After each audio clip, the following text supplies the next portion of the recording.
York City, 6 a.m. An out-of-control satellite radio show is being broadcasted to millions of Americans.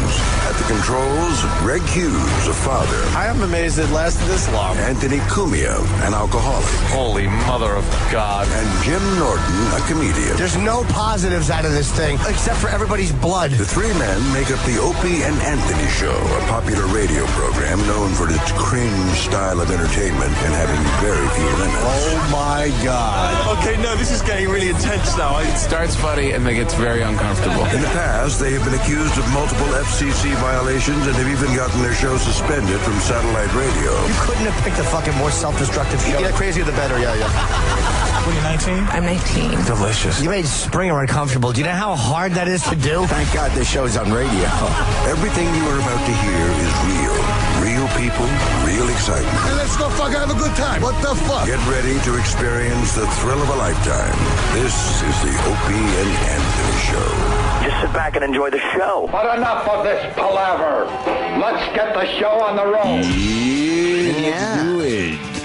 Enjoy the show. We should talk about tornadoes. A lot of tornadoes out there. Yes. We're getting be some severe weather here, but nothing like they've got. I don't know. I saw some green on the map with a little orange, a little yellow. Red looks and then scary. It said tornado watch. Tornadoes. Where are we going to have some tornadoes today? Well, the Midwest and the South if they had some tornadoes. They sure had their share of tornadoes. A lot of people, the houses just gone. Yeah, just like that. Yeah. It's crazy. Did you see all the videos? Yeah. For some reason, on the airport looked cool. For some reason, they got a lot of videos of the tornadoes this time around, man. Yeah, I think they got a lot of these storm chasers out these days. Yeah, you know? I think if you live in an area that gets a lot of tornadoes, tornado, you're not as scared because I think you know what they do, sort of. Yeah, I know they're unpredictable to a point. Yeah, they are. But I saw a video where a guy couldn't have been more than a mile away, and he was just hanging out. I think he was on his in his apartment 3 stories up, just checking out a tornado ripping through. I'm thinking to myself, wow, he's confident enough that this thing isn't going to make a left turn and come right at him. Was it one of those like Category 5s? Yes, it was. Finger God. Yes, it was. Finger God. So, I don't know. Yeah. Tornadoes scare the hell out of me, though. Well, have you been close to one of these things? Never. Yeah, I don't think so. I don't Never. Every once in a while, you look at the clouds and go, that certainly could be a tornado. But not like where it happens down there in those states, in the Tornado Alley, as they call it. Tornado Alley. Tornado? Yeah, I remember driving through there once. I forgot what state it was, but... And you saw some shit? Well, forming, kind of? A thunderstorm started, and, I mean, if a tornado was going to form, it was real close. I was in some shit there. Really? Big hail. Really? Pitch blackness. Really? Yeah, but no tornado. But that's like the closest I've gotten. I think that's like the only place in the world that gets these types of tornadoes. Right. Because it's like the perfect... be honest, it's fun to say, isn't it? It is the perfect storm. Yeah. It's fun to just say tornado. All right, thank you. Yeah, so, I think it's the only place in the world, though. Like, nowhere else in the world you'll get the occasional little, dust weevil, whatever they call them there. A dust bowl? A dust weevil. What's a dust bowl, then? A dust bowl is, when it's very dusty. Okay. Like the Dust Bowl. Okay. When the soil went bad. Okay. During the Grapes of Wrath days. Yeah, I remember the Grapes of Wrath. Was that the last time we had a dust bowl? That was the last dust bowl we had. They're always saying there's going to be another dust bowl if we don't be careful. But I don't know. How the fuck do you sleep if you're in Tornado Alley? I don't know. I'm serious. These things could pop down at any point, any time. Because it's literally a monster. Yes. Just because it's made of wind doesn't make it any less of a monster than if a giant dinosaur was walking around stomping on neighborhoods, right? We got to redefine what a monster is, because I think you're right. People are just people don't call things monsters because they're familiar with them and they've been around, so they just go, oh, that's what that is. But it is literally a monster. It comes around, you don't know when it's going to show up, and then it just rips your house apart and kills you and shit, and then goes away. That to me is a monster. That's just like a dinosaur. It's a monster. Just fucking. Like we're talking about tornadoes, and there's one on the TV. There's one of the tornado videos. Wow, look at that. That's fucked up. They've been getting giant ones, those like mile-wide motherfuckers. Yeah, that one looks extremely wide. That's crazy. And I like to think that a bunch of people right now are laughing at us because in their day-to-day lives, they've seen the tornadoes. Oh, yeah. Maybe they haven't been affected officially by one, but they've seen them enough. They've seen them. We've never seen one. I hear they sound like freight trains. Really? That's like the one thing you hear everyone say. Yeah. I just heard a sound. It was like a freight train. And I saw the tornado. Tornado. We're kind of like those people that live in Florida and they've never seen snow.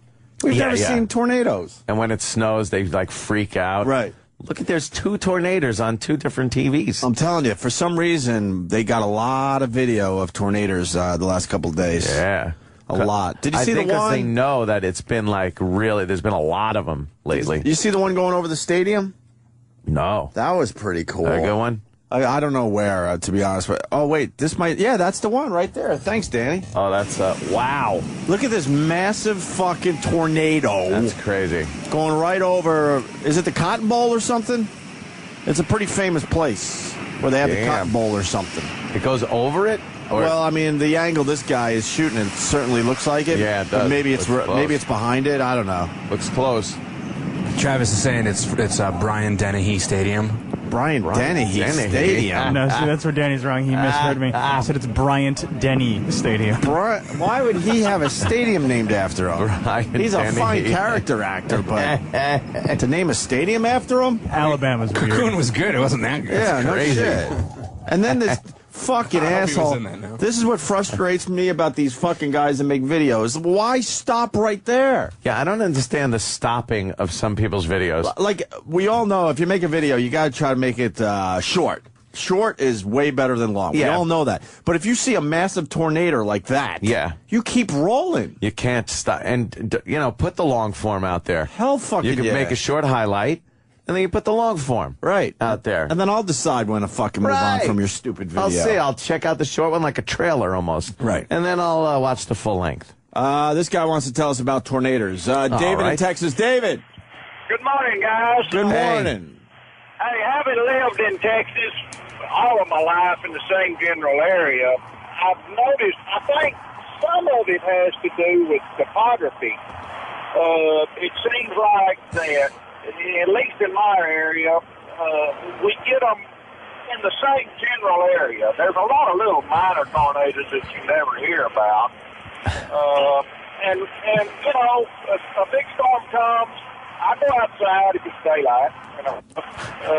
What is this doing? Where is he going? What are you doing? Where are you going with this? Where are you going? You're like a tornado. What are you You just doing? come in, you wreak some havoc with us, and then you're gone. First of all, you are a tornado of the show. Look, we're really good at profiling listeners. You're a truck driver, obviously, right? Yeah. Yes, I am. Why Okay, else would see, I be we're great at on profiling because you're bored, you're lonely, you haven't talked or seen another human being in a while. You just got had your it. pals Opie and Anthony. You're like, what the hell? Yeah. They'll have a conversation with me.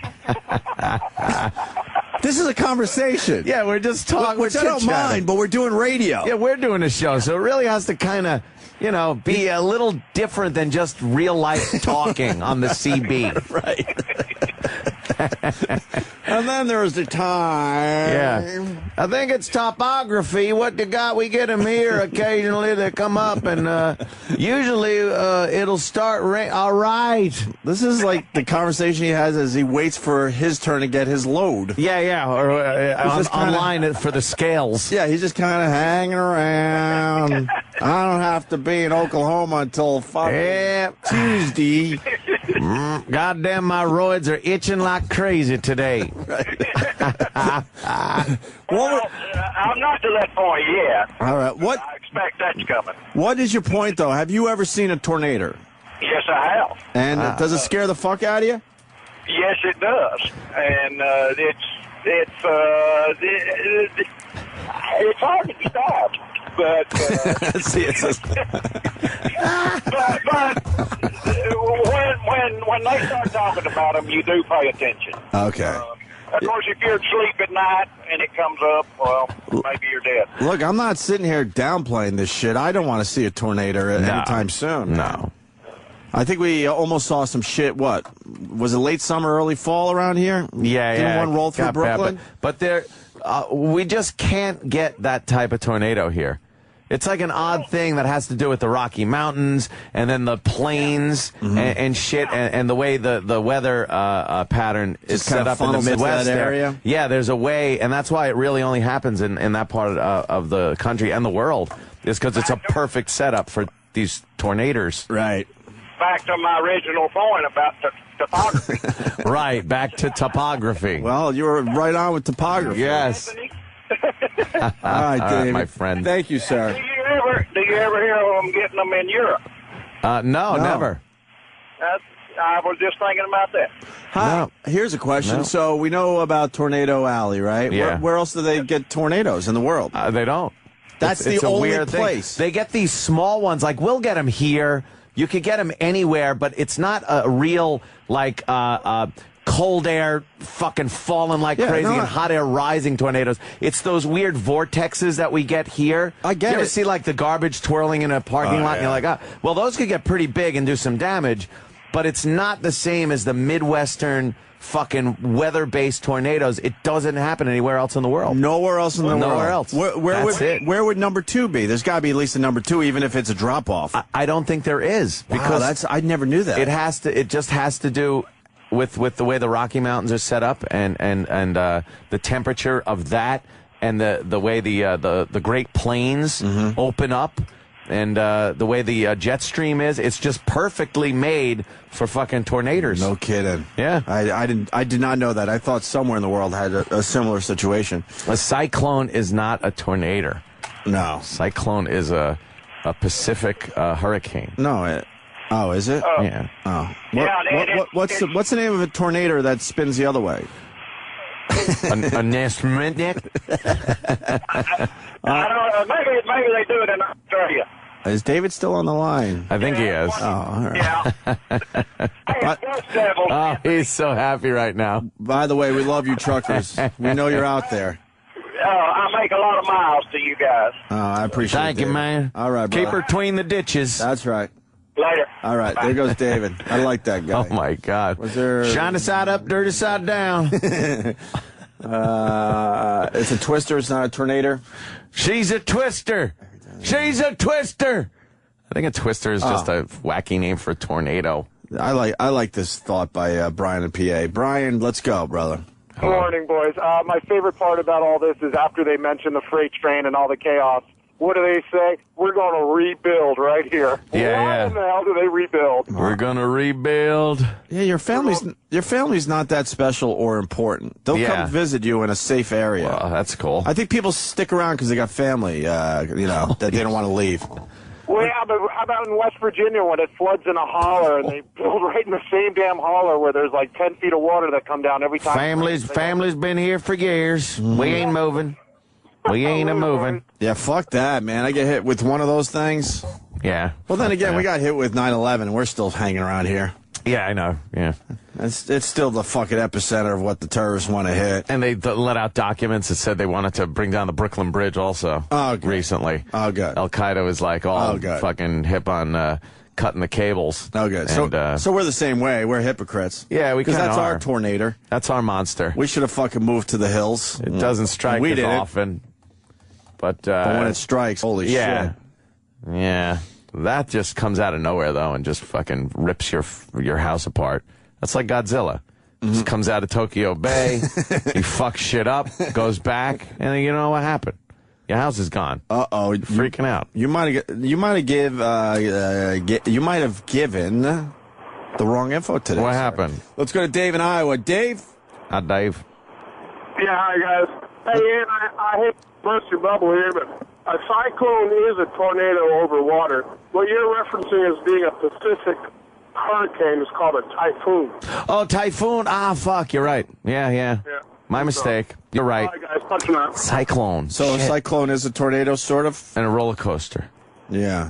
It's That's what I meant. Typhoon. Shit. All right. Happens. I hate when to the best of them. I have a fucking bad information. I had a microphone in front of me and everything. This guy... I thought I was right. This guy thinks it's logical to say, yeah, we'll rebuild right here. Why is that logical, Bob?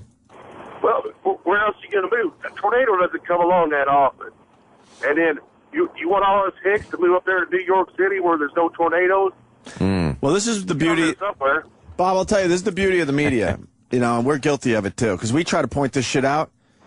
I watch this stuff on TV, and I'm just convinced you guys are fucking dodging tornadoes left and right. Nighters. And you're telling me that you don't really see many of these at all. I travel all around the Midwest. I've never seen one. I've seen a funnel cloud in the air, but I've never seen one on the ground. Okay. Also, this Dixie Alley. They're called this Dixie Alley. Yeah. It's down south. What's that? And the tornadoes stay on the ground longer in the south for whatever reason. That's why there's more damage. They're thinking Dixie Alley is worse than Tornado Alley. What's Dixie Alley? Well, apparently it's very... You do a little bit of research, guys. A scary place. We're too busy fucking doing a radio show. What am I? Fucking... Yeah, Dixie Alley is like... Bill Paxton? What the fuck you think I am? What, do you want us to get Dorothy in the fucking air? We'll get Dorothy and fucking set it up and... to read all the fucking info that comes off of it. That's creepy. Danny's showing this thing where it's pitch black, darkness, and when you see the lightning strikes, that's the only time you could see the tornadoes. So wow. So there's two of them? Then you don't even know where they are. They're sisters? You just see like this fucking, we got sisters! Fuck that, man. Scary. This video's pitch dark until the lightning hits, and then you see the tornadoes in the background. So then you wouldn't even know where the fuck they are. No. It'd be like each time it gets a little lighter, you see them coming closer and closer to you. Wow. All right. Jim Norton has arrived from L.A. Jimmy. We're talking about tornadoes. Nighters. Because there's tornadoes all over the place. We landed. I was looking out the side window. The fog was literally so bad. I looked down, and it was probably 50 feet above the ground. Isn't that the creepiest thing? Horrendous, man. Oh, when you come out of the fog and you see the ground right there. There it is. We're landing. You just assume you're still 30,000 feet in the air. It's amazing. Lined up with that runway, though, perfectly, right? Perfectly. Hey, it's crazy. I love it. ILS. We got JJ in New Hampshire. JJ. Hey, morning, boys. Hey, JJ. Hey, about 4 years ago up in New Hampshire, we got our only significant tornado in about 50 years. And as I was driving by, I missed it by about 2 minutes driving down the road. And you turn out your left window as you're driving, and you could literally, it was about a 50-yard wide path through the woods. You could see about 25 miles into Maine. To steal Danny's reference, it parted like Poindexter's hair from Revenge of the Nerds. Wow. I guess, I don't know. I guess I do want to see a tornado. It would be nice to see if you knew you weren't going to, Yeah, from a distance. But you don't know where these things are going. You know, after They go this way, they go that way. After the clip Danny found, I just want to look at tornado videos today. Tornadoes. I think that's what I'm going to be doing later today. Because it's a hot topic, this tornado It is a thing. hot topic. Did you fucking tell Jay Leno we were gay or something? No. He said, well, how's Opie and Anthony doing? I said, they're at the royal wedding as a couple. Yeah, well. But, you knew I was kidding. I didn't want to just say good, because one of the writers goes, you should elaborate on that. You always just say good. He goes, mention that they're on the radio with you or whatever. Just so I'm like, funny. okay. And then Jay goes, in rehearsal, he said, how's Opie and Anthony doing? I'm like, oh, good. Anthony's pregnant, but it bombs. But I'm like, now whenever he asks, I want to say something about you guys. I was hoping pregnant would get a laugh. Because that is a funny one. Yeah. Shit. My Twitter exploded. No, but it wasn't like that. It was funny. Jimmy just called you guys gay on Leno's show. I just said you were at the royal wedding. Dumb. I said you were at the royal wedding, and I just threw it as a couple. As a couple. I think we got the clip here. All right. Now, speaking of the royal wedding, the love is certainly in the air in England, but over here, it's not always easy for us commoners. We've learned that many of you in the studio audience, you have questions. You have questions about love. You have a question about relationships. That's why we brought in a man who can help you with those problems. He knows a lot about love because he spends a great deal of time alone at night on his computer. Comedian Jim Norton. Jim, come on out, everybody.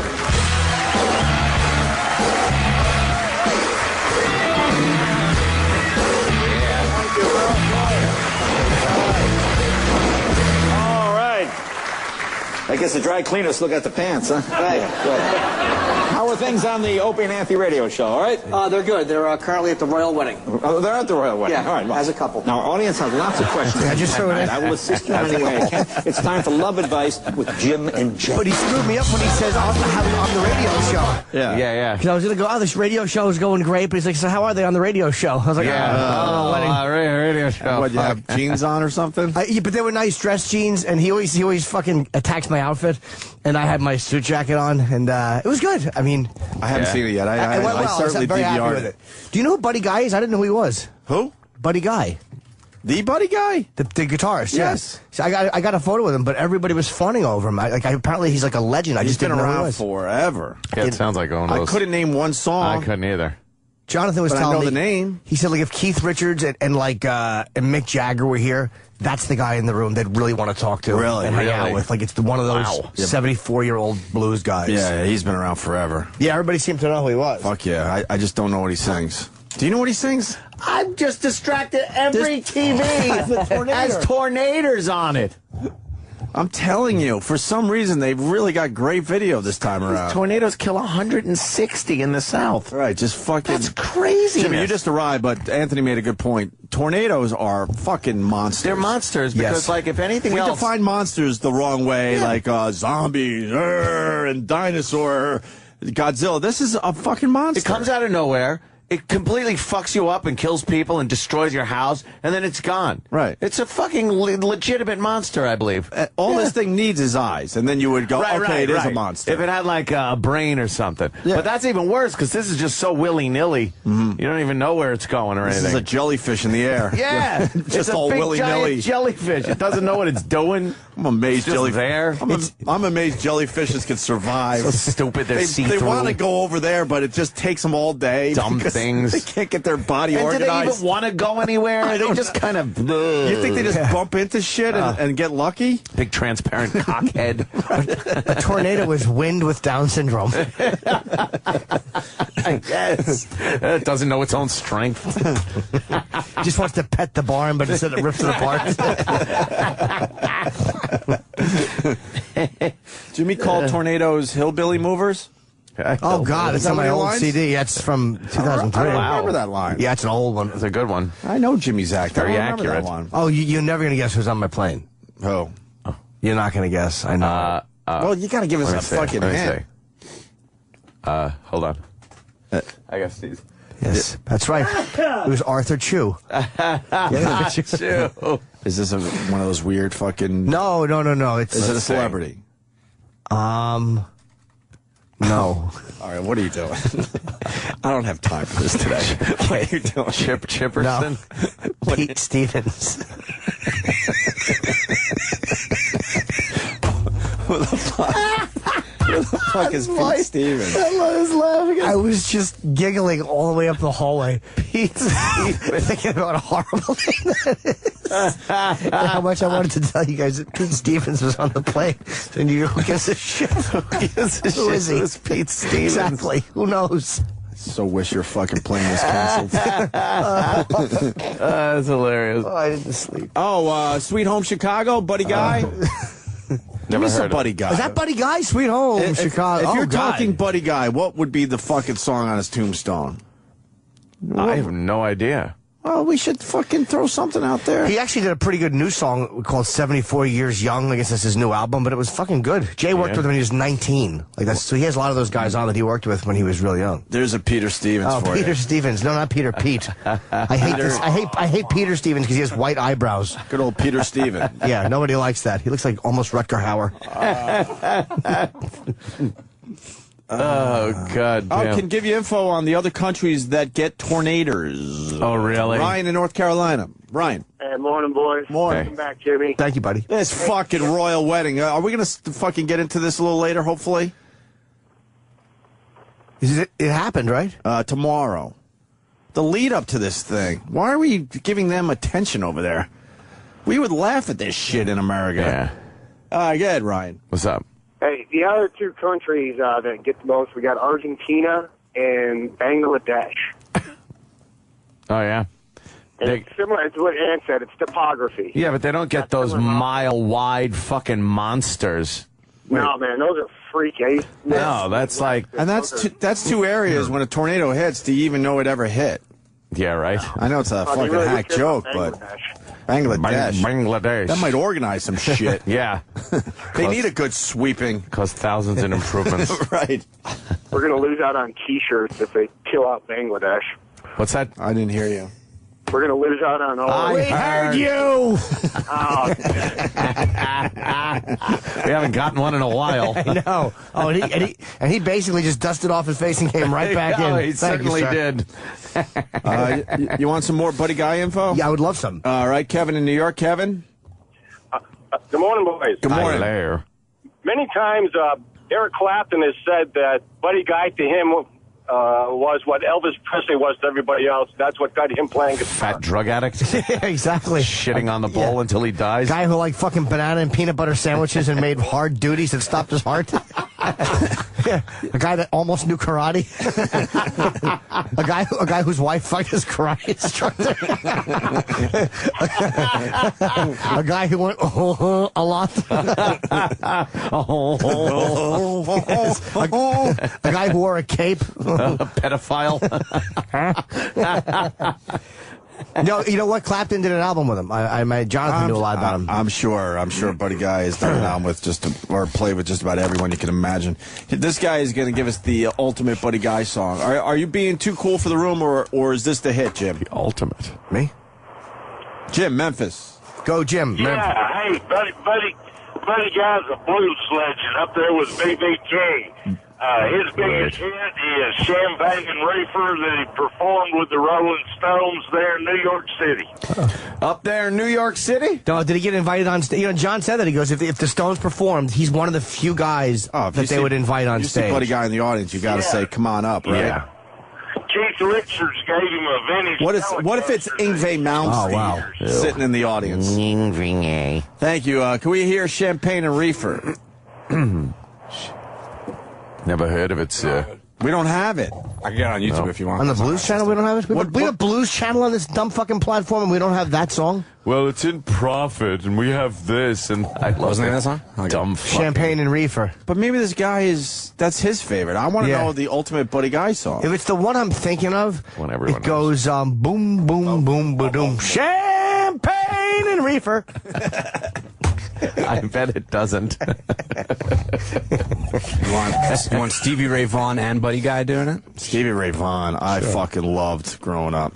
Couldn't Stand the Weather would be a great song for all the tornado action. Let me tell you something. See. Did you get into Stevie Ray Vaughan at all? No.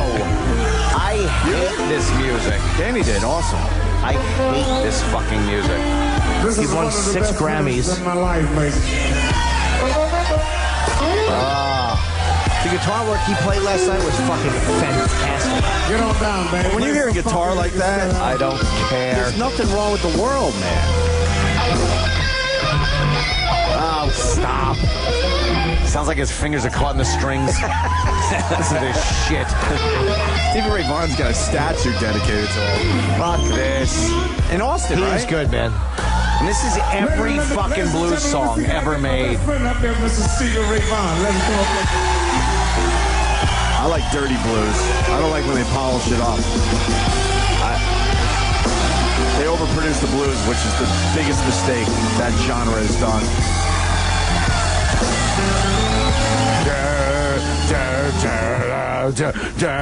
You don't like the blues? All right, 8,000 fucking songs. Why does it make you angry, though? Because everyone loves the blues and they suck. You grew up with music and you don't like the blues? I hate it. I don't like Did you guys jazz. ever try to play the blues? No, I've done a couple of blues songs with my brother. We played them out live. I hate when they His come guitar across the is good, set though, list. man. Which ones did you guys try? Stevie Ray Vaughan songs, a couple of them. I don't even remember the names. But when they come up on this list, I'm like, all right, I'll fucking, warble through this one. And Pride and Joy, maybe. Texas Folk. Yeah, some of that Pride and shit. Joy, It's nice. the same songs, though. Is Just different words. Sweet Home Chicago his? That guitar is fucking great, though. That's really good. I don't know, Jimmy. I really want to know what the #1 Buddy Guy is. Sweet Home Chicago is not an original Buddy Guy song. Okay. He was fucking killing on the guitar last night, though, man. Mustang Sally? The fucking band was all trying to get shots with him. They don't ask anybody for photos. Yeah. The fucking Renee Russo fucking tripped over herself trying to get one. It was really weird to watch because those guys. I always do it. Are you name dropping? Nah, you I fucking kind of are. You kind of are. I got a picture with her and she didn't care about me. Is she hot still? She looks, you can see she's a little older, but she looked good, though, man. Like, she looked fucking sexy. A her little body older. was, She's got to be a lot older. She's like 54, I think, or she 51. hasn't been around in a while, Renee Russo, but she was all right? Fucking sexy. I thought so. I don't need to brag anyway. After I was in the pharmacy the other day, there's really nothing else that matters. What? I saw that. What the fuck was that about? Did you see the picture he got in the pharmacy? No. He was just hanging out. I was there, and he just walked right by me, and I stopped him, and I said, oh my, I'm like, hi, I'm like, I'm a lifelong fan. I'm like, it's someone that you love saying his name, man. You love saying this guy's name. Adolf Hitler? No. I said, I'm a lifelong fan. I'm like, and I just started, because I just watched an interview Pryor did as Stir Crazy was ending. So I'm like, how was he to direct? Because he directed Stir Crazy. And I'm like, how was he to direct? How difficult was he? Got it? And he goes, I think I do. He said he was hard. He was tough to work with. And we talked about comedy for a little bit. Sorry. That's fine. I just distracted you. I'm sorry. Who, Yeah. who the fuck was it? Don't look down. You love saying his name. That's a great hint. I like saying a lot. And he was, by the way, in all the celebrities I've met, he could have been the nicest one because he just stood there with me in the pharmacy and talked for like 5 minutes. And then he was was he getting Valtrex too? I don't know. Or Cialis. Or Cialis? I had the bad news is I had my big camera in the car. I only had my iPhone, but the picture came out. It came out great, but a big camera would have been better for this. This is probably the most important actor I'll ever get. Wow. You don't know still? No. I'd say he's the most. He's not the most famous, but he's the most impressive actor I've ever got. I enjoy when you say his name. I'll tell you what happened. I needed Nexium, honestly. I forgot my Nexium, so I called Dr. Steve. Like, could you call in an emergency 3-day supply of Nexium? He called the pharmacy. Sure, you needed Nexium. No, honestly. And, sure, you did. I go there, and it's taking too long, and I'm fucking annoyed, and I'm ready to leave. I'm like, fuck it, because I could always take something else, a substitute. Mm-hmm. And when I got to the hotel room, I had my medicine with me anyway. So I actually shouldn't even have been there to begin with. Oh, my God. Black guy? How do you know? Yeah. Okay. Now I know who it is. Because it's the only actor I say like that. Well, yeah, that was the good hint I gave you. The fine African-American actor, Sidney Poitier. Wow, look at that. He was so fucking nice. Sidney Poitier. Isn't that cool? I couldn't believe I was talking. Everyone on Twitter was annoyed at me because of the way I fucking was just rambling about it. That's a good one. It's a great shot. I just leaned over. I used the iPhone. I held it out and took it. I reversed you took that picture? I held the camera out and reversed it and took the picture myself. Yeah, that's how you do that. I thought you got someone to take the picture. Wow, that's good. I would have said to him, and I saw him outside. He'd gotten his Mercedes, and I waved, and he waved back. Did you do an Obama thing like I do? No, I could have. We're a little too needy? No, I mean, I could have actually. I was thinking of just walking out and grabbing my camera, but I'm like, what if he's with a bunch of people or somebody who kind of cock blocks it? And I'm like, right here, I have the moment. Just take it. Yeah. I didn't want to be greedy. Did I ever tell you of this thing I have with celebrities? What? In all these years? No. It's going to be really embarrassing. What? When you I get see- boners I get boners. every time, and you can't take pictures because you got big boner. I get boners. Boner. And I really want to know if other people do this. When I see someone really... Threatened to kill them? Yes. Oh. When I see someone really famous, Yeah. I'm convinced they know me, and not because, we're in the... Oh, right, we're right, not in the public eye. Like, I thought this way before I started doing radio. Like, they're so famous, you're like, they have to know me. I know what them. Crazy, that's how crazy people think. That's why I didn't want to say like, this. That's what the That's why I crazy didn't people want to say this. are like, hey, I know you. Yeah, hey. Jerry. You know no, what? Jerry. You know That's what? not that crazy, Mark David Chapman. I mean, Yeah. a lot of people think that way. Rupert. See, I was scared to tell you guys this. Show up at his house. I was scared to tell you this, but I Get right to work on this. I think this is something that a lot of people think but aren't brave enough to say. Yeah. You see them I remember seeing Letterman for the first time. Like, he's got to know me. I watch him every night. I swear, I've never thought that. All right. Maybe I should have kept that one to myself.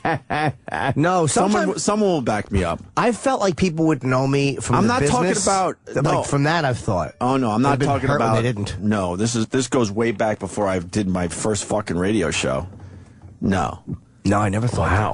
I thought just the opposite, actually. I gotta say, yeah, I've never. You feel like you have some connection because you've watched them so much, or or you get their music or whatever it would be. No, I'm surprised when they know me. Like if they recognize me for something, I'm actually surprised. No, you're confusing the two. No, I'm not. Because you're famous now. Meaning, like I'm talking about to take the non-famous shit. Yeah, no, I know. I mean, I never have had that feeling like they would, other than maybe from the business. But I've never felt that they would. Yeah, it's a weird feeling. I felt like I had relationships with them, but never when I met them. Like I fantasized about relationships with Ozzy Osbourne and Kiss, like getting to know them as people. But when I met them or saw them in person, I immediately, I didn't have for any moment the illusion that they would know me. That they would know you, right? Yeah. More importantly, Ant really just pissed off somebody. I love this. Oh, yeah? And it's because of the blues. Why, they're saying that why he doesn't like the blues? Yeah, let's go to Mike. Mike? Let's go to Muddy. Morning, boys. Hey. Hey, Anthony. Mike? Listen, man, I respect all your positions. Mikey. Yes, sir. Yeah, Mike. But goddamn, man, the blues is the root of it all. Yeah, I don't know why. The fucking Model T is the root of cars, too. I don't want one. I don't know. I'm not going to drive around in one of those fucking things. Things got better. Yeah, but I don't know why you don't like the blues. Because it's monotonous. It's so overrated as a musical style.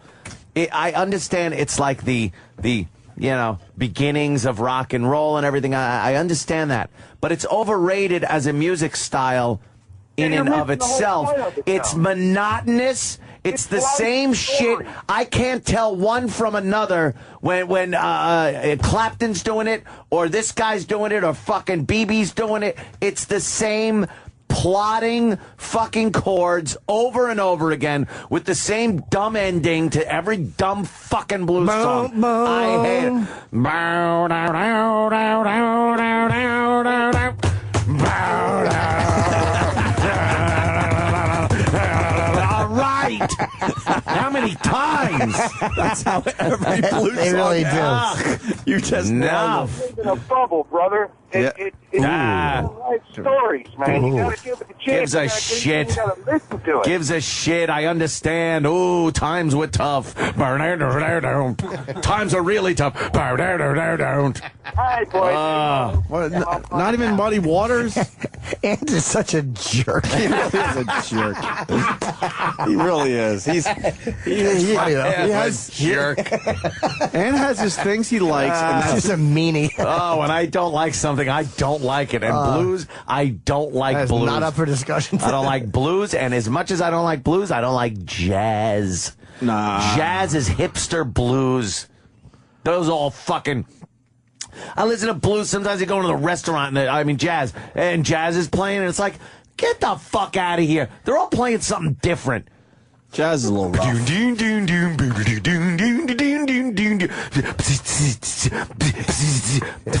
The drummer isn't even paying attention to what the bass player's doing. The guitarist is off on a tear, and the horn player's just fucking alone. You want to hear some Miles Davis? I hate Miles Davis. Miles That Davis? fucking guy's got skin like copper. Oh, Buddy Guy. He's dead. Miles Davis. No, Miles Davis is dead. But the guy's still One of the alive. greatest albums ever, they say. What? That Kind of Blue, What? whatever it's called. Witch's Brew.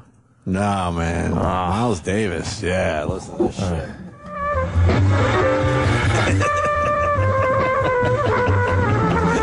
Listen to this shit. You're saying that about Miles Davis? What's wrong with you? It doesn't move me, but I recognize it's good. It's weird. Like it's good music. It just doesn't reach me. I could never listen to this.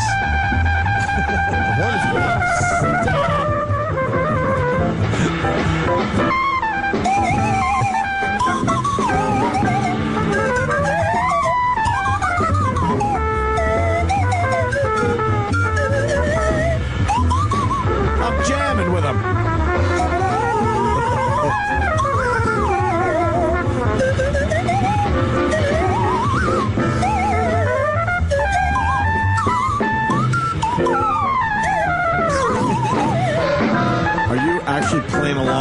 Miles Tootly Davis. Doing with Miles Davis. What's wrong with you? It's my new album, Tootly Doing with Miles Davis. I would actually buy that. That's a little rough. Was he? I live enjoyed jazz? that. Live jazz is a little rough. Oh, Was he a God. horn player, Miles? What do you think? Yeah, he was. That's what he did. Like that was his. I don't know what his instrument officially is. Is Whatever it a trumpet? Is it a cornet? Is it a fucking a whatever it is? cornet? I call it a trumpet. It's a bugle. There's an asshole, and I haven't filmed him yet. Yeah. He walks down Broadway with the biggest fucking. What's the biggest fucking retard instrument? Like a that you see in an orchestra? The rockaphone.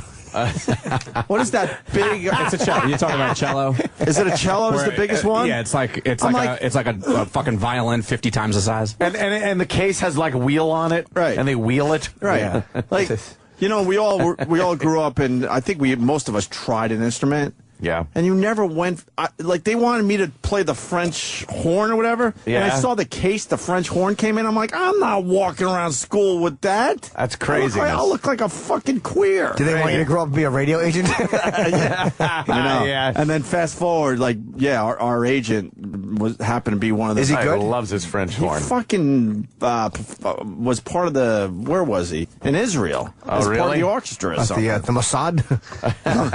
He was part of the Mossad. I'd like to hear Bob playing the French horn, and I'd like to hit a fucking a 200-mile-an-hour line drive right into it and knock into his teeth. The most boring day I ever spent was watching him play the French horn. Oh, I can God. officially say it could be the most boring day of my life. Where was he, in his garage? That sounds like a nightmare. I was what a crud. When we were off the air and I was just wandering around. I ended up in LA for a while. I actually lived there for a little bit, and I lived in his house upstairs for a bit. I needed just to be somewhere else, right? And he's like, hey, tonight is rehearsal for our big concert. So we went to the local high school, and I sat there for an hour as he's playing the French horn with a bunch of other people. It was literally the most boring day of my life. I have nothing else to add to what I just said because it was so boring. I don't even know what else I could say about it. What is the But French horn sound like? I guess he sounds good. I don't know a bad one from a good one. I don't either. Well, you're talking about different things. But, so what'd you say, the cello? So this fucking idiot, Yeah. I see him a lot, because I guess I'm sort of near Lincoln Center. So I guess he performs there or something, and he's a younger guy, and he's got that big, huge case. It's on a wheel. Yeah. Mm-hmm. He's got to wheel his instrument to wherever he's performing.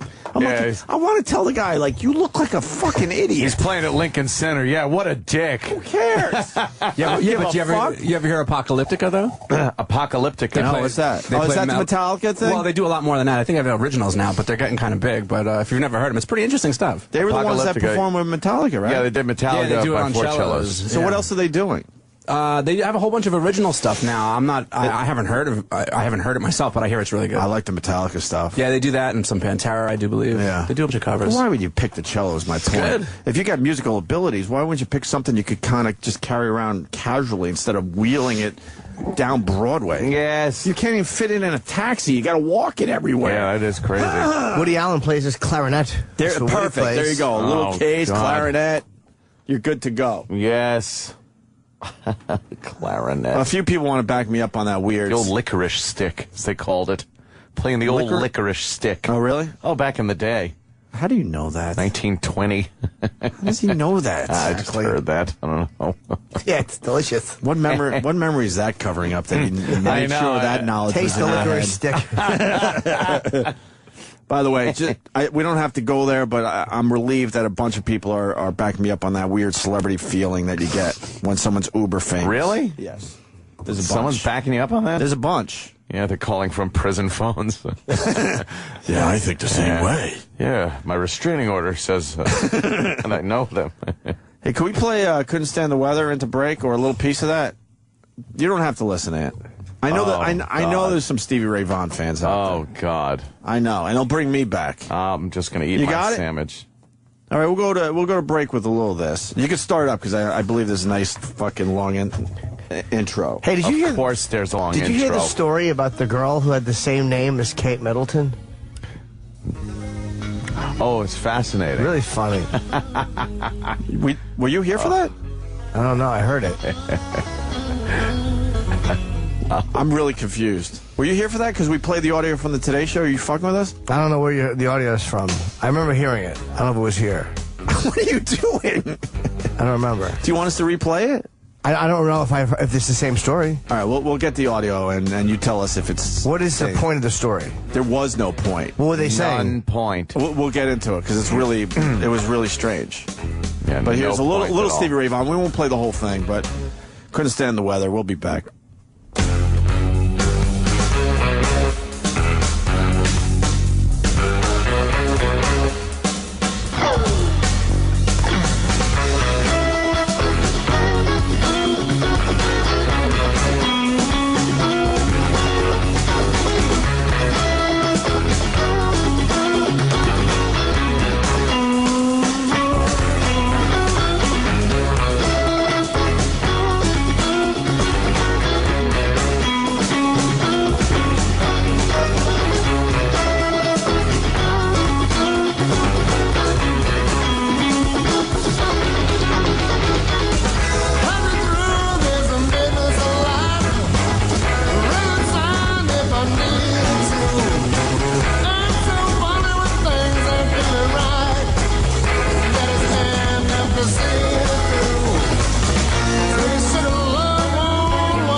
Wow.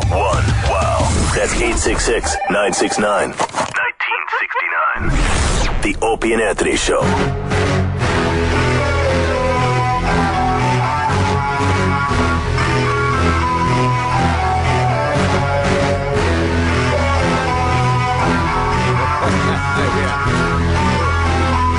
You like this end?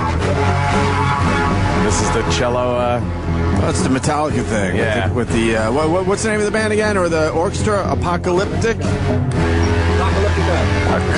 Apocalyptica. Apocalypse or something? I can't hear you. Apocalyptica. Hey, how come I can't hear myself? Oh, shit. Danny's right. Thanks. Yeah, let's go to Lucy in Texas real fast. Lucy. Yeah? Is your last name Goosey? Hey, what's up? Hey. Guys, I love you and I love the show. Well, thank you, Miss McGillicuddy. I came across something on the internet. Oh, we'll clean it up immediately. There's a clip on MSN where Jennifer Hudson arrived 2 hours late to a taping of like the Oprah show, and how dare she defy the Oprah. And they show Eric Logan sitting on Oprah's chair holding her dog like a baby and burping it. Yeah. Does that, I wonder if that is included in his job duties, or he has to babysit Oprah's dog. Well, if Elo was talking to us these days, I would certainly ask him that. Yesterday on my Twitter, Sarah from Buffalo actually screen capped our old boss, Elo. Bless you, Anthony. I think I'm getting a cold. Cold or allergies? It might be allergies, but I don't usually succumb to allergies. Yeah, that fucking pollen is everywhere, man. In here? It's taking out the strong, this fucking pollen. Yeah, but not inside. Like, I'm usually pretty good. Yeah. I don't get allergies to a lot of stuff. If I'm outside and the wind's blowing and you see fucking that green shit all over your cars and everything, then I might have some sniffles. So but then you might have a change of season cold happening. I might. It goes from 80 to 50, back to 78, back to 40. What the fuck? Your body's like, enough already. This is bullshit. Can I say there's nothing worse than somebody who thinks they don't get sick? Like, you know, guys, I normally don't, but this time I might. I always say that too, and I'm sick every 2 weeks. Yeah. No, I get he's been cold, sneezing all sure. morning. So yesterday on the Twitter, Sarah from Buffalo screen capped this, guys. Who is that bitch? Actually, I'll show you the picture. It's our old boss, Elo. Uh-huh. He's sitting down in his office, and he's got Oprah's. Let's see. What do I do? Hold it. Are we Apple TVing? Well, I wanted to show you how to use it, but I guess I can't You gotta see be it on this Wi-Fi. Twitter app. Oh well. All right, we'll have Damn to it. set my iPad up so I can. There we go. We got it. Oh, we got it. There you go. Yeah. There it's on the big screen. Oh so my there's God, he looks gay. a lot of people said that. Holy, I can't believe you just said holy that. gay. Because people were kind of saying that, and I didn't want to be the one to say that. He looks completely like a gay man. I didn't know. Fucking Lucy, thank you for this. So there's our old boss. That's what I was thinking. That's exactly. Everyone is. I didn't want to be the one, though. One more thing. Yeah. Do you think he put on his resume for Oprah's company that he approved the box of cocks bit? You know, I noticed that this one episode, because I do watch. It's a behind the scenes Oprah show on OWN. And I noticed this episode, they were in Elo's office a lot. And I didn't see one Opie and Anthony picture. No, huh? And I know his old office, certainly he was proud to fucking have Opie and Anthony pictures up. Is he still on Pal Talk? Huh? Is he still on Pal Talk? Yeah, right. So yeah, right. He's moved on. So the picture that I had on my Twitter yesterday, yeah, we're looking at it now. It's Elo. A much different looking Elo. Oh, yeah. And that's Oprah's pride and joy. Her number one dog. I guess she has like 8 of them, I think. And that's the number one. That's Sadie. And Elo, I guess it's part of his job description. He's got to, like, hold and pet Sadie while Oprah fucking yells and screams. He has to spread the peanut butter wherever it's needed. This is the episode, by the way, that he told me to tell you to watch, Jimmy, and that you would kill him for it. Wow. I do talk to him a little bit, but not That's like the brutal. old days. But there he is. There's our old boss. A lot thinner, looks a lot younger.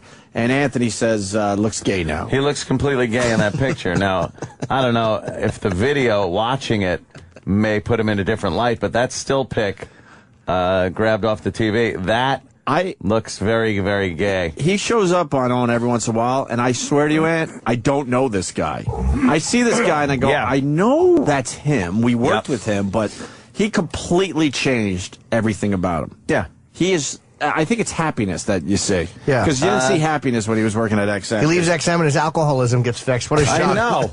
Yeah, right. What a shock. Yes, Kenny. May I comment? Oh, please. Sure. I've recently been in communication with Mr. Logan. Wow. Because, in case anybody doesn't know, Opie has a Facebook page now. Uh-huh. And he's been putting up some really beautiful pictures on his Facebook page. Yes. Just old photos, Kenny. Jesus, you're embarrassing me. Go ahead, Kenny. No, and then you put up your Letterman pictures, and there's a group shot with the very handsome and talented right. Opie and Anthony with Eric Logan standing in the middle. Yes. So I sent him that picture because I thought he should have it as a memento, and he wrote back to me. A memento. Yeah. And he wrote back to me, "Great shot, I love it." And I said, "I know, that's why I sent it to you." Ah.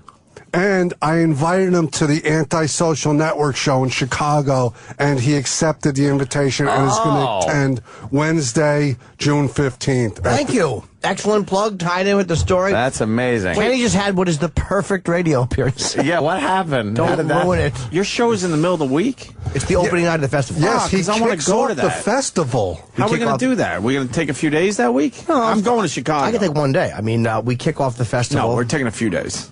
And you just don't fly to Chicago for one day. No, one day. we're getting a lot of press from TBS on that night, so. Yeah. Nice. Oh, Very damn. cool. Exciting. Yeah. All right, maybe we could is hang nice. out with Elo. Yeah. and I like to eat steak in Chicago. I don't. I wish you were right now.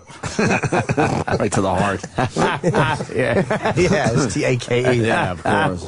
I just hope he doesn't take us to any of his new places he hangs out. Exactly. I don't want to go to Ramrod's for a sandwich. And I put that on the Twitter too. Believe it or not, the picture on the left, what we're looking at, is an Elo that is bloated from alcohol. He's got blotchy red skin, and what could only be described as a Down syndrome haircut. It's absolutely I'm sorry, but that's what it is. Down syndrome and haircut. brain.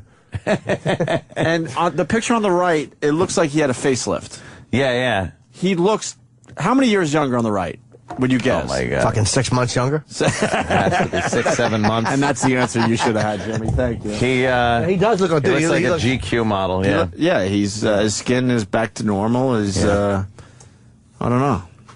It looks like he might have had a nose job, though. You think he might have had some work for the Oprah? Well, his face is down a little in that. And his eyebrows are a little, little eyebrows far look up. a little like I think he's had some brow work. Did he get his eyebrows lifted? I think Oprah made him like do a makeover. I want Elo to defend himself. He could do it through a Twitter, a personal text. I don't care. That's not the guy we knew. You swear to me you didn't get work done to work with Oprah. Look, he's got like a chiseled chin. What's going on with this guy? He just lost weight, exercise, surgery. And squeezed the alcohol out of his body? That's what happens when you clean up. Yeah. Isn't that fucked up? Look at him. Same guy. Yeah, same guy. All right, Lucy, thank you.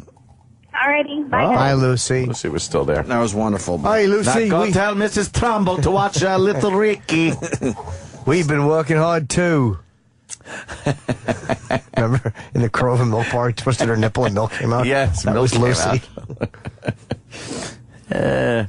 I was watching this morning when the alarm went off. Yeah. I was watching this guy. You ever hear of Peter Popoff?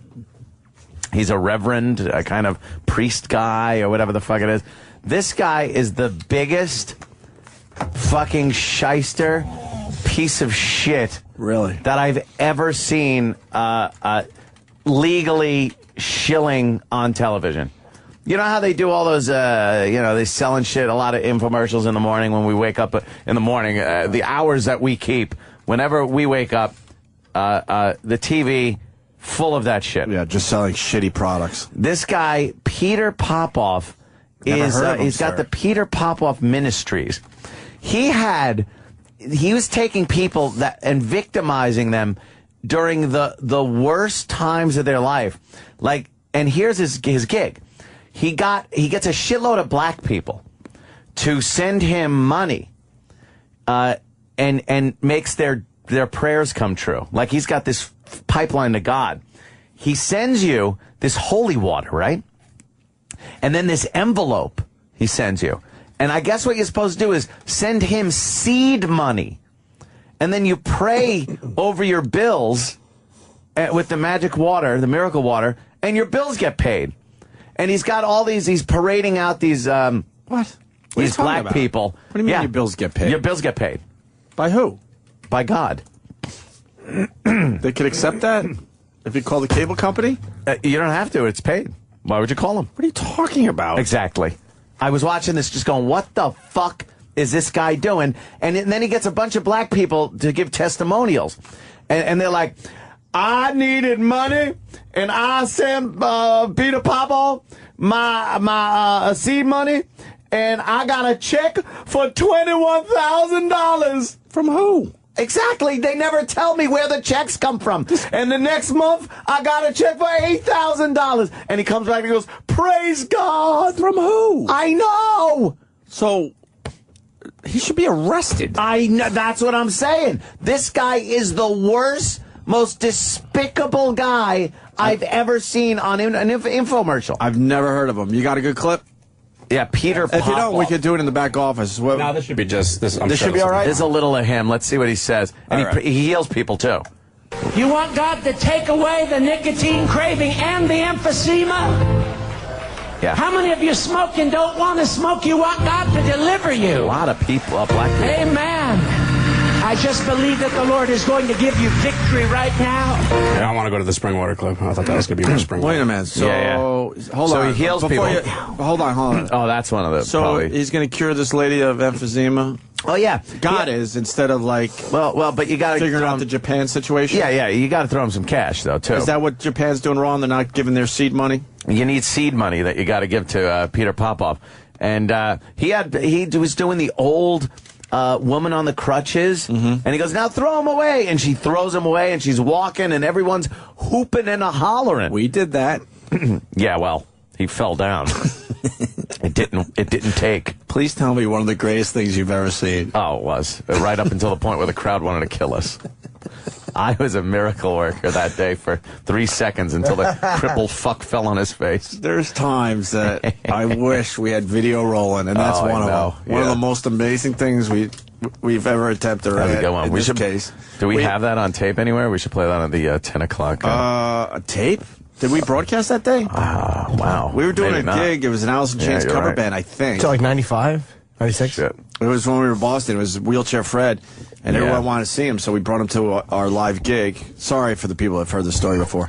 And Ant got the bright idea, because we saw him in the past. The setup is, he would come into the studio, and we'd see him kind of pull himself up a little bit and was able to kind of balance himself. He'd lean on something. So Ant was convinced this guy could fucking stand, no doubt. And how great would it be if he cured him in front of a drunken fucking crowd? They were losing their fucking minds, these people, when he was slowly getting out of the chair, and I'm going, you're healed, you're healed. And he starts going, I'm healed, I can walk. And I'm like, come on, get up. And people are like amazed. And he got out of the chair. And was playing the preacher thing to the tilt. And one foot goes forward, away from the chair, and then he goes to do the other foot, and loses balance and falls flat on his face on the stage. You forgot the one part where he thought maybe the microphone for the lead singer would save his ass. Yeah, he tried to grab for the microphone to balance himself, and that fell on top of him with this loud thud, and then beep, feedback. It was major feedback. Yeah, it was tragic. I was laughing so fucking hard. Ant was laughing so fucking hard. And then the audience was in complete shock. You're fucking ass. And then we hear one guy, you're a fucking asshole. And then I think we gave out free CDs or something that night because they started throwing them. Yeah, we had to throw the animals something. They started throwing CDs at us. Fucker. And we had to actually leave that gig for our own safety. That was a good one. And we left Wheelchair Fred there. That was fun. We were too busy laughing to help him, so actually listeners were helping him up, and they just didn't understand us yet. No.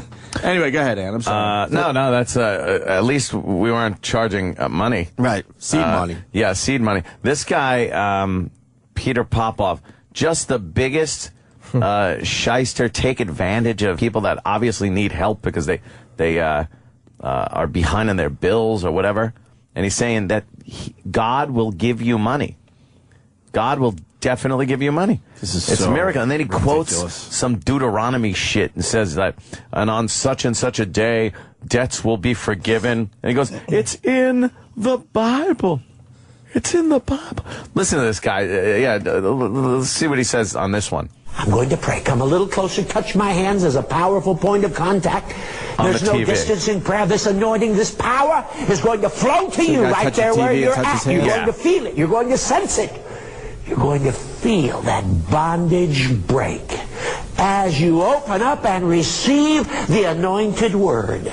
Right now, in the name of Jesus Christ of Nazareth, I take authority over every infirmity, over every evil force that has come against the children of God. Yeah? I say I've had truly many, many blessings since I've used the spring water. Just in December, I was wearing maternity clothes because my stomach was here. And the doctor said I had tumors in cysts that had ruptured and I needed surgery. For a long time, I've been praying for a husband and my financial blessing. And it just seemed like it was not coming. See, a lot of us, we just don't want to do it alone. And I've been on my own since 1987, raising 3 children. Of course. Now, when that spring water came to me... It's hard to believe she couldn't meet a guy with 3 kids and tumor belly. a catch like this. Wow, what a singles ad. Woman has 3 kids and a belly full of tumors. That are exploding. Yes. Yeah, exploding tumors. Yes. Do you like the sound of popcorn?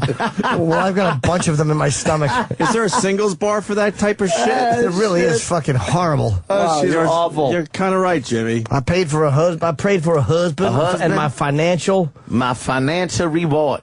Oh. She's, this guy's really a fucking prick. Her tumors popping sound like when you step on a blown up paper bag. Her husband's trying to sleep. He fucking keeps dreaming he's back in the nom. Come on, fucking loud belly. Stop it. I'm trying to relax. Trying to watch the ball game.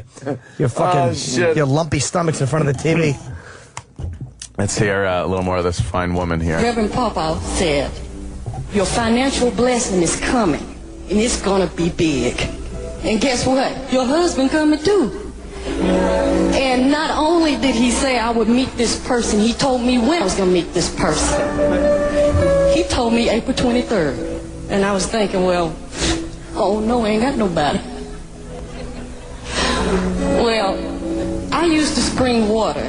2 days later, my stomach was back down. Look at that. Look at that. She was wearing maternity clothes. This Paul Lind. mother. What a fuck. He should be arrested. He should absolutely be arrested. Exploiting the gullible. Is that one of his? She dumped it on her box, the magic spring water, and somebody lapped it off. That's how she met her husband. Where's the spring water from, man? The spring water, it's some magical spring, and then he prays over it for you. And he sends it to you for free. But he's just fucking filling up water bottles. Of course. From his tap. Yeah, this is he sends you the water and this envelope thing for free. You know, but then the envelope thing, you got to fill it out and then put money in it and send it back to him. So it's like send for your free spring water, but you can't use the spring water unless you send the envelope back. Why? Is it just water? And it's just water. It's just water unless you send the money back? You need Popoff there to fucking to do his magic words over it. And we live in the same world where people believe in this shit. There are people. That's more creepy than that guy, by the way. He's a scumbag, but to actually know that people are believing this shit. They're all, but seem to all be black people. Where's that other one, Danny? That one that was just up there. It's called, bills overdrawn. People need money. Mm-hmm. And the whole thing with, like, health is one thing. Like, God would be like, all right, maybe you need some help with your health. But for money, do you think God would fucking give a shit about money? I do have faith in people, though, because if you know YouTube, there's a lot of red on that bar. Oh, yeah. A lot of dislikes. And just a tiny green. Tiny green, lots of red. Dislikes. He got busted several years ago. Yeah. Well, hold on. Randall in Mississippi. Randall, and then we'll play this clip that Ann picked out. Yeah. Randall, what's up? Hey, man, what's happening? Hey, man. Love you guys. Look, Peter Popoff, I believe he's the guy who got busted years ago by, like, CNN for people would come up to be healed, and he would, like, act like the Lord was telling him about their infirmities, and it was actually his wife speaking to him on, like, a little remote headset thing stuck in his ear, and so they went to the crusade with a scanner, and they were, like, listening to what was being said back and forth. They were, like, making fun of people and stuff, and oh, shit, really? Man. That's pretty cool. The severely handicapped woman, a child came with her mother and was, hoping to get prayed for by this guy. And it was like they totally avoided her, wouldn't let her go down and set her in the back. And there's some really, if you dig deeper on YouTube, there's some really disturbing clips of that guy. Yeah. Well, that was the whole deal. I was watching this morning when I first woke up, and I was like, how is this guy not in jail? Mm-hmm. Like, I'm amazed he's not in prison. Yeah. I got to hear this one. All right, thank you, Randall. Let's, yep. Have you been settling on not enough? Have you settled on having pain or disease in your body? God doesn't want you to settle. He wants you to receive. That's why Reverend Peter Popoff wants to send you the Miracle Spring Water absolutely free. Because when you receive the Miracle Spring Water and follow the instructions, your life will supernaturally improve in ways you can hardly imagine. Can you believe this? Thank you. 6.5 million settlement. $138,000 IRS debt. Totally clean and wiped from my credit report. She got the miracle spring water, anointed her throat, went back to the doctor, and the cancer is gone. What God has done for others, He'll do for you. Call now to receive this faith-building point of contact and release God's miracle-working power where you need it the most. Call the number on your screen to receive your free packet of Miracle Spring Water. This would be an SNL. It's time yes. for your miracle. If you didn't know about it. Call now. Where's the number? I'm absolutely astonished every single day, every single week as I hear the testimonies of men and women, from men and women in our meetings, in my mail, in the letters that are written to me, the miracles that are taking place in the lives of men and women just like you as they use the miracle spring water, as they follow the divine leading and direction that I want to share with you in my letter. All you need to do to receive the miracle spring water is call the number on your screen, request it. It is absolutely free. I'll tell you how to use it to experience many mighty miracles in your life. I am amazed. In the last few days, so many people have come up to me. I want to hear testimonials. I was healed of cancer. I was healed when the doctors had given me up. So many people in our meetings in just the last few days have told me they were delivered instantaneously from crack cocaine. One precious woman told me in Atlanta, she said, I anointed the picture of my son who was addicted to crack cocaine. God miraculously delivered him. God is no respecter of person. What He did for these people just in the last few days, weeks, He wants to do for you. Call right now. Let me send you the miracle spring water. It's free. I want to tell you how to use it so that you can experience it's free. And then when He tells you how to use it, it involves sending Him money. We're going back into the powerful miracle. He's a disgusting individual. Oh, it's Hartford, Connecticut. The miracle. Look at all these people. Amen. It's not an accident that you came. God drew you here by His Spirit because He's going to do a work in your life. What's wrong with her? I'll tell you, the devil says, oh, your ministry's almost over. I'll tell you, you're just getting started, see what's wrong with her. You're going to get up and go. Glory to God. She's, I think she's a doctor. God's going to burn the cancer out of your body. Even the outfit. God's going to burn the cancer out of her body, by the way. There's someone watching me right now on television. What? You got lung cancer also. Oh, good luck, bro. Our sister, I'll tell you, this same anointing is flowing here in Hartford, Connecticut. Whoa, he just smashes her in the head. She falls to the floor. This is an old Carney act. Those renegade cells what a out of you. fucking asshole. Them renegade cells. You feel better? Yes. No pain. No pain, no gain. No pain. He healed her right there on stage. She's fine now. All right. Oh, please. Beta cancer face. Oh, my God. She's like cancer having. Look at her bouncing up and down like fucking. Oh, stop. She's not even good. She dances like fucking rerun at the WWE concerts. Taylor.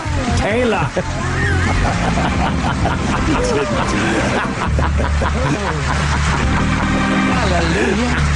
Sister, what do you think about we get some envelopes? Send back duty or something? We should. Now listen, you had pain in your body too, didn't you? You had knee replacement surgery? And you've been in constant pain ever since? Yes, I have. Ah, pain, more pain. Cane? Can I just make the devil mad? She said it's all right. You know this just... Whoa, he throws the cane away.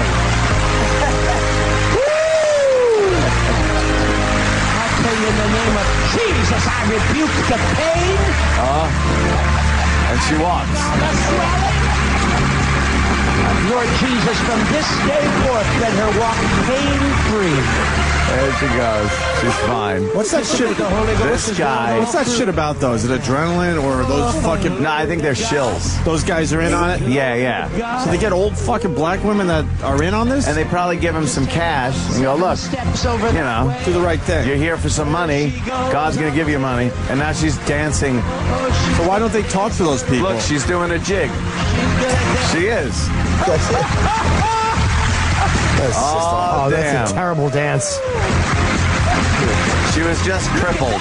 Oh, she's good. And now she's dancing. I'm going to be at both her legs. You have screws in your ankle. She stepped on a landmine. And you're in constant pain. Like fucking Heather Mills. Someone watching me on television. You have ankle pain. It bothers you. It's excruciating. Jimmy had a foot thing on his foot once. I have ankle pain, Reverend. Yes. Agree with Mr. me. Popoff, I have ankle pain. Help me. That's you, sister? Come on up here. Help me for the love of How long Christ. have you been in pain? My mother's been behaving promiscuously in Bamberger's. She's been let go. For over 5 years. For over 5 years, she suffered. She was performing oral sodomy in the back storeroom. I tell you, the devil has tormented her long enough. It's all black. This white guy is exploiting these black people. Pain is going to be driven from Amazing. your body right now. Jesus, let this mighty anointing flow through our sister. Is she okay? No, he actually gave her the other lady's cancer. That's how he does it. She's whooping. That pain went back to the pits of hell. I just don't get this Lord, world. let this mighty anointing flow through her body. Imagine if you had to open for this guy. Oh, they hate me. Oh, let these kidneys be made new. Oh, her kidneys. Let this body Look, she's be going to made piss on the floor and prove her kidneys are healed. Oh, now here comes the guy with colon cancer to shit all over the floor like Gigi Allen. Oh, look at her running in a robe. Yeah, there she goes. Too bad God couldn't put a nicer shirt on her. Oh, he's going to throw the walker away. No, he's going to beat her with it. For taking up too much time walking. He's going to cave her head in with the walker. Peter Popoff. What a fucking asshole. This guy is just the biggest shyster. And how that was on a station, like how his station even accepted that guy's money for their paid programming. They took his money. He's taking other people's money, and then the fucking TV network takes his money. It shouldn't be. It's like disgusting. I was just watching it going, this guy is despicable. He's feeding off of the most desperate people, diseased people, people that don't have any money, and he's just fucking like, and you know people are sending for the free miracle water. Sure. So why don't they do an expose on those people that he supposedly healed? Why doesn't like some kind of 2020 thing get rid I don't know, of those they fucking should. people? I think because I've never seen one of those. They probably don't want to give him any kind of legitimacy. I think exposing these guys is almost so obvious. Like the majority of people know what it's almost like you're exposing somebody that is so obviously full of shit. Yeah, but what he's doing pretty much is exploiting the retarded. It really is. They're fucking retarded. And he's exploiting them. Duchess of Cambridge. There can be a curveball, though. Sorry. Oh. No, yes. No, sorry. Royal wedding. I thought the pot was down. Yeah, that's cool. No, that's about all I have on that. I just saw it this morning, and I was flabbergasted at this guy. We got to get that it's actually on TV that they let this guy do this. We got to take a deeper look at this guy. Get some clips. Yeah. What I wanted. That they would change the law for that girl to become queen. Well, they're going to change it now before the baby is born. It gets a bit tricky. Oh, I know her. That's 1701 Act of Settlement. What's her name, Aunt? That if their firstborn was a daughter, Imogen then if she Lilibet then from had a little River. brother, the brother would inherit the throne. Now, this is ridiculous. I just love they're all just giving their expert advice on this whole royal wedding. on the royal wedding. Kind of a rod. And why doesn't Prince William fix his fucking hair? He went bald. He's gone bald very He don't early. care. He's the prince. He's going to be a king. He doesn't give a fuck. Put the crown on. His father went bald very early. He's like bald. Yeah. They don't believe in getting the fucking I don't think he's hair plugs like Ant got? he's past follicles. Hair plugs. He is, right? He's past follicles. Dude, when you're gonna... He went. If you go too early in life with your hair, if you're like bald in your 20s or something like that, it's over. It's over, Johnny. And then the worst thing you could do is probably get follicles, because then the rest of your hair falls out, and you're just left with the follicles. That looks so you got stupid. some sparse fucking chemo hair. Yeah. You don't want that. Your hair looks like fucking 100 people at an outdoor concert event. Yeah. Looks like Woodstock at 5 in the morning. Yeah. Monday. Everyone's taking off. A lot of space They're out of between there. people. Dude, when you're going to be king, you don't need, it doesn't matter. Yeah, there's a crown going on that anyway. You're beyond it. You ain't What gonna do you- see that. I just wear the king's crown all the time. What do you think of this horse shit? I think it's horse shit. I think in England it's huge. Over About- here, who gives a shit? Twice as crowded as it was even 3 Yentas. days ago, so certainly a lot of anticipation. The royal wedding is, of course, tomorrow. Quickly, by the way, we got our hands on the program, the official program of the royal wedding. And as we had talked about, there are definitely some parts of this that will be in honor of, or at least in memory of, Princess Diana, the late Princess Diana, from the hymn Jerusalem, which she also had sung at her wedding. That's included here, as well as many other aspects. It's going to be a joyful celebration, of course, but also a little bit bittersweet, because thoughts are certainly going to drift to the late princess. Many say that Will and Kate's special day is a reflection of his mother, the People's Princess, and her influence and legacy certainly. The People's Princess! William Wales. Oh, God. William of Wales. Let me hear the way they intro them. That Not is big. Prince William, heir to the throne. A reflection of his grounded style, look what he used to have found hair. in his volunteerism, What happened to his that military career, and his choice for a wife. Technically, testimony to the undying influence of his late mother, says Mary Robertson. She hired Diana as a nanny when she was 18 and became friends with the future princess. Letters probably worth $500 to grow up as isolated and out of touch as members of the royal family usually do. Diana recognized the importance of teaching her son. All right. Her with that AIDS and doing the landmines. Diana she was so unhappy in the fucking thing. She was just trying to do anything to get out of it. She was picking up AIDS patients, draining them into her mouth. She had enough. She's like, I hate this fucking big-eared husband.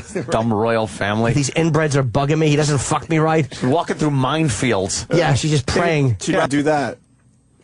She's tap dancing. She just wanted to. All she wanted to do is fuck that guy who was that soldier. You know that officer, that James Hewitt. Dude, oh yeah, you know he was putting it to her good. Well, giving her good. Prince Harry looks just like that guy. Yeah, They don't want to even acknowledge it. They don't acknowledge the fact that Harry looks nothing like Prince Charles. Nothing at all. Or his brother. Nope. And he looks just like that other guy. He sure does. The scandal. Think of the scandal. Oh, what would everybody think of people here?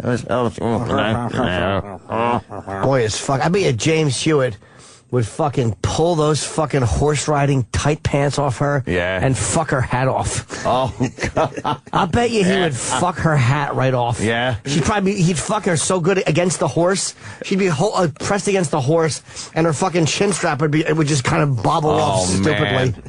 And then her fucking David Bowie hairdo would be all messy. James Hewitt would stick it in her shitter. You like that pre-cum, do you? To whatever he would say. Shit. Oh, man. He'd double stuff her. He'd put his fucking wiener in her butt, and he'd put the end of the cricket fucking stick in her vag. Give her a double stuffing. Because Charles was just a fucking lump of shit. He was a lousy leg. Nothing. I bet you Charles had he would probably just roll over on top of her and hope his penis slipped. Sometimes half the times he fucked her, his dick was probably just between her leg against her pussy. Yeah. He didn't know any better. Rubbing. He didn't know. He was awful. Look at that shit. Danny's got a bunch of pictures up. There's Prince Harry doesn't look anything like Prince Charles. Harry in the middle. And then there's Hewitt, right? Who's the guy on the right? Hang on. Some other guy. That could be his father? Alleged to have fucked. She was throwing that pussy all over Lady fucking Di. woman. Yeah. She was quite the dish over there. But I bet if she was getting fucked right, she wouldn't have done that. I bet if she was getting her ass eaten, she wouldn't have. Oh, could you see Prince Charles eating her ass? No, with his dumb fucking skirt. No. Why aren't we over there doing this coverage? Instead, it's this. His wife, a reflection of him wanting to make his mother proud. I definitely think the way he is to Kate Middleton is making his mother proud, because when she raised way too old for that wig. them as real people, she took them on the streets of London to see the homeless. Diana was nice. When She they had thin came lips, home, but so what? She's that a they white would lady. have a hot bath, and these people wouldn't have a hot. Gives a shit she showed them the homeless. She has hair like the Aha video. So the guy in this picture, the guy on the right, that's actually Di's brother. Ew. So I guess they're trying to say that, it's not that far away from the family.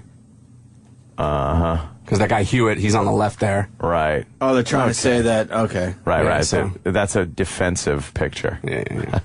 That's whatever. Oh man, I like thinking that Lady Di was just spreading them. Did you guys hear Elton John did the song about Norma Jean, but then they changed it to Lady Di? Well, that was the third time he changed the song.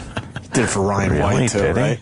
Did he? The Ryan White one didn't really take off. That was the first time he changed the song. He's changed it too many times. I know. Is he going to be singing, you think, at this dumb thing? He sings forever, Now it's, if the team gets knocked out of the playoffs, he fucking changes the song.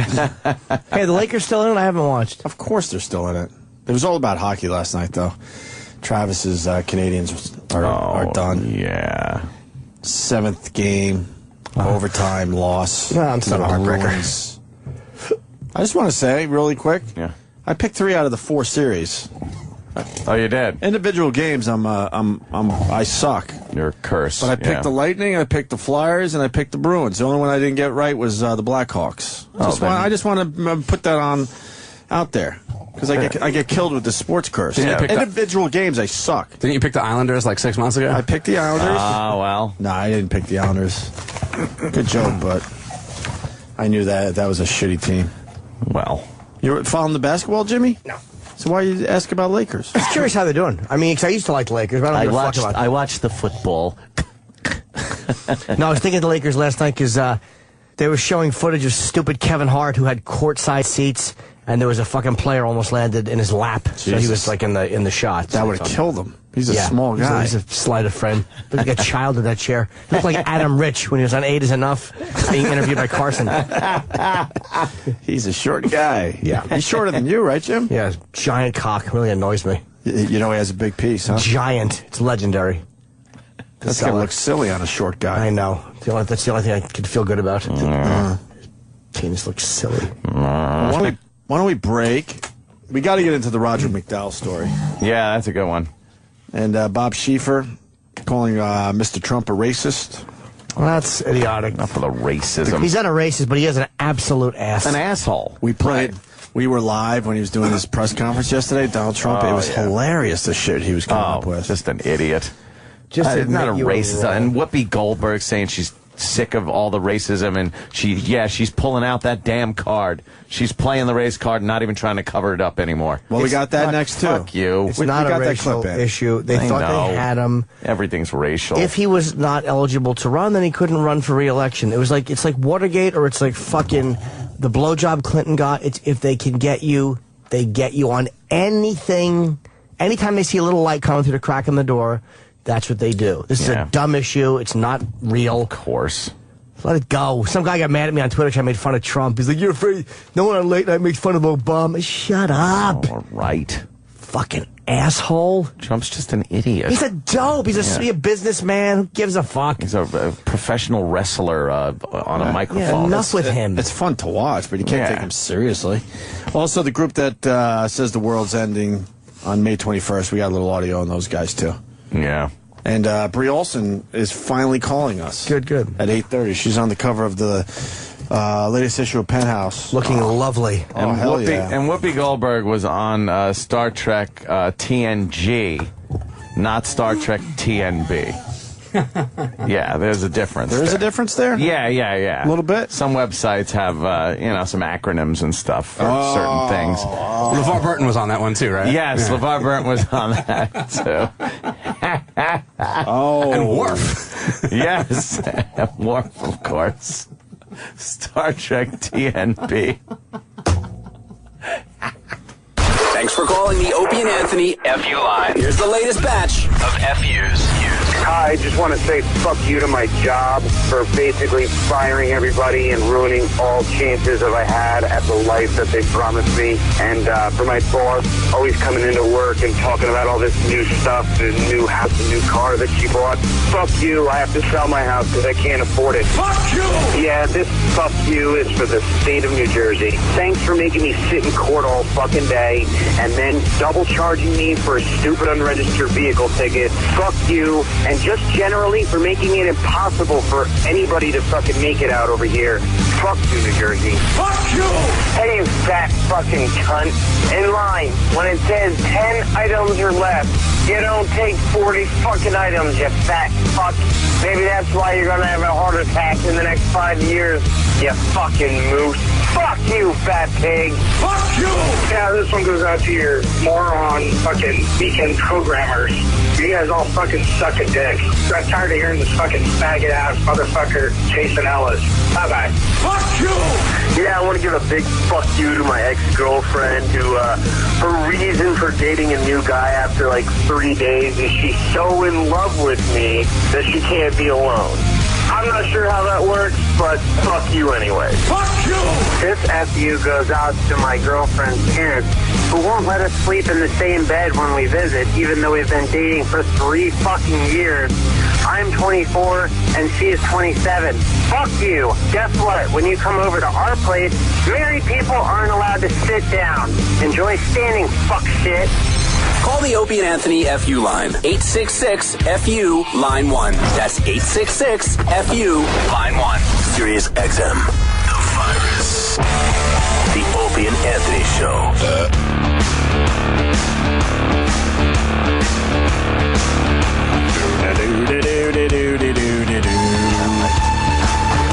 Ant loves Muse. You like the Muse, right, Ant? I actually don't mind Muse. Really? Yeah. I'm surprised by that. I know. I think you didn't like him at first. No, I sometimes I have to. It takes me a while to distinguish some of the stupid shit generic bands from the rest. But I think Muse kind of stands out a little bit. Yeah. Don't ask me anything about, a song or anything like that. We got the most annoying 30 seconds. The finalists, Jimmy, there's some good ones. We're down to 12, so we're going to need your help today a little later, okay? Sure. We got Brie Olson calling in, so maybe after Brie's phone call. What time is she calling at 8:30? 8:30, yeah, but we got other things to do. We got Bob Schieffer, Schieffer calling Mr. Trump a racist, and then we got the Whoopi Goldberg Who's Bob clip. Schieffer? He's one of those CBS Evening News guys. A racist. And then we got Whoopi Goldberg, the clip and just... Yeah, Whoopi saying she's going to start playing the race card. Start? And we got Gloria Allred involved in the Roger McDowell case, which is a great case. Was that the one where Roger spit and hit Kramer in the head? He actually... was that the one? I don't know that episode. Is it finally coming to justice will be served? All right, I'll say yes. Because Roger McDowell was the one that that spit that loogie. Seinfeld? Oh, yeah. Roger McDowell was on Seinfeld? Classic episode. But Roger was on it? Well, he was in this grainy film that was supposed to look like the Zapruder But they mentioned film. him. Oh, yeah, and you see him. Yeah, he's actually up there in the bushes spitting out. Spitting. I'm only in part of the time with your Seinfeld. I'm sorry, sir. Yeah, right there. I was doing night radio during that whole fucking... Yeah, see there. Roger McDowell's behind the tree. I do remember this clip. Okay. That was such a great... Hey, pretty boy. What does he say, pretty boy? Nice game, pretty boy. Nice game, pretty boy. Then, a second later, something happened that changed us in a very deep and profound way from that day forward. What was it? He spit on us. And I screamed out, I'm hit! Then I turned and the spit ricocheted off him and it hit me. Wow, what a story. Unfortunately, the immutable laws of physics contradict the whole premise of your account. Allow me to reconstruct this, if I may, from Miss Bennett. The fact that Newman was in JFK, too, makes it even better. Oh, that's right, yeah. Wait. Yeah. JFK? Yeah, the movie JFK, yeah. Wait. Yeah, and they do a whole recreation of the court scene. He was one of the, he was on the crew there, on the prosecution team, I guess. That's one magic. But they're loogie. using Roger McDowell in this episode, so does he have a reputation for being an asshole? I guess. It was kind of a jokey thing, though. I know, but they used Roger McDowell of all people. Yeah. Maybe there's something to that. They probably were able to We'll get him into that in a day. second. But first, Bob Schieffer on Donald Trump.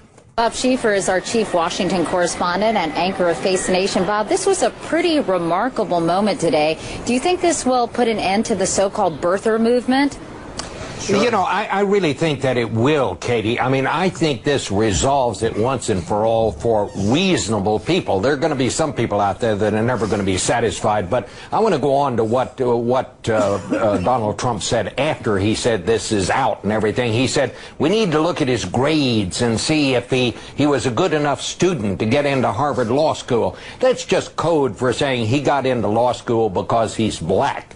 This is an ugly strain of racism that's running through this whole thing. It's kind of like when the media says comes to an end unruly teens for blacks. Yeah, unruly teens. How about that? That's code. How about that? That's code for well, I can't say it, but it is code for that. Here's the thing: Trump is an asshole, and he's embarrassed that he was proven wrong. Yeah. So instead of just saying I was wrong, which this is everything that's wrong with people in this country, he has to spin it like, well, at least I got him to show it. Not, I've made an ass out of myself. And he's saying that Obama said he didn't have very good grades. I want to see his record. Hey, if you're the president, all that stuff should be open. Yeah. But I'm pretty sure Obama is probably qualified to be in Harvard. Did he edit the fucking Harvard Review, which is like the law? Yeah, but he did that because he was black. It's fucking amazing. I don't know what his grades were. I don't know. But I think blacks are wrong. It's not racist. It's not racism. Keith explained to me, I was talking to Keith and somebody else about this, like why, and Sherrod raised a good point too. He's like, because what they're doing is with the whole birther thing is they're saying like, look, you know, he's not from here. He's not one of us. And they said that's got something to do with race. Like that's why they're like, look at, you don't hear that from other presidents. Yeah. Here they are going, look at, he's from Africa. He's different. And, you know, it was a good point. But the thing is, they just fucking want to use anything they can when they think they can get you. That's all this is. What about the basketball line Donald Trump used yesterday? I didn't hear. What did douchebag? I used to think he was okay. I really can't stand him. We were having fun listening to him yesterday. Was it? I don't know. Maybe if he didn't spend so much time on the basketball court or something like that. Gas prices would be down or something, whatever. But I don't think he's being racist. I think he's just being an asshole. Yeah, he's not being... Whatever. Yeah. As a black president, welcome to politics. This is what they do to everybody. I mean... Yeah, look at 8 years of George Bush. He took a beating. You saw everybody... Everywhere he went, there were protesters with signs of him with a Hitler mustache on and, you know... swastikas all around his pictures, and Obama's going through the same thing. It doesn't make it racist just because he's black. Stop it. No, and it's also like, look at how if they think they have something, they just keep needling and pushing, and no matter what makes them think they have something, they just keep fucking digging and digging and digging until hopefully they get something. Yep. And, you know, I mean, look at Watergate's a great example, even though that was a crime. Yeah. But that little bitty stupid thing ended a presidency. Yeah. It's fucking amazing what can start the ball rolling. And it had nothing to do with Nixon's race, that's for sure. And it was a crime, but I mean, still. Yeah. But there have been plenty of presidents that have taken so much shit just based on their party. You know, not the fucking, their race or anything like that, even though, you know, they've all been white guys. But just because he's black, hey, you're the president. You got to take this shit. They're going to try to get you any way they can. Everybody was asking, why didn't he do it? Now, we have to look at it. We have to see, is it real? Is it proper? What's on it? But I hope it checks out beautifully. Like your wig? Mr. Trump, meanwhile, breezed through New Hampshire as if... Yeah, why doesn't he answer questions about his hair finally? Yeah. We've all been wondering forever. What is it? Yeah. Finally what tell is us. it? Is it real? Right. Is it real? We have to take a close look at it. He's just a boardroom douche. Yeah. You know? And he's, a relatively simple... He's a showman. He's a carny fucking guy. That's what Obama called him. He called him a sideshow and a carny barker, but not by name. He dismissed him as he should have. That's what he is. When, during his press conference yesterday? Yeah, and he just said, we don't have time for this silliness. He loves the attention. He loves the press. Any press is good press for him. And that's how he feels. But it doesn't make him a racist. I hate when there are real racists out there. They do horrible things. They down south there's quite a few organizations that are still. Did you say there are racists out there? Yeah, there are racists out there. that are dating out there. Out there. Yeah. Mm-hmm. Not in here. Mm-hmm. Sorry. I could have my racial opinions that are based on the facts that I see on a daily basis. That's what I do. I search out facts and I base my opinions on certain racial facts. That's what I do. I'm not sitting there prejudging. I'm not fucking. I was just going for a dumb joke. No, I know. I'm just explaining. Just a silly. But some people joke. don't quite get it. They don't quite get it. You want to do the Whoopi clip? Oh, please. That drove you nuts. By the way, look at Dan Rather, who ran a story he knew wasn't true for Bush about his military service or something, whatever it was, and he was fucking lost his job. Like, that's how bad they'll go after you sometimes. Yeah. That obviously you couldn't cry race. You can cry political ideology, and that's all it is with Obama. It's political ideology. Because he's black, you can't say it's race. Mm-hmm. They went with something that they knew was bullshit. Yep. And Rather, it feels like he was thrown under the bus or whatever, but fuck him. Yeah, it was time for him to go. But you know what I mean? It's like, come on, they do that to get you. Who's your guy? Brokaw, I like the Brokaw was good. I like Brokaw. Brokaw. He was the last one I liked. I saw some early clips of him. They were it was some documentary I was watching, and they showed him, and he was just like, "Here in San Francisco, we're looking at another debate coming up between like," and for him to be able to overcome that dumb impediment he had, I guess he had to be good. You know, people trusted him too. He had that trustworthy thing. Yeah. He was one of the last, I think, that were actually trusted newsmen. Yep. Now, I couldn't fucking tell you. And, you know, none of them have dignity. They need what is dignity. Now, none of them have that. I don't mind. I just say don't mind is the best I could do. Brian Williams, I don't mind him. Yeah, he's kind of no there, Tom Brokaw. but you could tell if the network tells Brian Williams to do something, he's gonna fucking do it. Katie Couric always sucked. Yeah, as far as the news goes, she's out. I know she's out. She's gonna be the new Oprah. She's out like us. By the way, the Obamas are on Oprah today. Yeah. And the only reason I bring that up, our fucking boss, once again, our old boss Elo, was he hanging out with them? Yeah, he'll meet them. As the president of Harpo, he'll get a picture. Holy shit, that's pretty huge. Yeah. He's come a long way, this Elo. What was he doing at XM? Nothing. Oh my exactly. God. That's the thing he's doing there. Talking a good game while driving Oprah's company to the ground.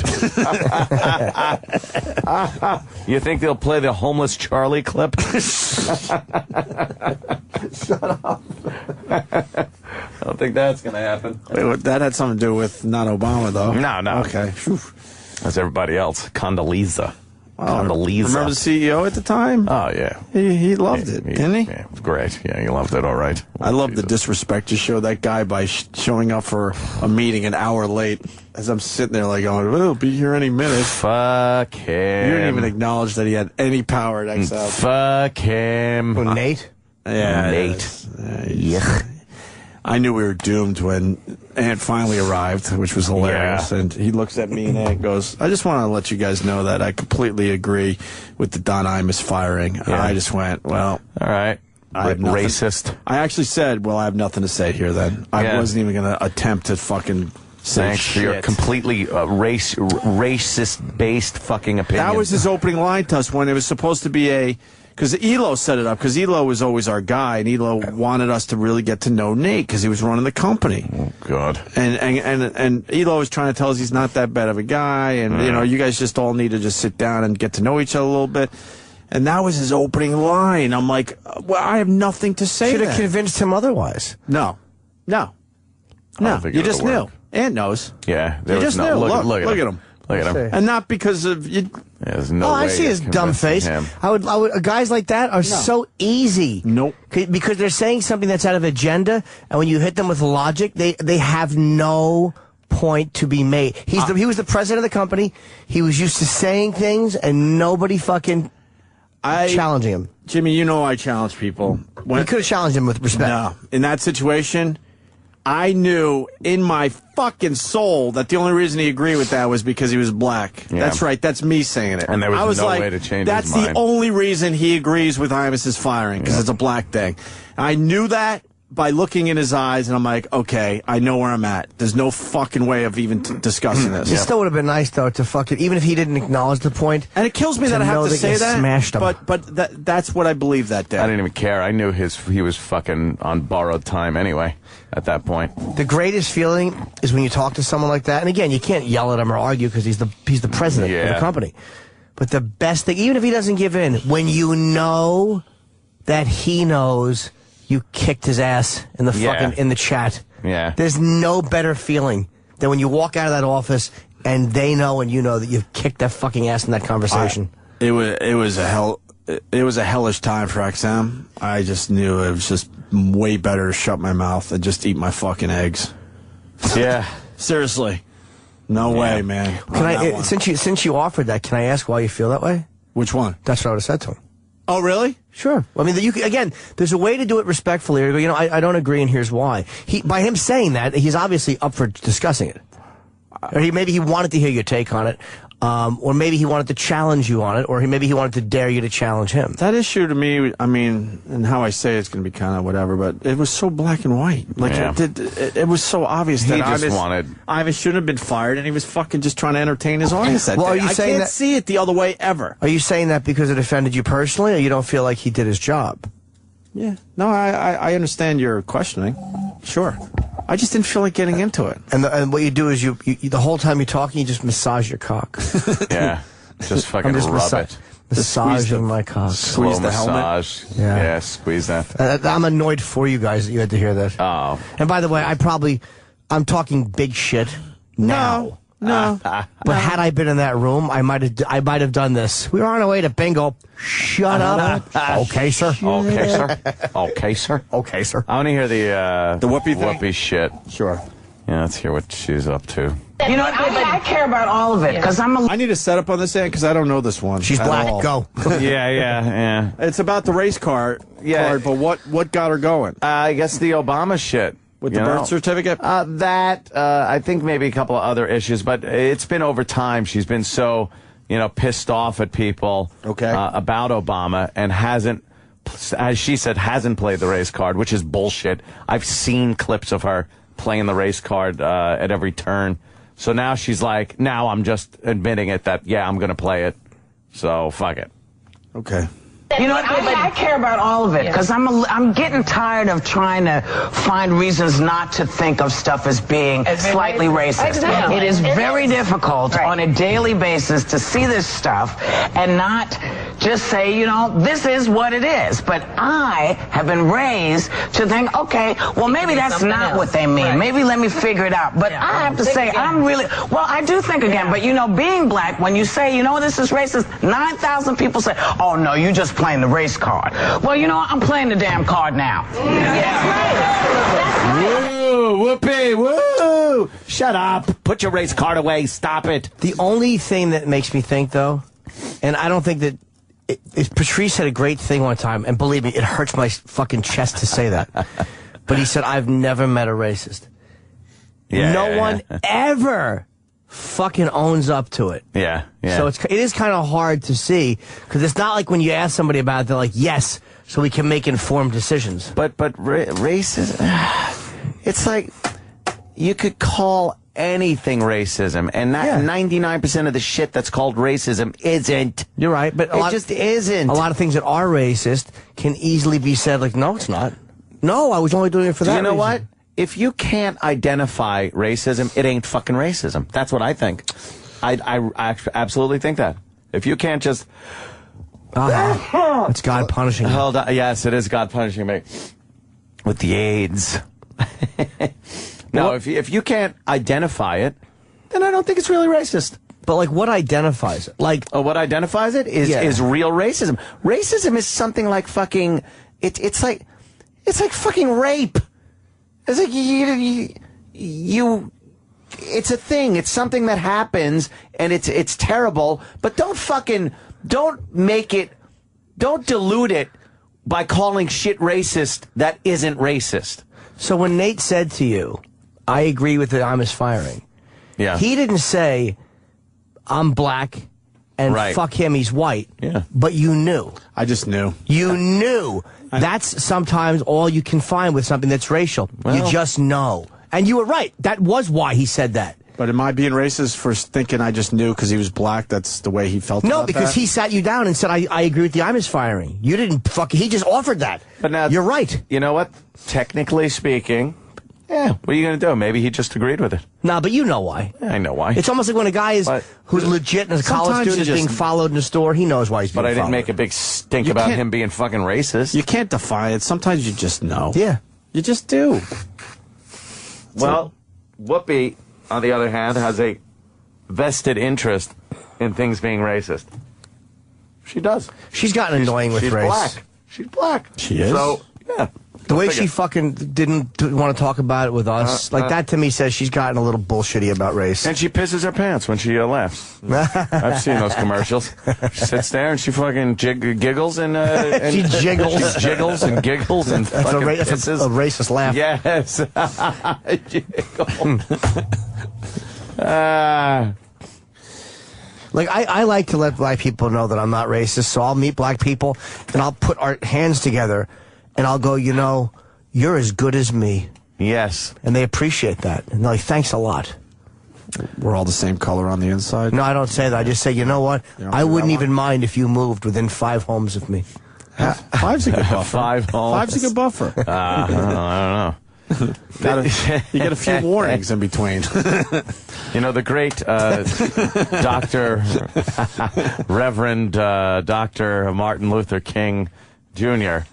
Did say, you know, to judge people on the content of their character and not the color of their skin. Exactly. I don't like Anthony quoting Martin Luther King. And in person. Feels wrong. That is absolutely what I agree with. I agree with Dr. Martin Luther King. Hamburger. Yeah. Give yourself a hamburger. Shucky ducky, crack, crack. I agree. Nice. But the second you judge a black person or even a group of black people on the content of their character, people will say you're judging them on the color of their skin. No! When I see now there was just the latest one today is a Chinese food delivery guy gets his ass fucking handed to him by a bunch of savages that ordered food. He shows up, they beat him down trying to get money off him. He had no fucking money. I guess they stole the Chinese food. That's that's not what that was about. But it's savage fucking animals doing it. And I'm basing that opinion on what I believe is the content of their character, not the color of their skin. I agree. So when I call them fucking animals, am I being racist? No. No. But just because you say that and people think you're being racist and they're wrong, it doesn't make my point wrong either. Like, you should say they're animals if they beat a guy like that. Because in a different job position that I'm in right now, I would get fired. I know, it's true. If I went around and said savage fucking animals, I would get fired because I would be saying, oh my God, that's a racist thing to say. No, I'm basing it on the fact that they beat up a poor Chinaman that's just trying to deliver food. Do you get deliveries to your house? Yeah. Maybe they beat him up because he didn't have fucking change. They always have change for me. No, they don't. It's frustrating as all hell. Mr. Anthony, how are you today? It's frustrating when they don't have change. Yeah? Yes. I can see why you would want to. Mine always beat up has a delivery change. guy. I have it so many times. I'm like, your job, you need change for your job. And let me tell you guys. something. One time when I didn't have change, I had 100, and he didn't have change of 100. He gave it to me for nothing, and said, "Next time, next time." And then, like a couple of days later, the guy remembered. That wasn't a Chinese guy. Yeah, it was. No way. What was it? I'm shocked, and I'm not even going for. No. No, why? I'm a regular. Remember how Patrice was talking about how they don't give you they give you nothing? nothing? Well, this was an anomaly then. Did you see the story? You just remind me of something. Yeah. Some guy had some kind of incident in the Chinese restaurant where an ambulance was called. They're hauling him into the ambulance. Did you saw the story, Danny? And the fucking the Chinese waiter or the owner of the place, I don't know who, we'll get the story, is handing the guy a bill as they're hauling him into an ambulance. He wanted to get paid. I swear to God. I don't want this to seem racist, but the fucking Chinese, they're like the fucking Jews. I'll explain later. That's not racist. We'll find the story. But the guy was handing him his bill as they were loading him into an ambulance. Who's the comedian that ambulance. Dude, was it, if it's Kevin Hart, I'm going to vomit that I'm quoting him. No, who's the comic that said that it might have, the black people, no, it was Bill Burr. Fucking Bill Burr, his joke about how you put the curse after the ethnicity and it's not racist, but if you put it before, oh my God! I forget. Somebody quoted it to me. I thought it was brilliant. Like, it is brilliant. Black guys would say, "Look at that Chinese motherfucker," but a white guy would go, "Look at him. He's fucking Chinese," and it just sounds something like that. It sounds more racist. Yeah, yeah. Fucking. It's a point that I really want to smash Bill for making. It's fucking hilarious. Really smart. That's fucking really good. I need the Chinese story on my Twitter if someone has it, please. Danny's looking too. Oh, it's a good fucking... I think somebody tweeted that to me the other day and was commenting about how right Patrice is. Big Mama Prods on Twitter. I think there just needs to be a little more pride, a little more sense of community and family, and I think a lot of problems would be solved that way instead of instantly screaming racist and throwing out the race card and blaming. The blame that goes on is astonishing to me. Danny, can you read the basics on that one for me, please? Man handed food bill inside an ambulance. I could see that from here. That says, you had chow mein. A man who suffered a seizure while eating at a Chinese restaurant in Melbourne was handed his bill as he was being loaded into an ambulance. Yeah, that's amazing. Wow. An unidentified man fell to the ground after suffering an apparent seizure at St. Kilda's Seafood Dumpling Express. Oh, my God. Of course you would have a seizure. Have a seizure there. Why would you go there? As he was getting into the ambulance and his friend climbed in to join him, a waiter came out and handed him the bill. You pay bill. You pay bill. It's not great. The man's companion said the restaurant's actions were just so inappropriate. Of course. Yeah. Well, what do they want? Not to pay the bill? Because fucking old fucking leaky brain McGillicuddy decides to fucking pop lock on the floor and they're not supposed to get paid for the food they sold? Well, exactly. And it says restaurant manager Kevin Tien told the newspaper he did not think it was inappropriate. Quote, my opinion is that they ate in our restaurant. They have to pay. Fucking asshole. That is a scumbag move. To eat in the restaurant and then fucking have a seizure. How about you pay up? How about you pay up, fucking Edmund Muskie? How about you pay up, fucking squish brains? You went with a Muskie reference. Hey, fucking jumping bean brains. How about you fucking pay up? It's no one's fault you got Jiffy Pop in your fucking brain. Why should they fucking not get money for their fucking General Chow's chicken? Just besides, you want to fucking lay on the floor and do the worm from 1988. Fucking assholes. Doing the Humpty dance. They're trying to fucking get their money. Take your fucking chow mein brains, if I may. Fucking. Boo. We're going to have Brie Olson in a few minutes, one of Charlie Sheen's goddesses. I think she's still a goddess, even though she broke up with him on a text message recently. I just look at her as lovely Brie. Break up. Can we squeeze in the Roger McDowell before that? Yes, squeeze it. Gloria Allred is involved. She holds a news conference announcing complaints of Atlanta Braves coach Roger McDowell using homophobic, threatening language. Homophobic. Oh, yeah, in San Francisco. Do I have to read the story, or is it all in these clips, hopefully? Gay. This might be part of her press conference. We'll fill in the blanks if we have to. Yeah. Mr. Quinn was in the bleachers with his children at batting practice when he and his family observed Atlanta Braves coach Roger McDowell making some extremely rude and homophobic comments to three men who were also in the bleachers. Okay, what's the problem? I guarantee they were heckling and being obnoxious. Yeah. So Roger McDowell went after him. So what's the problem? Yeah. I'll tell you what. The guy with his family is probably going to sue, and they have this snitching, awful fucking bitch lawyer. She is fucking repulsive. might not like it, but what's the problem? You should be able to do that. Baseball game. We're snitches. The whole country is fucking little babies and tattletales, and I didn't like that. We're doomed. Fucking God, I really hate Gloria Allred. We're going to go back to that story in a minute, but first, the lovely and talented Bree Olson. Hey, Bree. Bree, it's been a while. Hello. Hello. That sexy voice. That Bree voice, yes. How are you, Bree? Wow. Good. I'm in Indiana. You're in Indiana? Yeah. Yeah. What time is it? Oh, Jesus. Same time as y'all? Yeah, as y'all. Wait, you're on East Coast time now? Yeah. I don't know why I thought it was later. You're on the first time zone. Takes a while to get to. You're on the front cover of the May issue of Penthouse looking really, really fun. My God. Really nice. Yeah, that's a great cover shot. And then you got some a nice pictorial. You're lesing out. Yeah, you're lesing out with another girl. Lesing out, as I like to say. Yep. Well, it's better being on that than these days being on New York Post and everything. Well, that's true. You have gotten a lot of exposure of late. Well, not this much exposure. Haha, get it? Hey, Bree, are you still doing movies, or are you only doing shoots?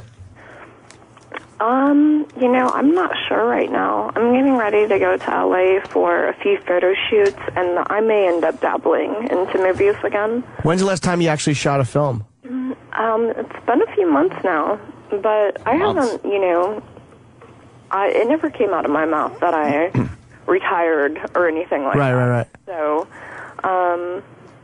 I've just been busy with other things. By the way, that's Jim Norton talking. Do you know Jim? You remember Jim? I think you know Jim. Yes. Teasing, of course. Now, so was it a girl the last one you shot? Or was it like guy-girl? I don't remember. Oh, nice. She doesn't even remember. Because everything kind of came suddenly and off guard. Like, I wasn't expecting to be then it was a guy. out of the industry into... Yeah. What the hell are you? That I just got out of. What do you do in Indiana? Like, you seem to keep going back there. Is it just to kind of breathe for a minute? Yeah, I just built a house out here this past summer. So. Wow, yourself? Yeah, all by that's myself. Very hard to do. The cameras out and then started whittling away. No, but so I've been working on that and just, it's all done now, but just been decorating and just hanging out with my friends. I grew up here, so my family's here and everything. Yeah. Who's lucky enough to be Bree Olson's neighbor? Can you imagine? Oh, man. My neighbor sucks. I'd invest in, like, binoculars and fucking telescopes and camera equipment. Although, tunneling equipment. I could see her naked, just get a magazine or a movie. Silly. It's just, can you imagine if she was right next door to you? No, that'd be great. Hey, Bree, how long into this, like, whole thing that you've been having happen, how long into it did you realize, like, this is going way farther than you would have thought? Like, it was getting much more publicity than you would have thought? I honestly, I didn't really think about any of that beforehand. I just, was like, I don't know. Because you're famous. I mean, you're very well known in the industry, and even people out of the industry know you. But this was like, all of a sudden, mainstream press. I thought you handled it really well. Like, you didn't do anything crazy or stupid. And I know that even myself, I certainly probably would have fucking blown it. But how did you keep things under control so well? I don't know. I mean, I don't really have a crazy lifestyle to begin with. I'm pretty laid back and almost boring, in my regular life. So I guess that just kind of showed when, all our whole lives are basically being documented. And I was just kind of in the background. I remember this one interview, there were all these camera crews in our house and everything, and everyone else is talking. And then the camera goes to me. They're like, "Do you have anything to say?" I'm like, go vegan, So it's kind of how it was, and I just kind of, I don't know, it was a lot for me. Did you find that people were trying to because the media is so repulsive, did you find like whether they would talk to Charlie or the other girl, were they trying to catch you by saying something, or trying to trip you up? Because they don't seem to like to do straight interviews. Well, it doesn't even matter. After that whole thing, I realized that all those magazines and just the press, and just everyone gets the story so backwards. And like on television interviews, they completely edit it and chop it up any way that they want to, and it's amazing. You could give a perfectly good interview, and unless that's live, you know, like I said, they can edit it any way they want and make anyone look, you know, ridiculous. And it's like the thing to do, and I forget who did this. It was a wrestler or somebody who actually taped, it was someone who did O'Reilly, and they taped the full interview themselves, and then when O'Reilly released it edited, they released it the way it was, and they kind of made a fool out of O'Reilly because it was very obvious that he had edited it kind of shitty, and they do that unless it's live, like you said. Well, good. I wish more people would see that because, you know, the general public, middle America and everything, they don't realize that. They just watch the news and they just assume everything that they read is true. Were you guys kind of acting a little bit just to kind of punch things up for the cameras, especially at the beginning when it must have been fun at some moment before it got a little out of control. But was there kind of a thing when the cameras weren't around, like, okay, next time that we get on the press thing, let's do this or that? No. No, really? No. 'Cause sometimes it seems a little calculated. No. I mean, it could seem that way, like I said, because the way people edited things and stuff, you know. So it's like the 2020 piece, for example, they interviewed me and the other girl for like half an hour, and they ended up using like 1 minute of us. You know? It was just one certain sentence that I said or that she said. So. Did it make you look bad, or because they have to do that in an interview? But did they do it, do you think, to try to get a certain angle on the story, or did they just think? Well, they do it to make it look as dramatic as possible. Right, so right. Anything they can do to make it, because people love drama. You know, if everything is calm and happy, no one's going to watch that. They're like, that's boring. That's like my life. Why would I watch that? Were you thinking at all of marriage recently? Like, not that you planned on it, but like, was there a party that thought maybe things are a little crazy, but they can settle down? No comment. All right, that's not a no. I mean, I'm saying it might be just an instinct for people to start thinking that. I mean, I know I probably would if I was in that situation. Are you at least happy with the way things are? I'm so happy now. I'm happy to be back home and have my own life and be doing my own thing. And, it's good to be home and good to be on my own program. Yeah. It definitely motivated me to want to do things mainstream, but not in that fashion, though. Like, I'm sure a lot of people assumed that I had done that, like, to try to get, like, my 15 minutes or something, but I don't know if anyone has noticed or not. But unlike all the other girls that were involved with Charlie, I've never went and did any interviews after Charlie and I, I've never it's kind of true, right? Papers. I've never, and these people, they're the vultures. They offer you a lot of money, and it's like, I'm not interested in that. I just, it was an experience for me. And you can make your own money off of those nice tits of yours. Jesus Christ. You see those fucking things? So, I was open, to just going through an experience, a life experience that a lot of people, they can't say that they'll ever do in their lives. But it definitely encouraged me to want to do some mainstream stuff. So I'm actually planning on getting an apartment in LA, and I hope to get involved in some classes and basically start from the bottom up just like any other person would do. Honestly, you really didn't come off at all like you were looking to capitalize on it, because again, there were no interviews. You weren't doing anything crazy, or it was amazing to me because again, I know that I probably would have buckled. And when you're in a situation like that, like after a while, did you start to be, because you're Brie, you're very well known in what you do. Was there a part of you that kind of resented being one of the goddesses, and you just kind of wanted your own individuality back? Did that bother you at all? Yeah, it did. I mean, who would want to be just, put categorized into a group when for so long of time I've been my own person. Yeah, that's true. I was already my own person publicly, so I knew what it felt like, it's just I had to watch everything I said, and I still do, I mean, my Twitter hasn't been the same because it's like, oh, what if I post this? These people are going to take it wrong. So that's kind of sucked. Were you I get very jealous. Like, I've had a few threesomes in my life, and I don't know how people do it, maybe because I'm insecure. Were there ever moments where you'd kind of just like, hey, look, I wish this was just me and this person, and there was nobody else here, or did you not care about that? No comment. Okay, so that's a maybe.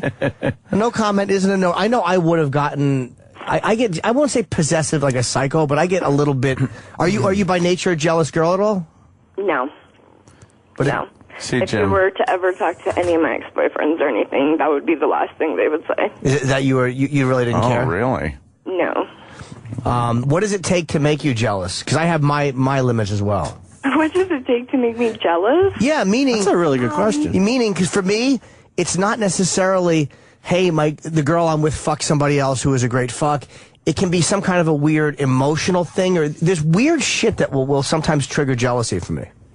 Jealousy is such an ugly emotion, and I try not to involve it in my life. I would say the only thing that would really make me upset in a relationship is someone that lies and, that would, sleep with the girl behind my back or something. I mean, if we had an open relationship about it, then that would be one story. But there's nothing that bothers me more than someone that would lie to me, because that means there's no relationship there at all. And if you had an open relationship, would it because I've had a couple of those, and here's where they tend to get hairy.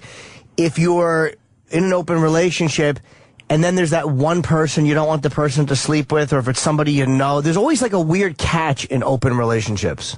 See, I've never done that. That's another thing. Anyone, I've never set rules, because I'm like, what's the point in saying, okay, go do whatever you want, but not really, you can't do this and this and this and this, and I'm like, there's not going to be anything like that.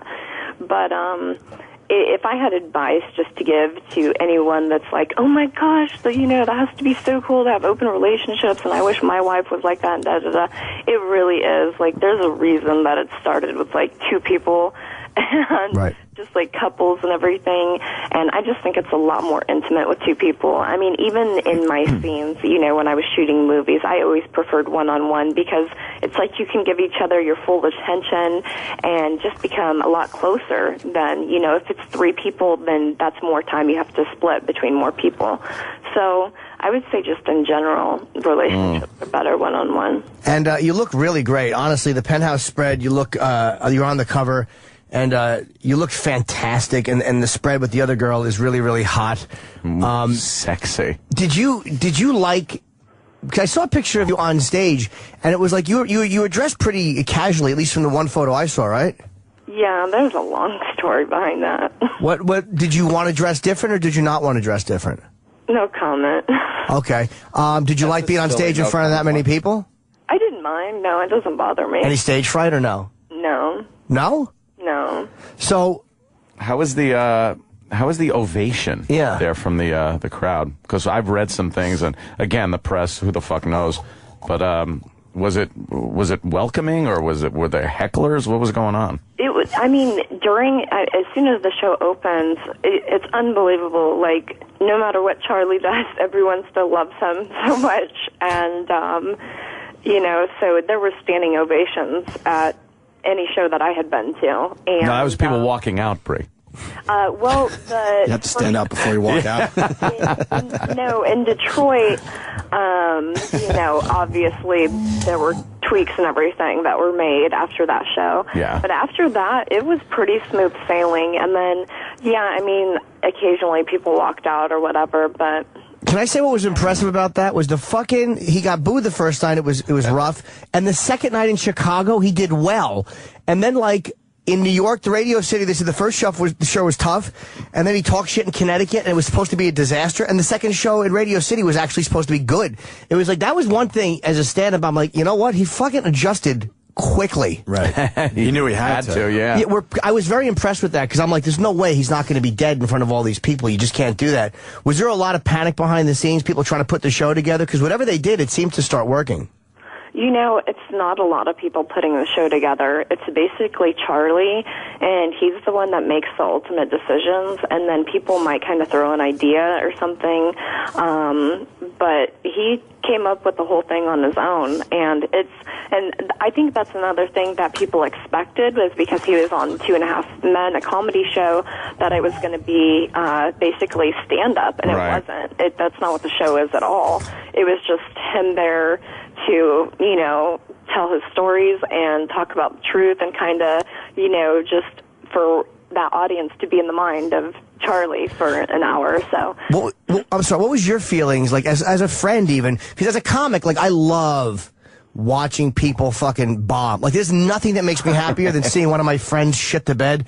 But, you know, for a non-comic, and he's not a comic, what was going through your mind when you were watching those rough moments as like a friend of his and as a person who cared about him? Oh, no comment. Would you be upset? Or did you figure, fuck it, he'll walk it off, it won't be a big deal? No comment. Well, that's not a bad question, I don't think. Let's see. Were you worried that you were going to have that problem when you went out there, or were you confident that things would be okay? I didn't, you know, it was very quick for me. I was really in and out. So I didn't, have, anything, no lines or anything like that. You know, I spoke a few times in front of the audience, but for the most part... just a little eye candy. Yeah, I guess so. Was it hard as a performer? Because you're not a background performer. You're obviously, you know, you've won awards. I'm not being polite to you. You're fucking huge in the industry, and you know you're huge in the industry. Was it hard for you to take a kind of a background role, quote unquote? You know, it was definitely different for me.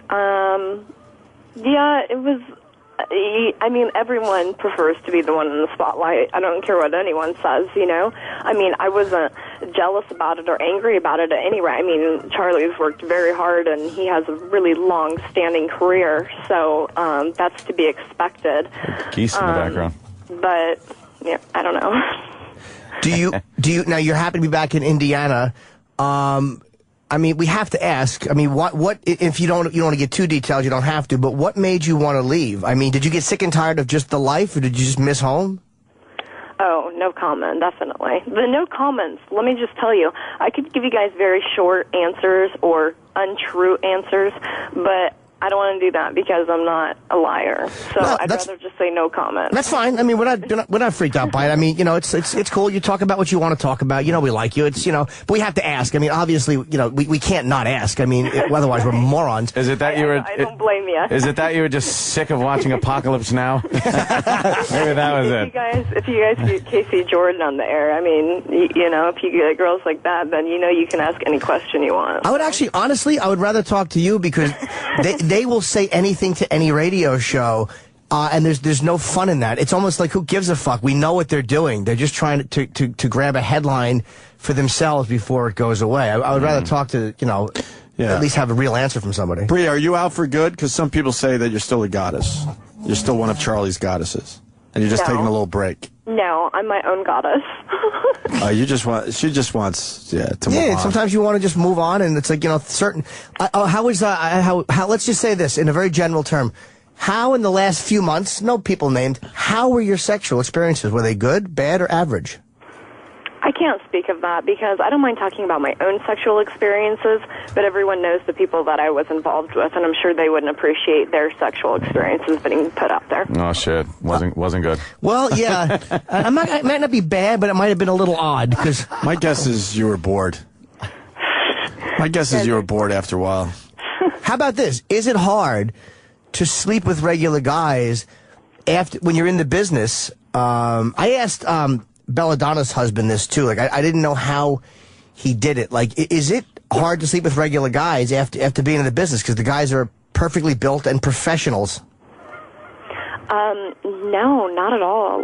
Just like civilians, you mean? Yeah, just people that don't do that for a living, that have regular dicks or regular bodies and have regular staying power. You know what I mean? And I don't know. You tell me, Jimmy. Well, I would love to believe that you certainly enjoyed it. I mean, I know for me, I ran down the hallway making whooping noises. That's a great question. Do you still have a little something for Jimmy? Jimmy will always be in my heart. Thank you very much. We're friends. We stayed friendly. Who is better, Jimmy or Charlie? Oh, God. I don't want the answer to that. Charlie is too crazy sounding to not be a decent fuck. I know the guy is at least a really crazy good lay, so I don't even want to be compared to that. I tend to be mellower than people think I'm going to be. Yeah. I'm a little bit mellower. Was there ever just a conversation that actually was intelligible and like, hey, that's kind of cool? Or was it always catchphrases?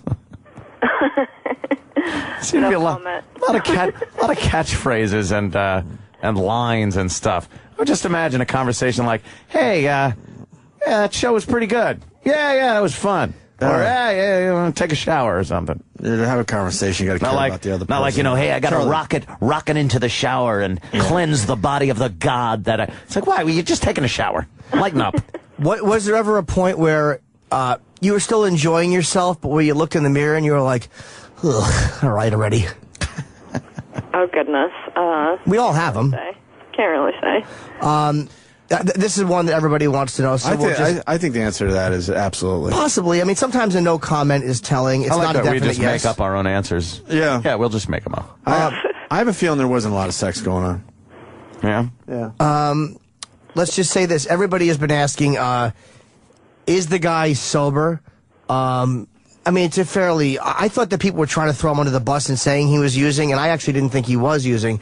He seemed to me like just somebody who had probably been up for a couple of days and kind of having that, getting used to sobriety craziness, which all of us kind of go through when we get sober. Right. So were people just trying to throw him under the bus, or did he take a little while? I mean, is he doing all right? Because I actually like the guy. Yeah, he's not using any drugs. Okay. Oh, drugs. But a little alcohol here and there. Oh, goodness. A little wine, maybe. Who doesn't like a beer? A little wine, I'm thinking. I'm thinking a beer guy. Wine's safe. Maybe a beer. Yeah. What do you think? I'm thinking. Yeah, beer. Well, is it a point where it's not addictive anymore, where it's just a social thing? I mean, some people stop using the hard drugs and at least drink socially without fucking abusing drugs. I've never seen him drink or use illegal drugs. Oh, all right. Or do you drink or no? Rarely. Oh, okay. It's easier if you're around people who aren't fucking loaded all the time. It's like when you're cleaning up, it helps to be around people who are having a drink once in a while as opposed to fucking, people that are piping it in. Drinks vegan vodka. I like that. And actually, the whole time that I was over at Charlie's, I never even did have a sip because, it's like it's not something that like I said, I usually just do it on occasions or something. So I just didn't do it at all, just out of respect for him. Sure. And we believed that he wasn't using. That was our take on it, if you remember, Jimmy. Yeah, I didn't think we were saying he was either. more manic from maybe coming down from some stuff. Yeah. We didn't think he was still using at all. It doesn't sound like that there was that crazy of a time going on over there. Like, was it pretty civil, just kind of watching movies and hanging out? No, it wasn't that. Oh, really? I can tell you, it wasn't that. It was a lot of work, a lot of cameras there all the time, and interviews, and putting the show together. And there were always people there, and it was very much just the show, the focus every day. From wake up to bed was the show. Was it hard to, and I hate to say it, like I don't know how to phrase this, and I'm going to sound like the fucking fruitiest guy, but did you feel like when a lot of this stuff is happening, that like your needs weren't being met? Like, and I don't mean that in some corny way, but it's like, hey, look, I need attention too, or I need to be taken care of on some level, just as a person, and when all the focus is on one individual, sometimes that's hard for the people around them. No comment. All right, that's no comment, lad. That's a possibility. Yeah, there was no sex going on. But it's hard if it's almost like when somebody is going through something, then almost I feel guilty if I have something that I need addressed because the other person's issues seem a lot worse than what I'm dealing with. So maybe that's what it was. Yeah. IDK. IDK. Oh, I don't know. I took a second to get that. Did you really break up with him through a text message? No, I didn't. I left in Canada. Oh. Oh, see, that's a rumor. It's another fucking rumor. Yeah, that's out there pretty strongly. From Twitter. All right. Yeah, that you just you said goodbye on through a text message. All right, so you left in Canada. And did it make you laugh when you hear about the fucking bullshit that people throw out about what happened? Not ha-ha funny laugh, but like annoyed. Like as far as the press and everything goes, what they're saying? Yeah, or just like, again, like Ope said, like, did they, there was a rumor going around that you broke up with them via text, and that seemed like a little cold, and now you're saying, no, you just left in Canada, and that was that. Yeah, it's annoying, yeah. Do you want to correct people when, I'm sorry, do you want to correct people when you hear that? Like, do you want to, like, fucking email the person and go, hey, fuckhead, you got it wrong? Correct. If I really wanted to that badly, I would do interviews, but it's not that important to me. I don't really care. Okay. Are you going to go back on the tour? No. That's it? You're done, Ski. Comedians are so much easier than actors who make a lot of money. We're very low maintenance. That's the beauty of us. And you left in Canada. Was it your choice, or he basically hinted that it was time for you to move on? No, I left. On your terms? No. Nobody knew I was leaving. Kind of. Oh, you just said, okay, it's time to go. Yeah. And when you were heading for, I'm going to guess, the airport, did you keep checking your text, hoping that somebody noticed that you left, or No. Oh, you didn't. Okay. Wait a minute. I waited till I got through customs before I even told anyone that. There is an important point here. Charlie was the one that said on stage that Bree broke up or whatever through a text message. That's where that came from. That wasn't even the media. That was from Charlie himself. Oh, okay. There you go. That's right. What are those? Do we hear animals in the background? Geese. That's geese. Yes. Oh my gosh, they drive me crazy. Let me tell you something. Water may be a beautiful thing, but never never build a house next to water, because these geese. People, okay, I'm a vegan, so I don't need any meat or anything, but instead of, like, turkeys, people need to start eating geese for, like... Oh, is that you just want to get rid of these fucking things? Yeah, they are noisy. You want to shoot them for sport. Yeah, I don't eat them. I just kill them. Yeah, or just you know what you want to do? You want to capture them and punch them in their fucking in their geese sides. Karate chop to their big long necks. Geese have the most punchable wing area because they're fucking loud and they're mean motherfuckers too. They're not pleasant at all. They got a great neck to choke. They're disturbing my swans in the pond and everything. Swans? Wow. Oh, they're also nasty though. Swans are supposed to be fucking vicious too, right? Well, that's why they put them in here, is because they're supposed to keep the geese away, but there's just there's 2 to like 1,000, so it's not working very well. Yeah, apparently you have a real like swan goose fuckathon going out on your lake. Shotguns keep geese away. Yeah, the strategy backfired. They're just having this fucking hybrid bird that's louder and meaner. Hey, Bree, in all fairness, a lot of people are frustrated by the no comment thing, and we understand. Will there come a time where you'll tell your side of the story? I don't know. As of now, though, you're just leaving it alone? Who's saying that? Are you guys getting in live feed from the listeners? Or yeah, we always have that. They always through Twitter and everything else. Listen up, listeners and Twitterers. I have told these guys more than I have told anything to anybody. So true. And it's we got a few things out. But the point it's they want to know how Charlie fucked, and they want to know what kind of drugs, and you know the deal. Yeah. Yeah. She's not doing that. It's odd. I don't even. I'm such a pervert. I don't care about the drug. Like if he was literally smoking coke out of one of the geese's heinies, I wouldn't care. All I care about is the sex. That's where my perv mind goes. Oh my goodness. I mean, I probably would if there was something smoked out of a geese's ass. I'm exaggerating. That would be interesting. Was Jimmy good? Yeah. No comment. Does he have a big hog? Yeah. God bless her. You definitely have taken some acting classes. She's very good. Yes. Look, Jimmy, this is what I got to do. If she's not going to answer questions about Charlie, she's going to answer questions about you, I don't think she remembers. We hung out, we were friends, but... Is his penis... I totally remember. Okay, good. I was just saying that, hoping you'd say that. Thank you. I was trying to be manipulative. Is his penis bigger than normal? Bigger than the average? Yes. Larger than average? Yes. Oh. And does he get a nice stiffy? Yeah, of course. I did. Wow. Does he have big balls? I don't. Oh, God. I'll tell you. I'll show you my bag. And he's a really naughty texter, too. We've had some good... Oh, really? Yeah, we have had some dirty ones. Yeah, we've had some fucking dirty texting, though. I mean, they were fun, though. They were actually... perform. That's like saying hello to your grandma at this point. Yeah, you don't have to perform on texting. We kissed a lot, too, if you remember that evening. Yeah. Ooh, Jimmy needs to know. Is he a good kisser? I didn't need to... That's what I was just going to say. He is a very good kisser. Jimmy, thank you. But I didn't even with his bird lips? I have what I do when I kiss, my technique is I actually close my eyes and I violently tilt my head to one direction and I just lip lock and I start moving my tongue as fast as I can. Women love that. It's a very sexy technique. That does sound good. And I rub their shoulders vigorously. Don't you keep your eyes wide open too when you kiss? No, I slam them shut like there's a murder being committed in front of me. Because they like that. No, it was a nice time. It wasn't what you probably would have expected. A creepy comic and a girl in adult films to be like. It was probably much more normal than people would have thought. Well, Bree is ridiculously hot, man. Yeah, and the penthouse is great. The spread is really, really excellent. Honestly, you look great on the cover, and the girl spread inside is very, very sexy. Mm. Hey, what was it about Charlie that you liked? He's a handsome dude, honestly. I mean, he's not an ugly guy. when we met, he was just very charismatic and really intuitive and intelligent, and I was just really attracted to that. So is he like he is on TV when you see, and I don't mean just the quick sound bites that make anybody look nutty or anything like that, but does he come off a little more normal in real life when you're just hanging out without the cameras there than he does on camera?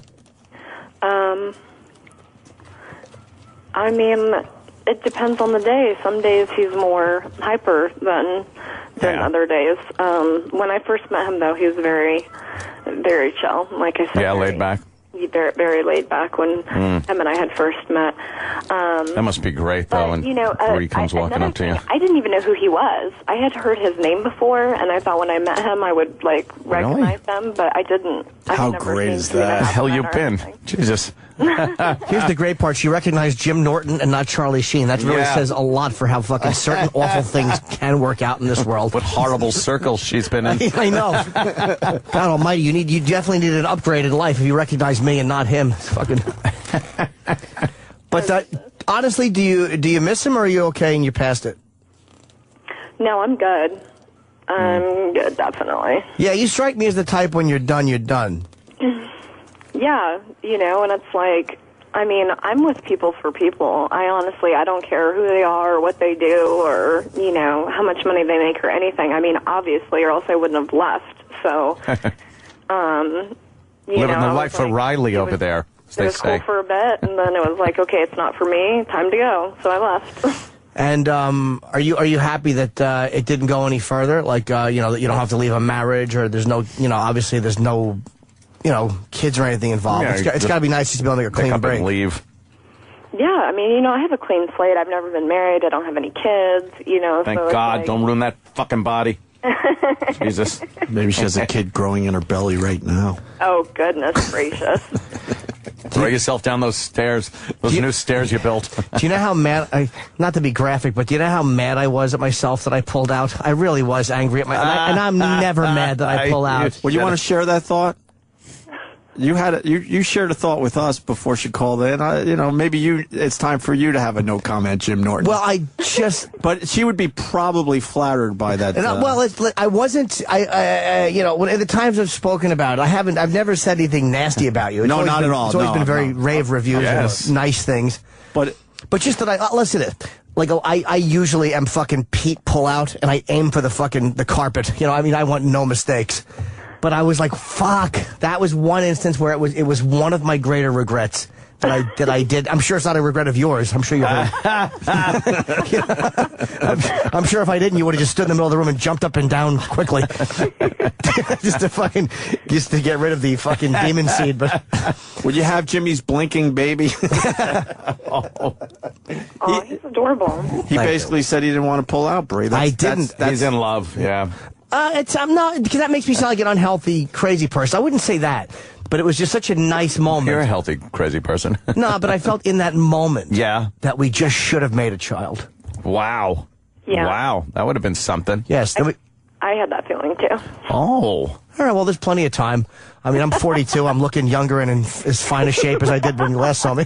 Pulling out is one of the hardest things to do. It's fucking, most times it's Write fucking... a song about that. Easy breezy. You know that? Really? Yes. I don't know if this is going to work, but I'll try it. Like that horse in Oregon. That's how I fucking come. Jimmy... In a man's ass. Jesus.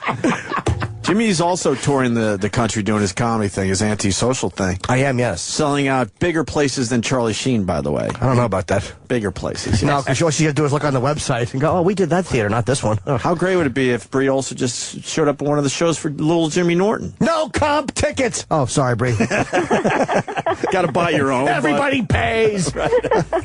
How great. The place would go nuts that little Jimmy Norton's friend came out just to support Jimmy. I wouldn't, but I wouldn't honestly, dude. I'm fucking. I would be so. I wouldn't want to bring her out because then it's just like, Then I'm just too fucking asking for somebody much better looking to come along and fucking wreck my night. So I probably would actually keep her fucking locked up with the bounty in the fucking cabinet. Like, don't say nothing. If you have to go to the bathroom, knock twice. I'll let you out. All right. Penthouse this month. Very sexy. I really wouldn't lock you up and just let you out to use the bathroom. That was something serial killers say to their fucking victims before they masturbate into their shoes. And it's what Jerome Brutus would say to people. But yeah, I'm happy to I'm happy to hear that you're single again, and you know you're doing well. You sound good. She's doing her. She's doing Bray. What are we promoting, Bray? I know the Penthouse is out. Penthouse. Yeah, I know the Penthouse is out. You're on the cover. Once again, it's the May issue. You see it right on the cover. And like Ann said, a nice spread where she's lesing out. Yes, lesing. It is a very, very sexy spread. So did Jimmy eat your pussy? Oh, ask her nicer. Let's ask her nicer. How do you ask that nicely? Oral sex. Hey, I thought that was being nice. No. She's a nice girl. Did you guys have say did you and Jim have oral sex? Oral sex is the way to go with that. And then she'll probably say Jim. Should I say? And I'll say, Bree, you can certainly say that we both did that really nicely to each other. Oh, but I don't want to speak for you. Did he awkwardly sniff your hiney? Oh, my goodness. There's no awkwardness when Jimmy sniffs a hiney. He's a professional. No, hold on. Don't blow up my spot here. We had a very, very, let's just say a very nice... No, Jimmy talks about it as a very... He doesn't really talk in detail about it, by the way. Nah, but I've always spoken about it nicely. He really, really likes you. Well, I could tell. Who wouldn't? Yeah, that's why he kept blowing me off. I didn't blow off Bree Olson. I didn't blow off Bree, but it's supposed to be the other way around. I honestly, we both travel extensively, and I haven't seen you in probably you were in studio once in the last 2 years. That's the last time I saw you. You keep on getting these girlfriends, though, Jimmy. I know. Oh, shit. Jimmy's a good guy. I'm actually, believe me, there was a few times he was shaking. And I have not broken. I mean, I know. I've been a good boy. I mean, all right, so, look, does transsexual porn count as cheating? Let's certainly hope not. Because if it does, I'm the cheating kid. But, yeah, no. I haven't even seen Bree in probably over 2 years. 2 years? Wow. No, it's the last time she was here. It's a while now. When are you going to be in New York again? We would love to have you come in and just hang. Goodness, I don't know. But when I come, I will for sure come in. Okay, good. Yeah, that'd be nice. And it's Bree Olson on Twitter. And yes, at Bree Olson, BreeOlson. And what is your on Twitter? What is your do you have a website, or are you just doing Twitter? BreeOlson.com. Okay, and the Penthouse, is it in stores now? Yep. Oh, it's on stands right now. Okay. Wait, you know what? We were focused so much on Charlie. I don't know. There might be more no comments, whatever. But I got to ask about the DUI thing. No, what's up with that? What? Well, you just pled guilty, I guess. Yeah, I did. One of those nights. It was just one of those nights, huh? No, it really wasn't. I slipped on ice, and I honestly don't remember what happened after that. I wrecked my car. And I don't remember. I woke up and I was in jail, and I must have hit my head or something. Damn. Yeah, that's scary, though, right? When you don't remember it? Stick to that. I mean, it's like, you know, anytime I drink, I've always had, you know, my entourage with me. You know, it wasn't even that late. I went to meet with one of my friends here at a local club because he wanted me to do, like, covers and ads for him. And so we were having a meeting about that, and I was driving home. It was, like, 11 o'clock at night. It wasn't even that late, and slid on ice. And that's the last thing I remember was sliding. Wow, and then you woke up in jail? Yeah. That sucks. Did that make you not want to drink and drive again? Dude, I seriously, I had 2 beers. Wow. Scary. Oh, my God. It's fucking scary. The hell that happened? 2 beers? Well, she's small, too, so I'd have registered something. Maybe a roofie in there or something. And it was like, you know, we were going to take it to trial and everything, obviously, because I'm like, I'm not going to, you know, plead guilty to something that I didn't do, and I don't have a criminal record at all. I mean, nothing. I'm you know, very law-abiding, and so we were going to take it to trial, and then my attorney, he got a hold of the tapes and everything from the jail, and you can tell I'm not drunk, but I was conscious, though, and I wasn't slurring or anything, but I was insulting the officers, and I kept asking for my attorney, and I kept telling them to let me go, and that I was a vegan, and that I should be let go because I'm vegan. Oh, shit, wow. That's That's got to be hilarious. Yeah. And it was, and I was like, after I seen that, I'm like, a jury is never going to sympathize with me. No, they're going to say she's hammered. And but I wasn't, like I said, I wasn't like 6-inch stilettos, and I wasn't like swaying or tipping over anything. I was perfectly straight in the tests and their little yellow line they had, and like I said, not slurring at all, but just, and I don't even remember that. I'd arrest you too, though.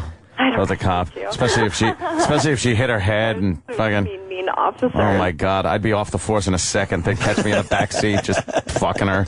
It'd be terrible. No, I can't believe they just didn't take me to the hospital because my car was completely totaled. It was a brand new 2010. I know. It's just Your fucking. hat just crushed my it. perv switch would go off and I would just lose it. Open up. Imagine that you come up to a car that slid on the ice and hit something, and there's some damsel in the fucking driver's seat, just kind of semi-conscious. And her blouse popped open. And you're from probably the just crash. thinking, you're probably just thinking it's some fucking, hag that's going home or something. And you pull up, it's Brie Olson. My dick would be out so fucking fast. Dude, and you know what? Holy shit. Seriously, they probably, who knows? Because we asked for all the video surveillances of the cop cars.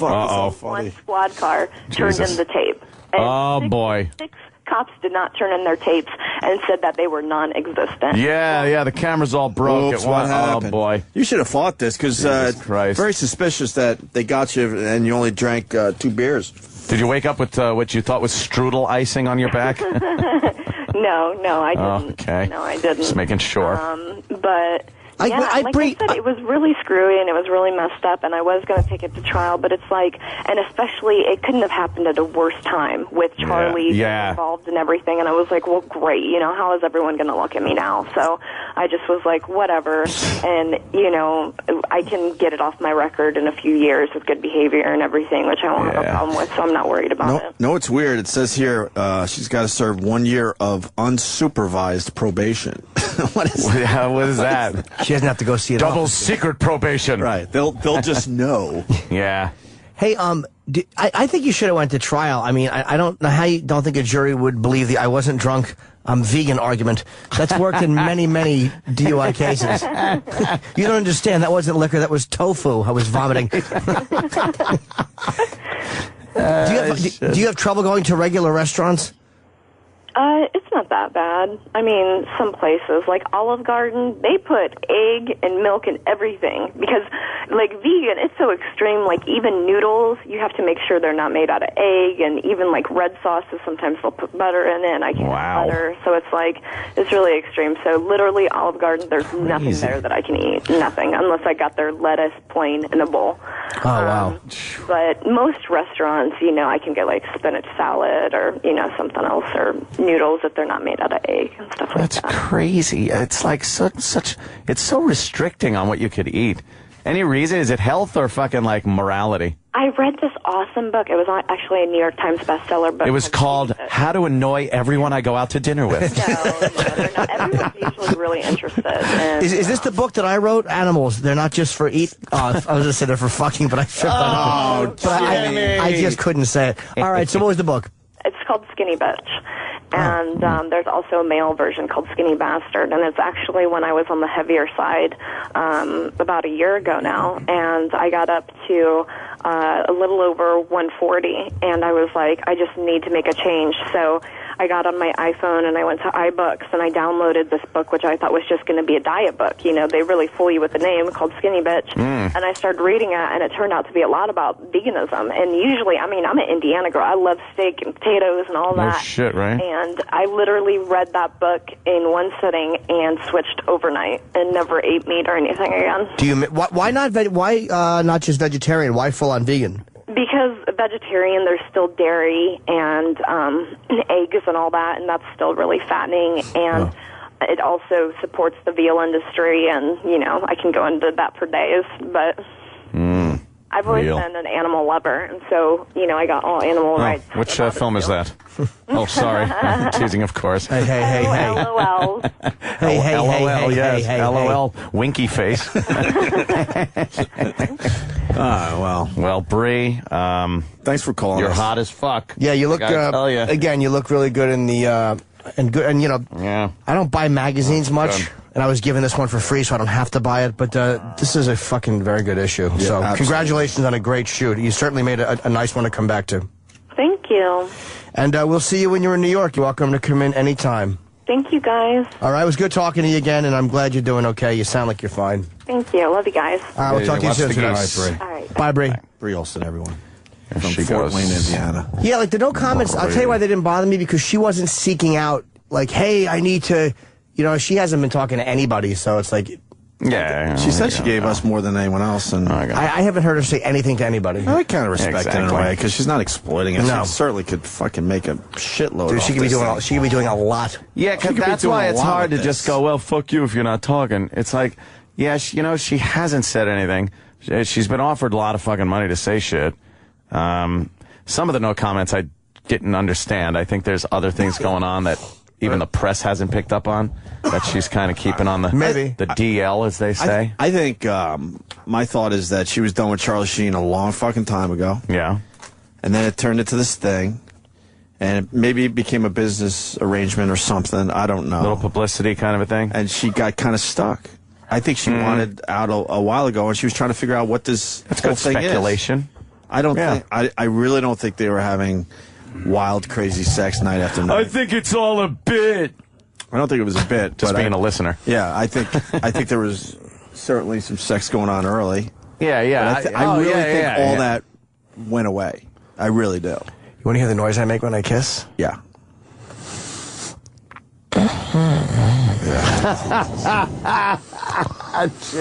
Jesus. Do you believe that Charlie didn't do a drug or I do actually. I don't. Yeah. She said it. She said no know. drugs or alcohol in her presence, and she was She around. didn't say it, so I have to pee my sweeties badly. Oh, make a wee wee. But more importantly, wee-wee. Anthony's fucking visual on being a cop. Oh, come on. Dude, when you see a car slid on ice and wrecked, and you pull up to the scene, and you're thinking you're just going to see some Indiana fucking... Some Bayshore bitch. Farm bitch or something. Right. And then Brie Olson's there with her ample breasts hanging out. Just being heavy and lofty at the same time. Yeah. Oh, yes. I just thought of something. Maybe that's where the other 6 dash cam videos went. Yes, no shit. We all thought that. Yeah, it's like fucking... Maybe she's got like... a light dusting of glittery airbag powder on her chest. Somewhere there's an unedited 6-camera shoot porno with starring Brie Olson. Brie Olson and 6 police officers in somewhere there's a I just don't remember. Somewhere there's video of a cop that has like fucking donut powder on his face. Oh fuck. From just going just getting some of that, those tits, getting some of that airbag dust on their face. Fuck it. Her stiletto heels just hiked up in the front seat, grabbing her ankles and just pounding away. Oh fuck yeah. On the dash cam, holy shit.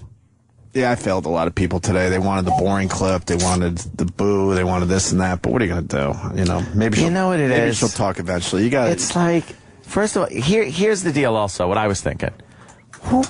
What else is there to fucking that anyone wants to know? I guess we all fucking know the story. I guess it would be big news if she would have said that he is still on drugs, obviously, so we asked that. It would be big news if there really wasn't this crazy party scene at the house like the media has reported. Yeah. That would have been big news for us. What else? I guess that's about it. I guess those are the two big questions. Dress around the house. Right. Shit like that. But, you know, she's come on before. She's done great things for the show. Mm-hmm. She's hot as fuck. Mm-hmm. So, you know, we got to cut her some slack. Yeah, what are you going to do? Every once in a while, we give someone a pass. We gave someone a pass today. And she, like... What do you want from us? Know, she said she did say more shit than she said on other stuff. I'm sure someone will pick something up on it. All right, quick break, and Nick DiPaolo next. Stay there. Sirius XM, the virus. The Opie and Anthony Show.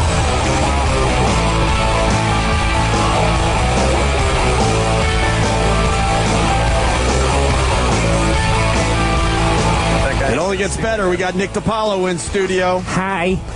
The big plug premiering on Showtime Saturday night at 9 p.m. Nice. Nick DiPaolo, Raw Nerve on Showtime this Saturday. And then it's going to be on iTunes and Amazon? Yeah. So you can download that shit. Yeah, May 2nd, 2 days later, I think. That's very exciting. I believe. And I'll be at the Pantages Theater on that night, Saturday night in Minneapolis. The Pantages. Yes. I love that. That's great. Yeah. Man. Very cool. I want to clear everything up, too, with the people, the listeners. They all think I didn't go to see Nick DiPaolo at Governor's that night. You didn't. You said you didn't. Oh, shut it, Jimmy. All right. Wait, how did this come about? Because Nick tweeted something that because you didn't show? Yeah, because I said you said something to somebody. Yeah, I said I thought Anthony was coming. That's all I said. I didn't get ugly about it. If it was like a zoo team in Oklahoma, I go, where's that fat prick? That's true. AJ, what's his name? The sidekick. But I didn't. The thing is, I didn't go back because usually if you come in, you go into the back and say hi or something. But I just, who the fuck, you know? I don't blame you. It's like Governors. Oh, come on. Leave you alone. Leave you to your own devices. Leave me to talk to the middle act I don't like. No, I don't blame you. Trust me. And I'm like, yeah. Did you want a date? It was, me and my girl went. We laughed our fucking asses off. It was hysterical. It was a good weekend. I mean, Nick is great to see live. Anybody that tries to chime in with something cutesy, it gets their fucking head taken off. And like they fire a pea shooter, Nick will come back with a howitzer. It's brilliant. It's called killing an ant with an axe. It's true. That's what my football coach used to say. Yeah, it was beautiful. It was funny. Great. My favorite is in the cellar when the whole crowd is loving him.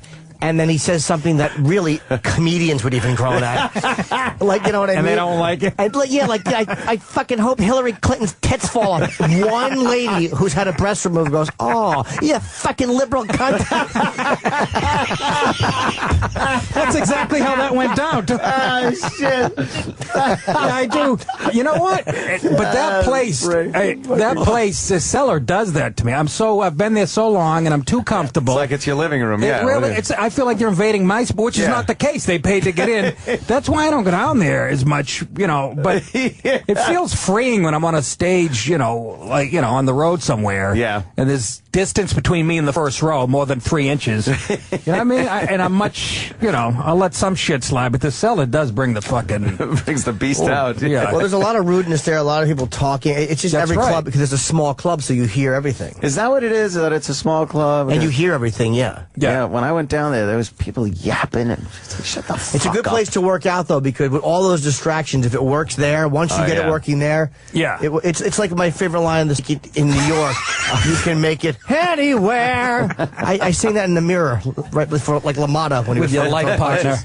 Yeah. I don't get the cellar. It's a great place, but the room just sucks. For comedy. I love the room. The cellar? No, it's the fucking best. That's how comedy was meant to be. Because it's like the back wall is like only 10 feet from me. Oh, it's a fucking box. It's a weird design. Seats like 200. I mean, I love that. It's gotten too popular. I mean, I say this obviously not from an owner standpoint, but from a comedian standpoint. It used to be a great place. Like you get out in the middle of the week and there'd be like 50 people. It's perfect. It'd be half empty or 3/4 full even, and you could take out notes and take your time. But now it's packed. It's like a tourist trap. Yeah. And Louis shows it every week at the beginning of his show, and the word gets People out. Want to go? Let's go to that club that's on the beginning of Louis' show. That he goes down to in an episode. And so it's hard to. At least I don't like. I still try working on new shit, but it's harder when it's packed for some reason because you have to stay on top of the crowd. And if you're working on new shit and something doesn't work, or they're just like, fucking go sucks. Well, you only have 15 minutes, so if 2 of it sucks, they hold it against you. Gotta go on after somebody kills. Try working out your new Diana Ross on the plane bit. Oh no! Did that happen? Oh, Jimmy. Did that happen? Did you try to concoct something humorous about just that told experience? the truth. It actually usually works, but I mean, the couple times it didn't. Yeah. It really didn't work. Like, and I know the energy is just dead when I'm talking, and I have no interest in it. I know they couldn't. I'm boring all of us at this point. Diana Ross bit was the supreme bomb. That's pretty funny. I hear a symphony or something, but it could be snores. I've been trying to work out an Oprah story. Yeah. Down there for the last couple weeks, and just it's one night it fucking rips the tits off. Did I do it at Governor's about the retarded kid? Oh yeah. Yeah, and it kills one night and then the next night because you know when it's new and it's kind of a story and not a setup and a punchline. Right, yep. But I insist. It's been months now and I'm still going. This is going to work. You insist on keep it going. It'll work. Can you give us the gist of that, or is that? Well, I talk about how politically. Is there anything more politically correct than Oprah or the Oprah show? I couldn't sleep one night. I get up at 3 a.m. I put it on. And she's telling a story. I'm saying, let's see how politically correct this horseshit is. I put it on, and she's telling a story about her and Gayle King on vacation in Cape Cod. So the story starts with 2 black lesbians. That's politically correct right there. They go on, in my opinion, they're lesbians. I don't know. So they go on vacation in Cape Cod, and they go to this town where there's 2 white lesbians who have a pie company. How appropriate. Exactly. I'm going to put that into the joke, but actually, no, there's a dead spot right there. I could use that. And these broads look like Ted Kennedy in pantsuit. I mean, ugly and fucking. And they make pies. And somehow they get one of their chicken pies over to Oprah's hotel room. Yeah. And through security. And Gayle King tastes and Oprah, and they go crazy. 2 black chicks going crazy over chicken pie. I know, big shot. So some guy down there that works at some company, they put the story in the paper because they went from selling 50 chicken pies to 200 a week. They put the story in the local paper. There's a guy down there has a non-profit company. He hires only retarded kids to shine nails and pick up acorns. I don't know what the fuck they're doing. But they... What company does he run? Sirius XM? So he calls, he sees the story, he calls the pie company, 2 white lesbians. So let's review. We get black lesbians, white lesbians. And he says, can the kids work at the pie company? Of course, they say yes. So now you get black lesbians, white lesbians, retarded kids making pies. Everybody's employed. Everybody's happy. It's a feel-good story. That's a great feel-good story. Order an apple pie, you get a twig cake. That's what I said. I'm happy for everybody. But do you want to eat pies that are made by retarded kids? No. It's Thanksgiving. You're like, I found a chin strap in my cobbler. Like, the fuck? It's not to be mean, and I'm happy for everybody but me. But it's just so everything's so goody two shoes. Yeah. You're happy until you get the fucked up pie, is what you're saying. It is the politically correct horse shit that we gotta fucking deal with. And Oprah has them on the show, the 2 white broads, right? Wow. And it hooks them up with Harry and David, some pie company who have like a zillion email list with a zillion people on it. So now they're like making 100,000 pies a month. Retarded kids. And you know the retarded kids, they're not washing their hands. No, of course they're not. You know, Corky doesn't have Pfizer next to his workstation. Fingers down the back of their pants, scratching their ass. Yeah, then they're crimping the dough. Yeah. If a retarded kid's ass itches, he's not going to think twice about fucking shoving his finger down there and scratching. Of course not. Yes. I'll have the blood and fingernail pie, please. That stupido fixed. Yes, I'll have the Dumbbello special. It's a fucking pie. They mail it in an envelope. Big manila envelope with a crushed up pie in it. I found a dirty diaper in my apple pie. It's awful. I'm happy in it. It's a feel-good story, but I'm just not a feel-good story. Thank you. At this point in my life, I don't fucking need it. No. I've got enough compassion. I'll have 2 blueberries and one blithering pie. Look at the ladies. He's not kidding. They're awful. They both look like fucking. They both look like fucking Lady Di. I think you would be considered gay if you had sex with them. Exactly. They don't look female at all. And I'm happy for them. I'm sure they're nice ladies and they're doing great. God bless you. But I'm just fucking saying, at this point in my life, I don't need to hear that story. The woman on the right looks like fucking Michael Anthony from fucking Van Halen. Fucking ugly bassist. Look at that. Look at the delicious berry pie in front of her. Exactly. It wasn't supposed to be an upside down cake, but you know how it goes. Lemon moron. All right, I think that bit's fleshed out. A lemon moron. Might want to take notes, Nick. Might want to take notes. You don't have to. You kidding me? Now we work that bit out in public. I can't do it anymore. A lemon moron. I'm using that in Minneapolis this week. That is fucking hilarious. Quick, other pies. What? How about a strawberry tart? It's a shoe fly pie. It really has a shoe in it. They are stupid. Yeah, they sure are. Jesus, one blunder after another. It's nothing but a comedy of errors over there. What happened? We have to close down. Stupid's got his face in the oven again. He thinks it's an uncomfortable bed. That's not a pillow, you idiot. It's hot. Stop napping on the fucking Bunsen burner, even though there isn't one in the fucking thing. I just couldn't think of another hot thing. Oh, shit.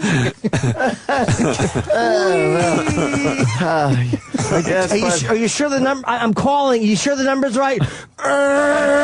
Yep. Yeah, that's the face. Yes. I didn't know there was an extra chromosome in my body. It's funny. You order a pie, a guy just shows up crying at your front door with a bleeding child in his hand. Punching it. Chin strap in my cobbler. Wow. I just want to take home with you today. Holy shit, Dick. Let me try the thumbprint pie. Is that what you're going to be? Yeah, these pies is so bad because the guys making them got like no brains or nothing. That's good shit. Thanks. And I'm happy for everybody in that story. It sounds good. At this point in my life, I don't fucking need it. And everybody, and I'm sure everybody in the audience is smiling and clapping like, oh. Exactly. One night it'll be people jaded like me who are like, yeah, you're right. We're tired of the fucking compassion. Sick of it. And then the next night it'll be people, it is a good story. And, Oh, it is good. Why is he making fun of that? Funny. We should ask Nick about the Roger McDowell thing. That's where we were before the Brie Olson thing. Oh, it's more of a language thing and PC shit and all that crap. A couple of people in the and one of your bleachers favorites is on this case, Gloria Allred. A couple of people in the bleachers were giving him some shit, and he said something that was described as a homophobic statement, not even a slur or something. I don't even know what it was. Well, I got the audio. So let's listen to the audio. It's quick. He's I didn't even know this. Batting practice or some shit. He used to pitch for the Mets, and now he's the Atlanta Braves pitching coach. Now he's a life partner coach. Yeah, so he's on the field during batting practice, getting ready for a game, and some shit went down. Mr. Quinn was in the bleachers with his children at batting practice when he and his family... Don't fucking call me names, Fighter. Call me a faggot? Whatever. Jerk off. Family observed Atlanta Braves coach Roger McDowell making some extremely rude and homophobic comments to three men who were also in the bleachers. So? Mr. Quinn heard Coach McDowell say to these men, quote, "Are you guys a homo couple or a threesome?"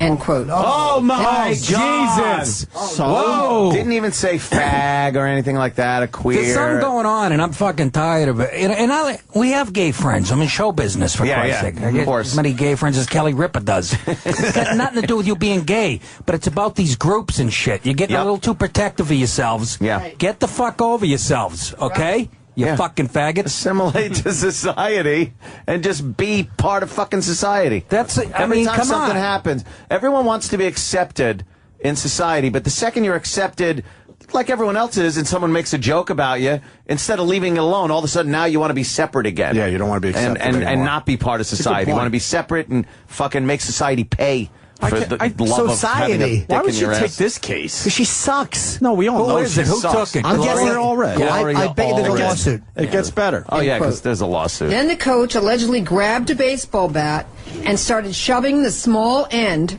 through a circle formed by his finger and thumb. Wow, why didn't he use a donut? In other words, any male heterosexual fooling around is not allowed anymore. Right, No, right. because None of that by the shit. way, the three guys, by the way, were probably laughing their fucking Of course balls they off at this were. point. Well, they're like, that's the bat we used last night. And the reaction we had, why was there one guy at the press conference having that reaction? That's Right. just fucking funny. It's hysterical. Through a circle formed by his finger and thumb, simulating Well, that's sex. how you do it. The coach then allegedly said, "Are you three giving it to each other up the..." Use the word. Up the what? What's the word, Gloria? Up the chimney? Is it cunt? Up the British. I like to think Up it was the Academy, the Mad Magazine movie? Right. I like to think it was bunghole. You Up think the bunghole. bunghole? Yes. Can you imagine? Up This the is poop like, chute. seriously, This is you're reprimanding grown men like in second grade. right. Did you say that? At a ballpark. At a ballpark. They're fucking Right. adult ball players Right. with adults in the stands. having a little back and forth exchange like any guy would have with somebody that's fucking they don't with want you. that. They want to take testosterone right out of the picture, guys. I've been saying it for years. Exactly. But there's something else going on here. The 3 guys Roger McDowell was going after, I think, didn't have much of a problem No, with this. they're not the one with the problem. Yeah, wait, the story gets better, Nick. They obviously said something to Roger. Roger's like, oh, yeah, you fucking homos and doing this and that. They probably and I laughed. think the guys took it like, okay, it's just guys doing what we do, right? It was someone but there was behind someone them. else that saw That this was whole so- shit go was that, down. can I just say, was that someone, a man or a woman? I think it was a little family, but I'm sure the man wasn't the one that got all upset. A whole family? Let's find out. Let's find out. Rather, up the, and he used the word for, crude word for. Just say ass. Rear end. I know, there you go. While thrusting his hips forward and backward in a sexual manner. This guy is Roger McDowell. I fucking love Roger McDowell. It is hysterical. I didn't realize he was such an asshole. He's losing me. Why? He's going too far. Well, devil's advocate, but if you're the manager of a professional baseball team, He's not, though. He's just a coach. okay, well, if you work for the hilarious. Braves and there's people in the stands, Yeah. and you're fucking going, hey, do you fuck each other in the ass and putting a bat through your finger and humping? That's hilarious. Can I It tell you is. something? It's the ballpark, guys. He's on the ball it's a field. ballpark. Anything goes. Right. You're right. Jimmy, can I tell you something now that I'm a father? I would have no fucking problem with that if I was with my son. That's I would have behavior no I'd- problem with Opie, your that. kid's still I would in meth? explain it to him. That's behavior I'd expect from a third base coach. Yeah, exactly. Yeah. Not a man. Is he the Not manager? a manager. Why is someone's like so offended they got to get Gloria Allred involved? I would have no problem with that. I would explain the shit. It's an easy way to get out of it. You say, these are the new signals. Yeah, exactly. That's steel. This is bunt. And this is shit on the end of my cock. And backward in a sexual manner. You're a sexual man, Coach you horse McDowell faced then pig. put up 3 fingers, 3 fingers. pointing at the men, and in response, some individuals in the bleachers shouted, "Oh my God!" Okay. And that should be the end of it. Oh my God! Do you think anyone really went, "Oh my God," or like, "Oh my God"? Yeah. That's hysterical. Yes, exactly. It's not home. Oh, I'm in a ballpark. You wouldn't expect this behavior. If that goes down, most people are laughing their asses off. Of course. Most. But it's not about the majority Yeah, anymore. this is where we are. This is where we're headed. They say, Never oh my, about the majority. they say, oh my God, when she comes in the room, but it's always followed by, the c*** is here. She is a fucking joyless monster. I really hate. I hope her clit gets caught in like a.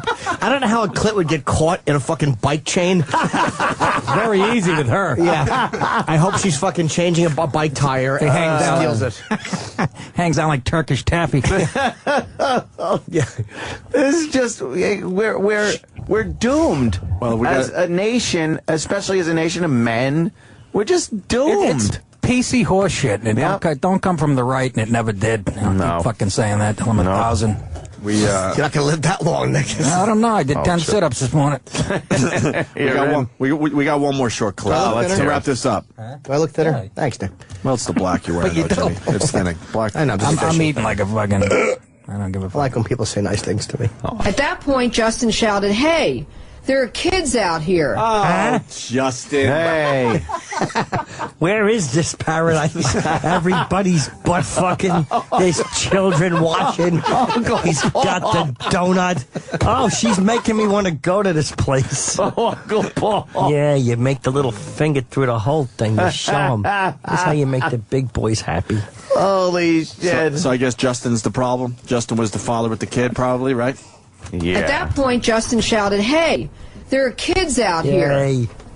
The coach replied, "Kids don't effing belong at the baseball park." End quote. I think Rogers had it with baseball. No, He's just begging. Just fucking No, take he's me had out. it with fucking women and children Exactly. being the fucking default button in this country. Not being the able to- fucking world yeah. doesn't revolve around you and your fucking kids. I don't give a fuck. And Nick, God going with damn, that, yes. I think what he's saying is something we have said on this show. You go to these sporting events, and now it's all about the children. Yeah, I know.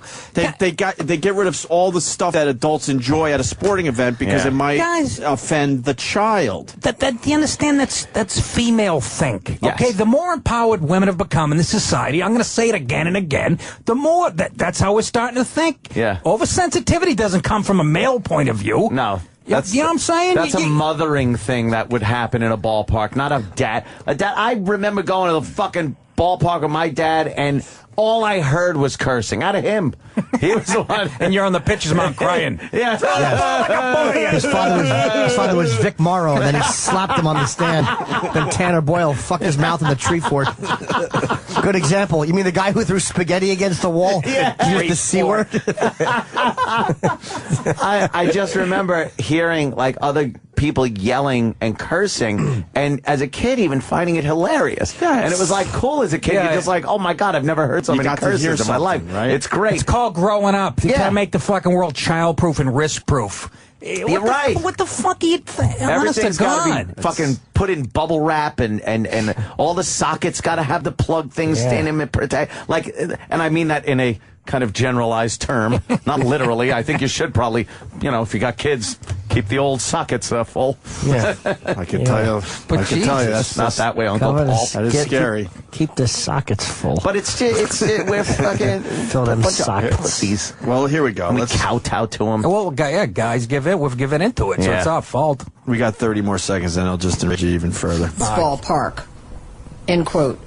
The coach then picked up his bat and started walking in a threatening manner towards Mr. Quinn, saying to him, quote, "How much are your teeth worth?" End quote.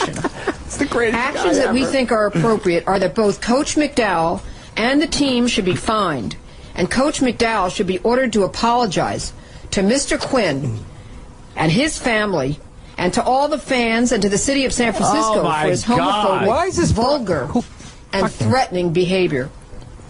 Finally, we also believe that Coach McDowell should be required to undergo sensitivity training. There it is, guys. She just knows every hot button. There it is. It's almost like she's laying it on. Wink, wink. Yeah. Can she be serious at this point? Really? That can't be serious. Why don't you go desensitivity training for you?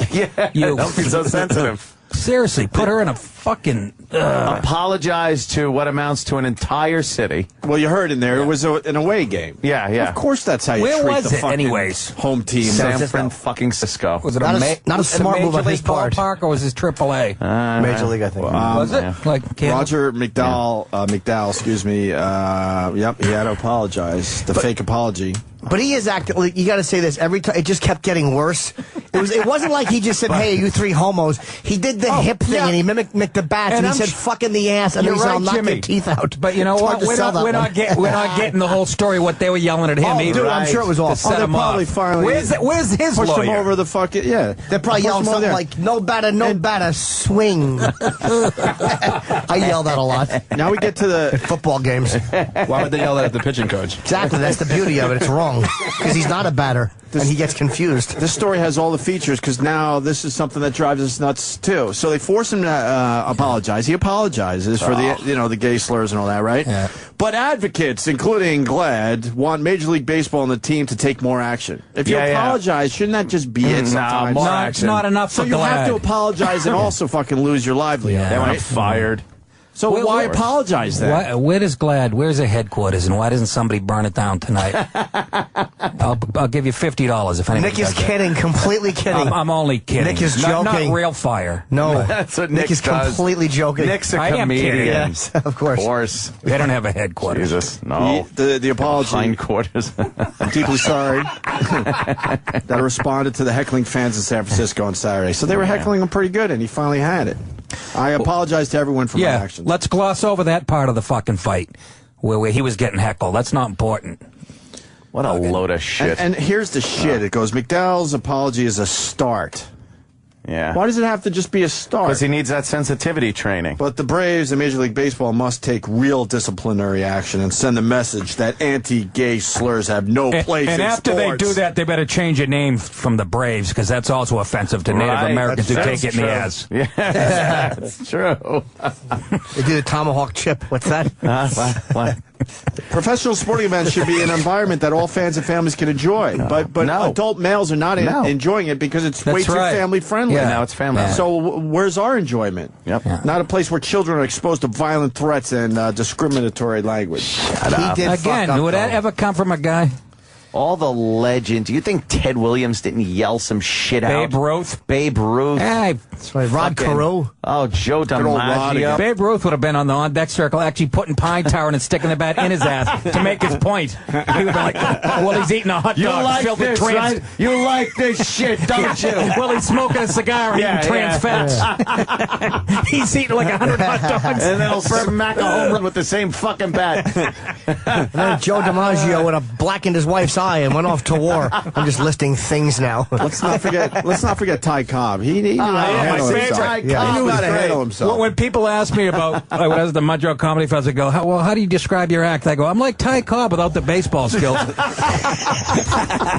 That's fantastic. Yeah, I thought that summed it up. He was great, wasn't he? Oh, fucking great. I don't like the Love violence I'm seeing here. What do you think he's saying? Let me see. Yeah, exactly. Yeah, you Hi, how are you? Have you tried like my favorite thing is when they get real tight on a pitcher's face after he gives up a home run. Oh, and yeah. you just see him clear as day, just go, shit, fuck, motherfucker, yeah. Is that Roger They don't McDowell? bother covering their mouths anymore. Oh, that old. Is, I love when they cover up the minor home league plate. manager. Cover the play with hilarious. going completely apeshit. That is the greatest insult. That's hilarious. Doesn't he throw the grenade to this guy? Is this the guy that crawls on his stomach? I think this guy does Oh, a that lot was a of minor league guy. Look how No, that's him. Look how is that him? Now he's marking out with home plate. He's making a real scene. Fuck He you. really is being an Look at asshole. that. There's a lot of fuck yous.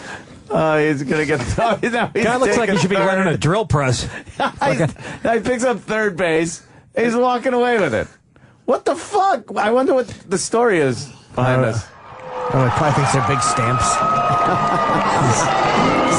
He's taking the He wants bases. to mail a letter to he the fucking pie company. He just threw It's third. gonna be Anthony. Watch this. Oh yeah, Watch this. If he had real gumption, he'd shit on the mound. Look at this. he's low crawling. He's soldier low crawling onto the pitcher's mound. You're gonna love this. Now he's picking up the rosin bag and throwing it like a grenade at the ump. That was a good shot. When was this? Oh, quite a few years ago. Oh, that is. Did he get in trouble for that? He probably got. No, he got a sitcom. Phil Wellman. That was posted back in 07. That's Yeah. great. He's doing a one-man show on Broadway. God damn, is that funny? Yeah, Jimmy. Yeah, I guess you went a little too far, Maniac. but still, to ask for his job at this point is ridiculous. Are they asking for his job though or no? I haven't heard anyone say they want him That's fired. what they're hinting at. Disciplinary actions. What does that fucking mean? They want him out. Maybe they want him to suck off the guys he yelled at. Suck him off. Roger McDowell's my new favorite fucking ex-player. This guy then is just taking the other players are laughing. He just took second and third, And then does the big and goes out, and now kiss and good night. he's leaving through the outfield. Two-hand kiss and see ya. That guy's in Dutch. That's it. Did he get fired for that? I hope he got rewarded. It looked like an old clip, so they probably I just think he did. said like Matter of fact, I one think he game did. suspension. When's the last time you heard of Phil Wellman? I rest Yeah, my that's case.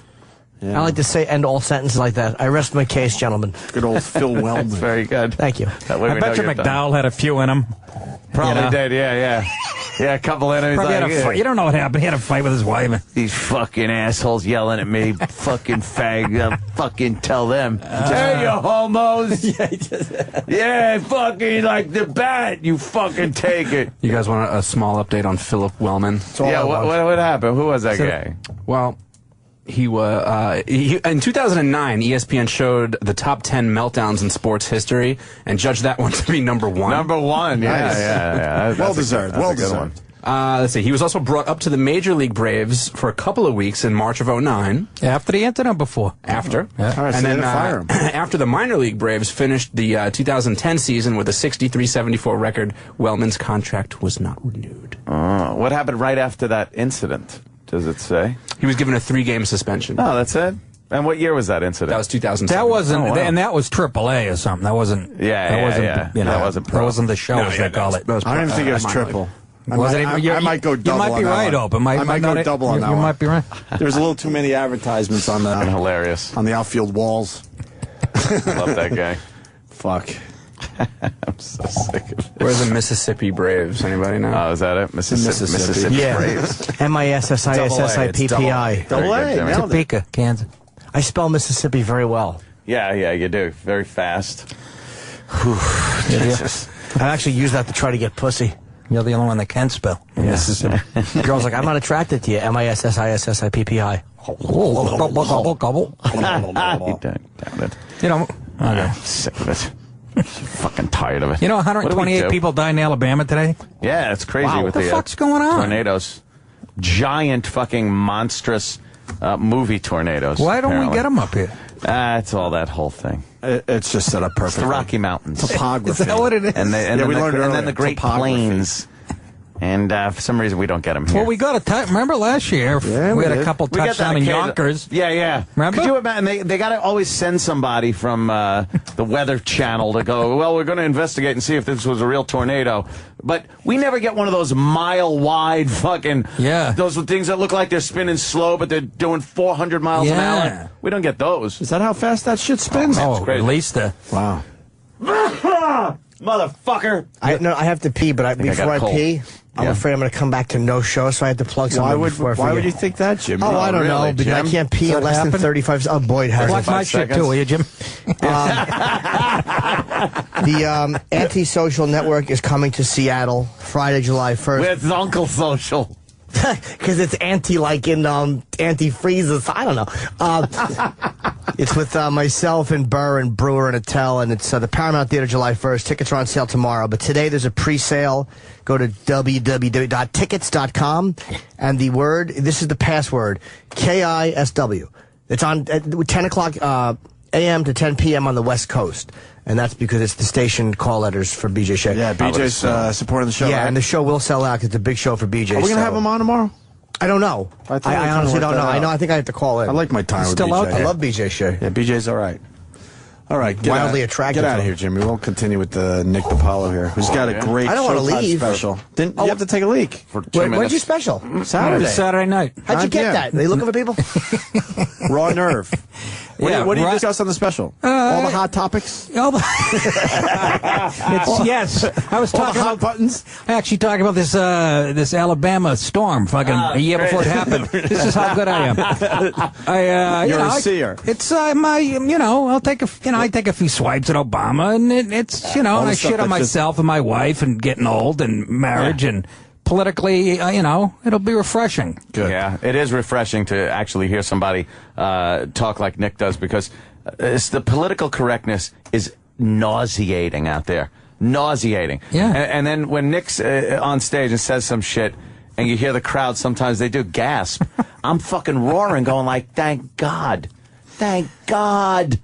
I keep waiting to hear a shot, though, and watch you hit the stage. Yeah, well, like somebody just blow your fucking head don't off. give me any ideas. Oh, Jesus. I know. Believe me. I think that every day I walk out of this fucking place. Especially, Showtime, 9 o'clock this Saturday night. And I'll be at the Pantages Theater while the Showtime special's on in Minneapolis. Yes. Which is a beautiful theater. And I heard it's pretty full. Yeah, they're very good. So they'll come out and see Nick, that's for sure. But yeah, tune into the show. And if you don't have it, just order it and cancel it. Yeah, that's all you got to do. I don't give a fuck. Just order it. Order it and cancel it. If you don't have it, wrap your mother in tinfoil and put her tits due north on the roof. You'll pick up bits and pieces. But it came out good. I shot it at Foxwoods, and oh, good for you. It's overdue, in my opinion. Good for you. It's about fucking time, right? Yeah, really. Yeah, 23 years in. Should have had 6 of these under my belt. There's no justice. No justice. And there'll be no peace. No justice, no peace. Right, we get it. Well, we did the Roger McDowell. That's a great story, man. I think anytime Gloria Allred's involved, I hate her. Touches my nerve. I got to yell at her personally. Really? Yeah, I was on Joy Behar. She was on like remote. Fantastic. She kept calling women second class. I go, second class? All we did was take you to dinner and buy you drinks your whole fucking life. What's second class? She actually smirked at that. She started like smiling. Yeah. Good for you. Breaking through that horse shit. Trying to. That car. Bullshit. What else? The royal wedding. What else? How about a fucking Escalade doing 65, 70 miles an hour? I'm trying to give Nick a little more time. What? No, I'm trying to give Nick a little fucking time. Anthony's been doing radio. Guy's been in radio for 40 years. Like, fucking warm up the truck. I feel like I got tuberculosis here. I'm coughing and sneezing. It's hurting today. All right, then we can wrap. We are live till 11 if you want to stick around. Are you really? It's just different people in here. Oh, crap. They're kind of associated with the show. Ugh. What do you mean? It's they bring in the B team.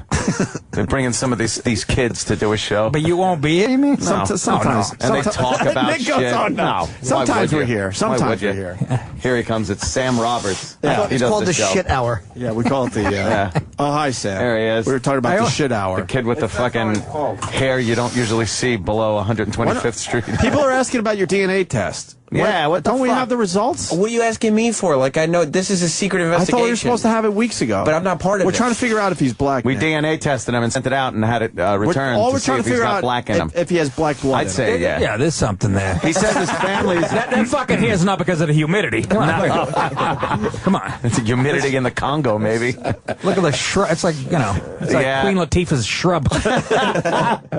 He was betting on related it to that he's got some Thomas Jefferson. TJ. Thomas Jefferson. He Really? traced the family roots back. And you know what Jefferson was doing? He was out there banging like a motherfucker. Oh, absolutely. Banging the slaves. Yeah, It wasn't just about the corn in the fields. No, that's for When you sure. go to the annual picnic, which Some of side? those house girls. Which side of the field are you on? I don't go to any. Do you go to which side? Because they do. They have the Thomas Jefferson family reunion, which used to be a big event with, and then they started allowing the other side of the family in. But they allow and it was them on just the other side of the It was field. a big motherfucking cookout, yo, big cookout. You know how miserable those old white people must have been? Hated it. To see. Because it must have been like a big, well, again we meet for Thomas Jefferson's, our whole family is back together. Mm-hmm. Yeah, we is. Part of family too now, motherfucker. Ah, shit. Okay. Back to checking the family tree. Thurgood Marshall or something. We would all get along at the family picnic / cookout. Yeah? Yeah. Oh, you think? Yeah. Yeah. Have you ever been to one? No. Are you allowed- cookout? would you be invited? You strapped, yo? I've never Gotta be been. strapped at a cookout. Until you ask your black niece to get you a can of Coke and she fucking gets enraged. Get my ribs on. What is this, 1862? You get it yourself. Come on, get a plate. Get on that.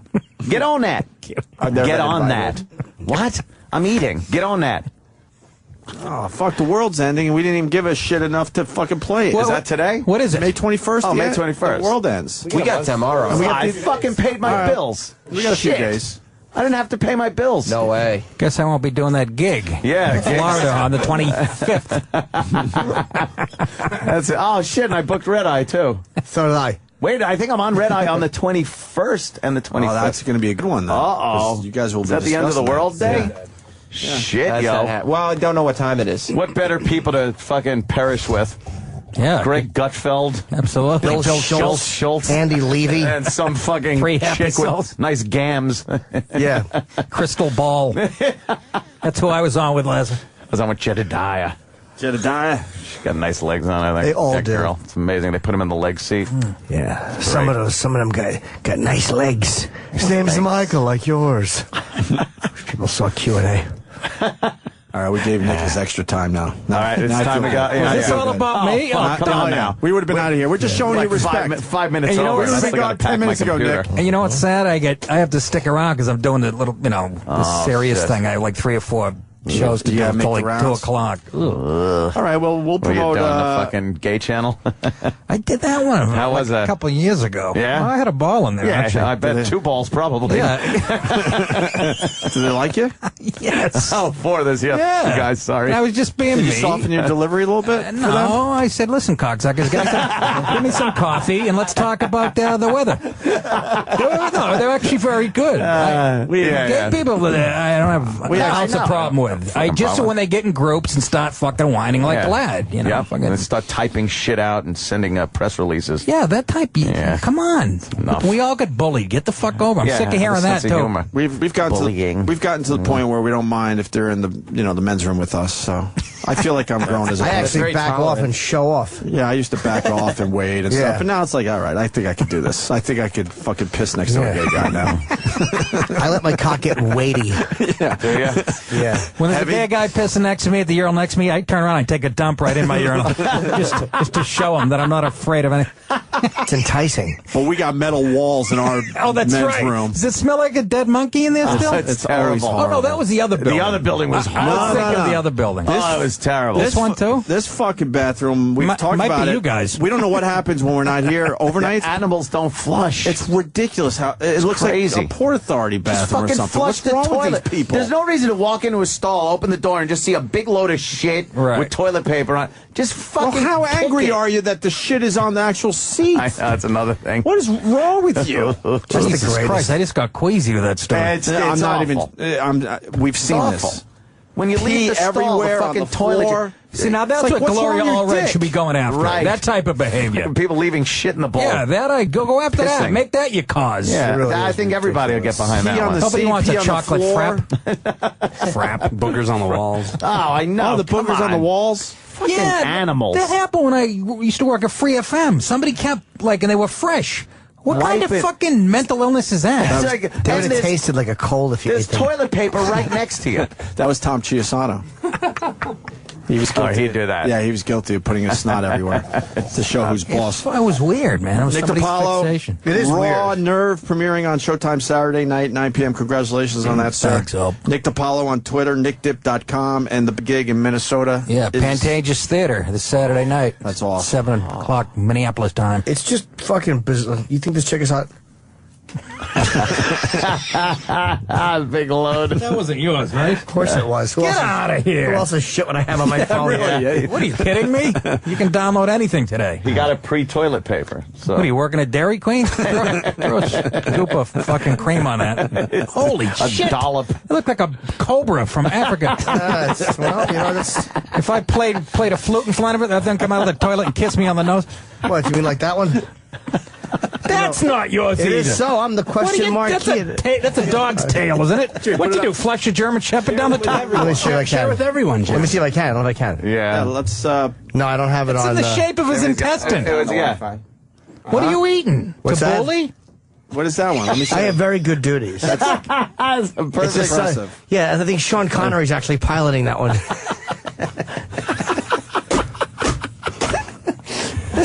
For Christ's sake. I have good shits. No, I wouldn't even use your phone now. I wouldn't put that phone to my ear. Yes. Because you know he took pic and put the... Right in there. Get You the know, close up. I'm making fun of retarded kids making pies. You're making meadow muffins. That's my own cum that I licked out of my hand on a video. What the fuck is wrong with him? We've been trying to figure it out, Nick. And nobody reprimands him for this type of A shit. girl asked me to do it, so I did it. If you got, a clue, A girl, help us please. out. Oh yeah, no, a girl wanted to watch me lick my cum, and I did. There you go. It was very Right? dirty. And is your sister still around? Listen, No, hey, she what? would never ask Anything else, Nick? Yes, now that I'm sick to my stomach. Jesus, you guys even gross me out. Why? I know. Why? That's not a good one. What is that? That's not shit. I see, Jim. That's a sloppy Joe. Are you starting to use props now? Oh, God. Jimmy's using props in his toilet. What are you fucking serious? That's a couple of heavy piles of shit. you might want to get that checked out. That one's a No, little but rough. I'm getting worried about me because my shits are like a half-inch in diameter. Yeah, no, my shits Oh, are fucking. shit. I take a man's shits. Man, a 600-pound man. Jesus Christ, I've never seen anything The like fact that. that he has so many pictures. Please, I deleted a lot. I missed those. You should do you ever put those in frames and hang them in your living room? So just have company over? That's fine And don't art. say anything? You have a chick over? That's hilarious. Funny you should ask, Nick. I used to take Polaroids of my logs, and I took 2 Polaroids, and I had them on my fucking dresser when I lived with my parents. Yeah. And my ex-girlfriend and her female cousin came over, and I forgot I had the pictures of them. So we walked in my room, and they're like, "What are these?" I know it. And they both saw my shit pictures. I was so And what did you embarrassed. tell them? It's a covered bridge in Vermont. Yeah, I was like, it's just a thing I did. Forget it. It's a dumb thing I did. Yeah. Bridges of Madison County. I tried to fuck one. Didn't work. Holy shit, man. Like the scene in Ghost. He's got his hands in it, with his boyfriend's behind him. He's shaping it. I'm worried worried about my colon health. Seriously, Yeah. if that's how my shit's supposed to be that, I don't know. That's not supposed to be thin, man. I don't Shit think is it's very supposed to be diverse. thin. Yeah. No, I know they're not. They're supposed to be. Well, you hear those infomercials. I watch those. Yeah. Shits are like snowflakes. Yes. They feel good to get in your hair and on your eyelashes.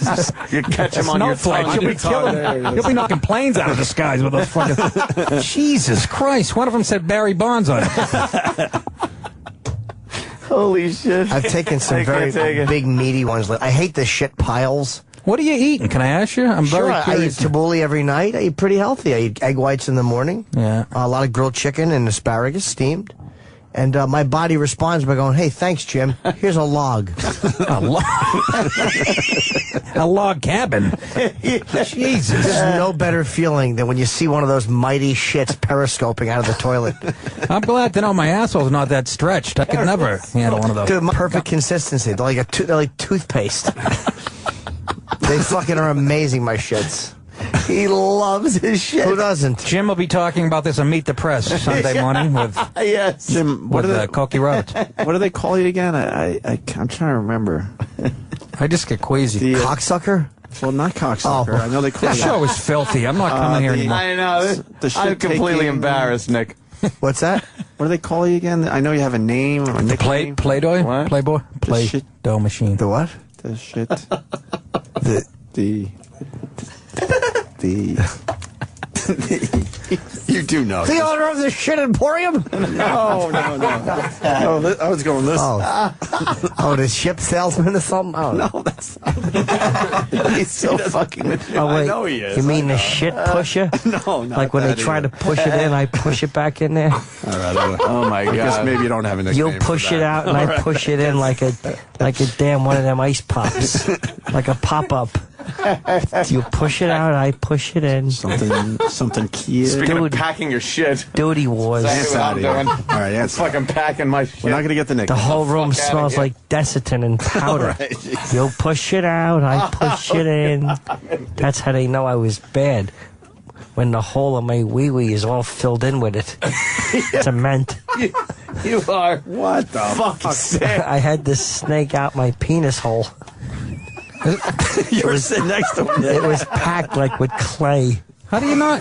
Is anybody listening to your show anymore? Because you guys would be arrested, wouldn't you, when you left the building after this type You of would- chatter? You would think. You would think. Holy Yes. shit. There's It's no better crazy. sound than And that that's little coming from Nick, by the Velcro way. thing. Nick's When the nervous. tape comes off, Nick's nervous. He doesn't I don't stop do much either. duty stuff. No. you're missing I'm not going to out. be cutting that out of the replay, Nick. Let's roll. Thank you, Nick DiPaolo. Yes, Stay Nick. tuned for more Pleasure. shit talk. Yes. Yeah. See you guys tomorrow. We're talking colon health. Opie and Anthony. This is the Opie and Anthony Show. Sirius XM. The Virus. Sirius XM.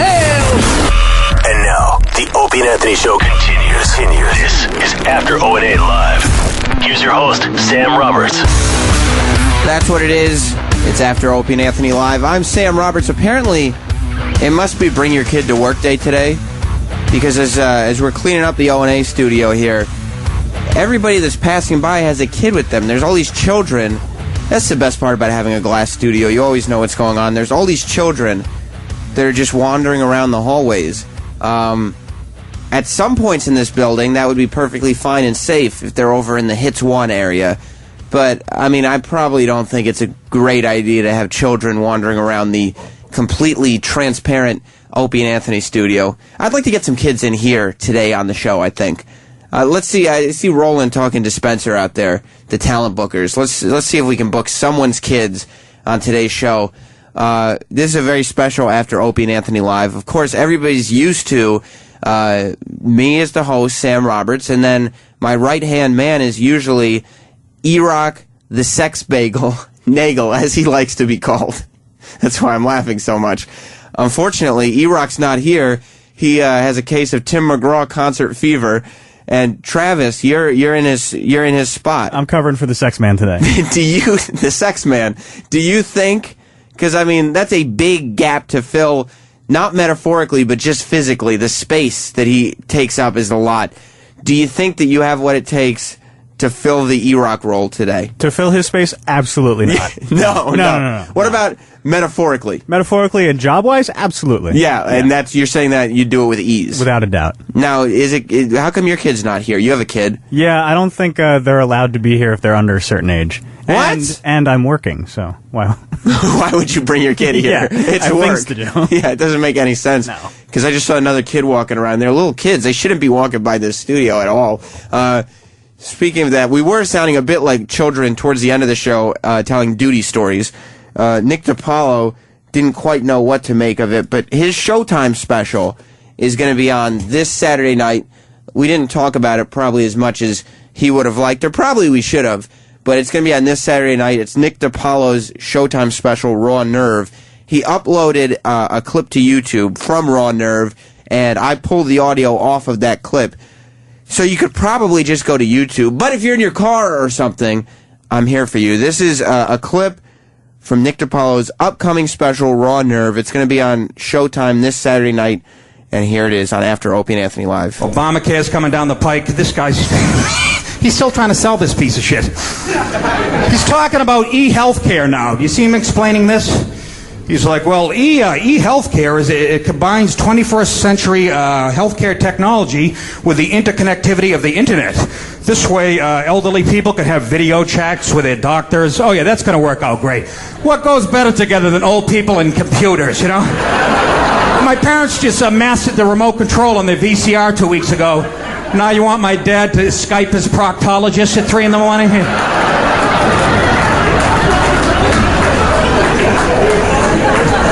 Mr. DiPaolo, it's Dr. Sampson. I got your email with a JPEG attached, but it wasn't a picture of your last bowel movement. It was you and your wife in Antigua playing Frisbee with some naked guys. Well, their asshole looks fine. I don't know about yours, but... See, Nick DiPaolo makes bowel movement jokes as well. You'll hear all that this Saturday night on Showtime with Nick DiPaolo's Raw Nerve. Kevin Pollak just walked by the studio, and he looked in. I think he definitely would have given Opie and Anthony dirty looks if he had seen us, because I think, Mark Zito just walked in. You could just say yes or no. Was Kevin Pollak annoyed when he walked by the Opie and Anthony studio? You don't know. He came in ahead of you. Don't worry. It's not your responsibility to keep up with Kevin Pollak. But, yeah, thank God he just saw my dopey ass in here, because he probably would have been annoyed if he'd seen Opie and Anthony just sitting in here having the time of their lives, not only by themselves, but with another comedian, Nick DiPaolo. Why do you think he'd be annoyed? Well, because obviously he's promoting something or other here, and he probably would have loved to have chatted with Opie and Anthony, but I guess the schedules just didn't meet up. He must have had a call time of 10:28. Yeah, I don't think he was in until just now. Yeah, just literally, this was the earliest possible time he could come in. Did D-Boy just walk in there? Let's get D-Boy on the mic. What's he working on? Well, let's see. Hang on. I'm not talking, man. Yeah, I just heard you. You just did.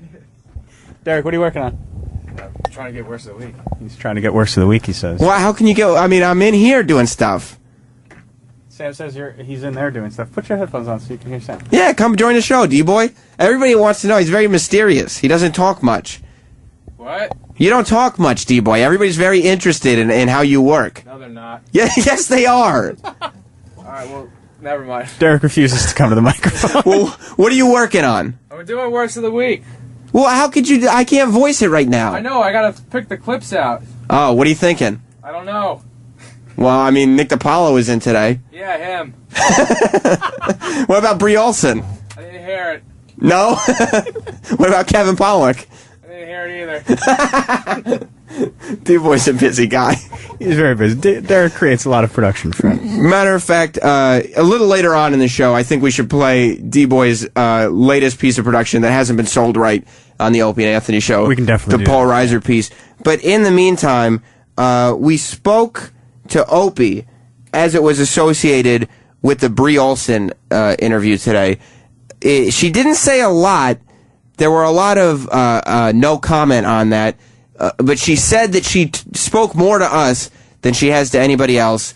I caught up to Opie as he was going to the restroom following that interview. Opie, I think the Brie Olson thing was a big get this morning. How is the show feeling about it?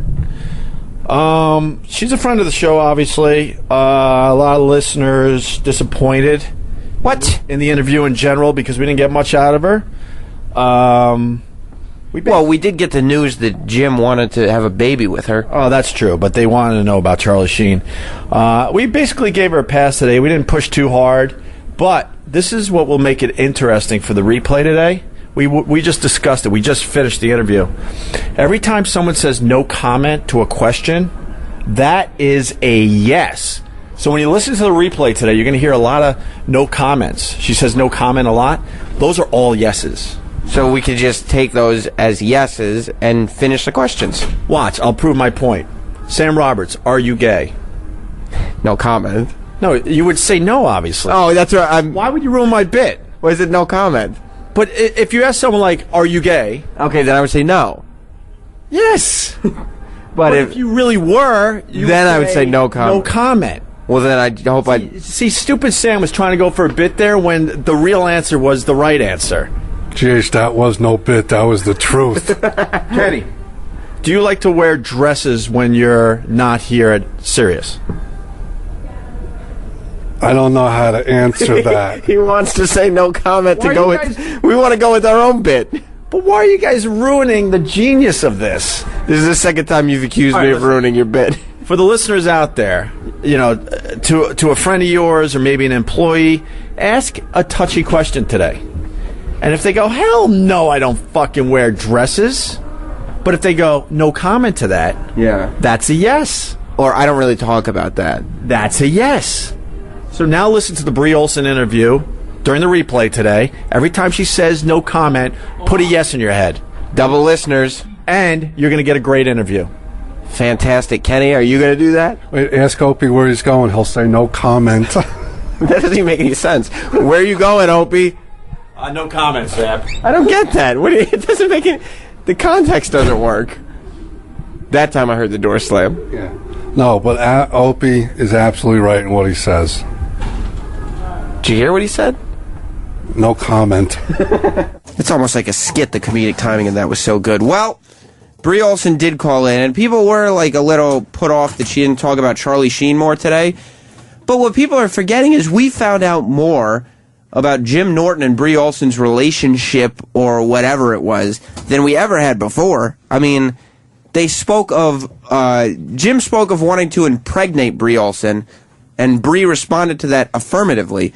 It was a fantastic interview, if you ask me, and that's going to be, of course, on the replay that starts at 3 o'clock. But what we did was we went back into the show archives, and this was one of the first times that Brie Olson did O&A. It was back in 2008. She came in with Caden Cross, whose voice you don't really hear on this clip, but that's okay. I'm sure at some point you'll hear her voice again.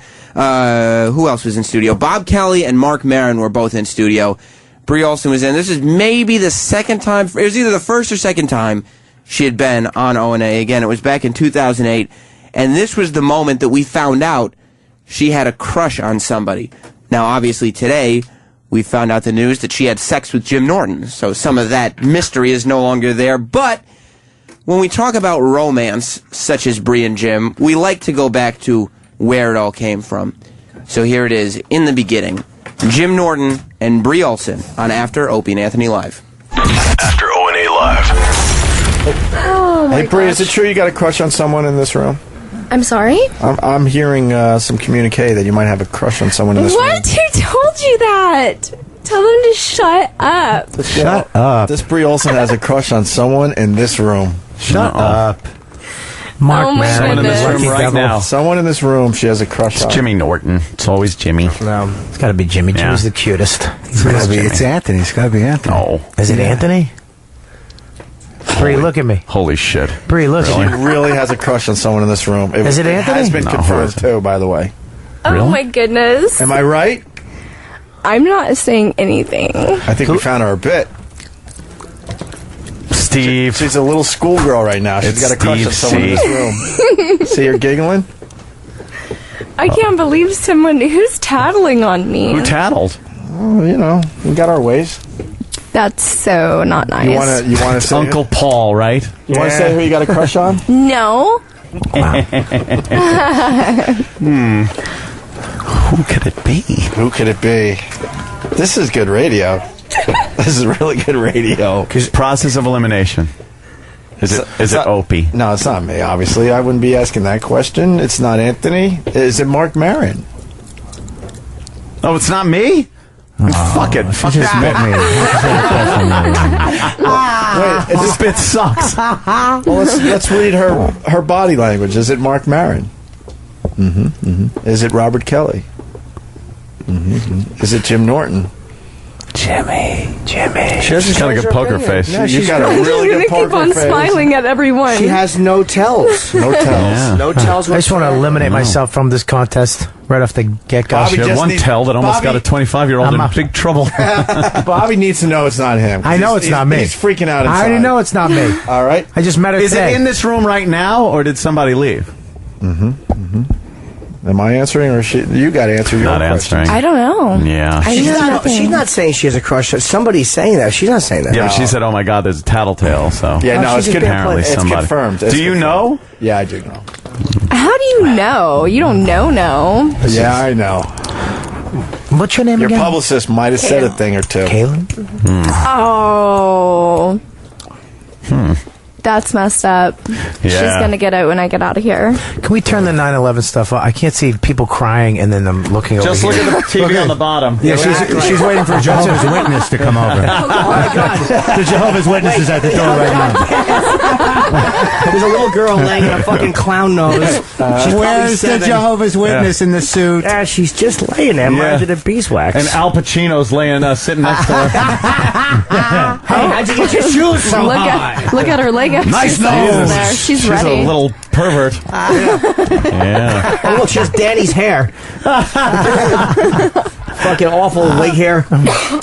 Well, Brie Olson has a crush on somebody, yes. A crush? What is this, junior high? That's how it was told to me, too. A crush. That's how it feels like in my heart. Oh. Wow. Fuck. My God. Well... So what's going on in the street? There's something. How could we find out? Is there a way to? That's what I'm. I think we each individually go in an empty room with her for 7 minutes in heaven. I think we play spin the bottle, and while I'm kissing Jimmy, for the full 7 minutes. She's fooling around with crush. We're just jerking each other off. Just me and Opie knocking on the door. We're not gay. We had our hopes up. Oh shit! How are we gonna do this? You got it. You got to tell this person you have a crush on him. No, I don't. Sure you do. What kind of rule is that? That's not in the handbook. Rule is that? That's a good rule. It's the rule of life. Where's the publicist? Are you the publicist? Where's publicist? Just come to the door. I like how Kaylin's so far away. Why are you so far away? They put me here. Come on, move. Steve really did not set the room up well. We were going to have. Wait. We were going to have. Yeah, I was supposed to Hold be over on. there. I want to confirm this. That's Brie Olson's publicist, right? She's lovely. She has a crush on someone in this room, right?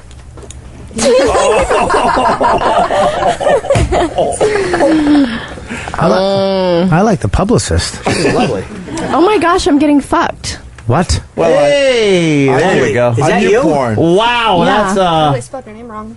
wow. Whoever you have a crush on, did. better fucking be packing. Sorry, he's probably No, that cock's as big as Al I swear Pacino. to God, I thought that was a fucking arm. Yeah. that's barely moving in and out. It's not even real. That's fake. It is fake, right? Yeah. Is it when they have those giant dick ones? You can always see they have they hold it at the Yeah. base, and it's like that fucking awful fake. You're giving away porn? No, real. most of them are, but these ones. Why is this called cum bath, by the way? Oh, watch it. I guarantee there's like a little hose in there that shoots a cum bath. Yeah. Yeah. Like a ridiculous amount. Like it's like a like, shower. like civil rights footage. It looks like a honey bun. Yeah, you're using the wrong water fountain, boy. Yeah, I remember that day. I do. You do? Oh, that's good. Yeah. I would think you would. That was How could you about, forget that? You know, You're getting a whiff a ball. lot of them I do forget, but that one was about 2 months into the industry. I'd only been in about 2 months. Wow. Is that some sort of rites of passage, an initiation You know, or it something? looks like it's really, but really it's only this much is in there, and it's just going back and About forth 2 like inches. Right this. now, we're seeing, by the way, she's on her hands and knees with her face Wow. in the bed. Oh. There's a black guy putting what looks like a massive dick inside of her and he's spanking her. But apparently it's a fake penis. It's very shiny. It's too shiny. Yeah. It's not going all the way in. And the base is too shiny. You should not be able to see yourself in a cock. It's too You got shiny. a great fuck ass, though. What a perfect ass. That is just a great, God bless you. great fucking going on I like there. the way her neck is bent Nice all the way fucking. back. And his big, dumb, shiny, fake plastic penis is ruining everything. Yeah. Ain't even real. Look at the fucking how perfect that ass Jesus. is. There you Keith go. Robinson. There's- Keith Robinson. God damn it! I'll fuck you for Philly. I don't pay for nothing. Oh my cum bath? God. Where's the cum bath? Wow. Was that in your butt? Oh no, it wasn't in my ass. Look at I probably would have taken it better in my ass than my pussy, though. Look at my face. I'm like, fuck this. Where's the cum bath? Is that what that was? Yeah, basically. Fake rubber cock, now you're sucking on it. What did that It's taste? the Did that worst. taste like a telephone?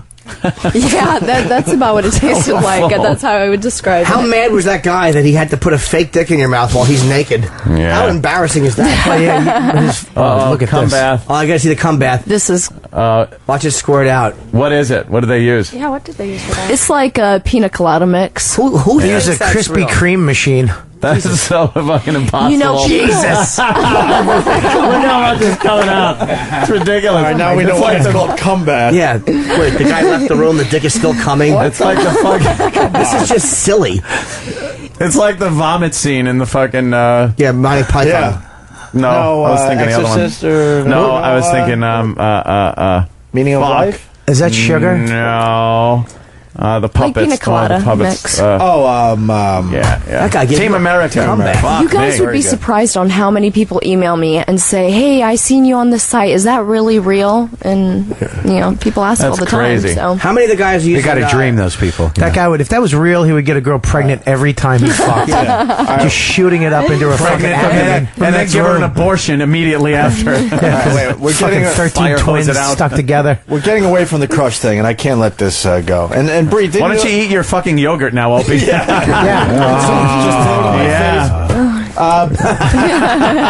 Very funny. I can be funny. Bree also said earlier that you're available and looking, right? Uh-oh. Remember the last time that happened? She said she's available and looking, Yikes. and we just brushed by that. And we're also finding out that she has a crush on someone in this room. Danny wasn't in the room. Bree, you got a crush on Danny? She keeps looking Danny? at the publicist like, I'm going to kill you. But maybe this is how we get something going. Maybe you're like really shy and you would have never, done anything with this crush. you're probably right. That is so weird. Can we just speed the crush up? It's like To everyone's holding their lottery tickets, but they're not giving the numbers out. Nobody wants to open the Wonka bar and look for the golden ticket. Yeah, because you can fucking. Grandpa has bed sores. Fucking. A bunch of guys are just going to be sitting here with chocolate bars, and one is going to be whole. You did it, Charlie. Balls deep. It's wow. It's little Jimmy Norton. Is it? Wow. Has to be said. Yes, it Wow. just has to be said. I would think can't it let was this one Jimmy. go. What's not to like I about think little it's Jimmy, though? because he's cute. He's got the little lips that he Yeah. likes to lick and make them shiny. What do you like about Jimmy, Brie Olson? Everything. It's out. Now you got to talk about it. Is that true, or are they just throwing it in the bus? What makes you think that is Jimmy for? Look at Jimmy right. Look at Jimmy. Jimmy just look at immediately Jimmy. fucking. Bree, look at Jimmy. She can't even What? look at you. Look at Jimmy. Look at Jimmy in the eye. Look, she's not. You guys She's not an are adult film star embarrassing anymore. me. She's a little girl. You A little guys girl. All right. Yeah. If it's not Jimmy, pull both your boobs out. And then if it is, do that. I'm gonna go pee to the bathroom. Wow. Why are I'll you be uncomfortable by all this? I gotta try and I take a just shit. really have to go pee. I drank this whole bottle of Fiji Use water. the studio. Wait, but you Use the haven't looked at studio Jimmy toilet. yet. Look at Jimmy. What? I will when I get back. We I have a to go bathroom pee. right in the studio. Use the bathrooms, the studio bathroom. Really? Yeah. It's I swear to God. Jimmy. Jimmy. Well, let's do it then. Let's do a Brie Olson pissing video right here. Jimmy would do that. Jimmy just rolling his fucking eyes. Somebody strap Jimmy down. Somebody All right. get the I straps. have to go pee though. Wow. There she goes. she going goes. off to the bathroom to pee. All right. Would you? She might not come back. Would you fuck her, Jimmy? What? Would you fuck her, Jimmy? Would I fuck her? I know Brie. I like her. Would I fuck her? If my mother died, Yes.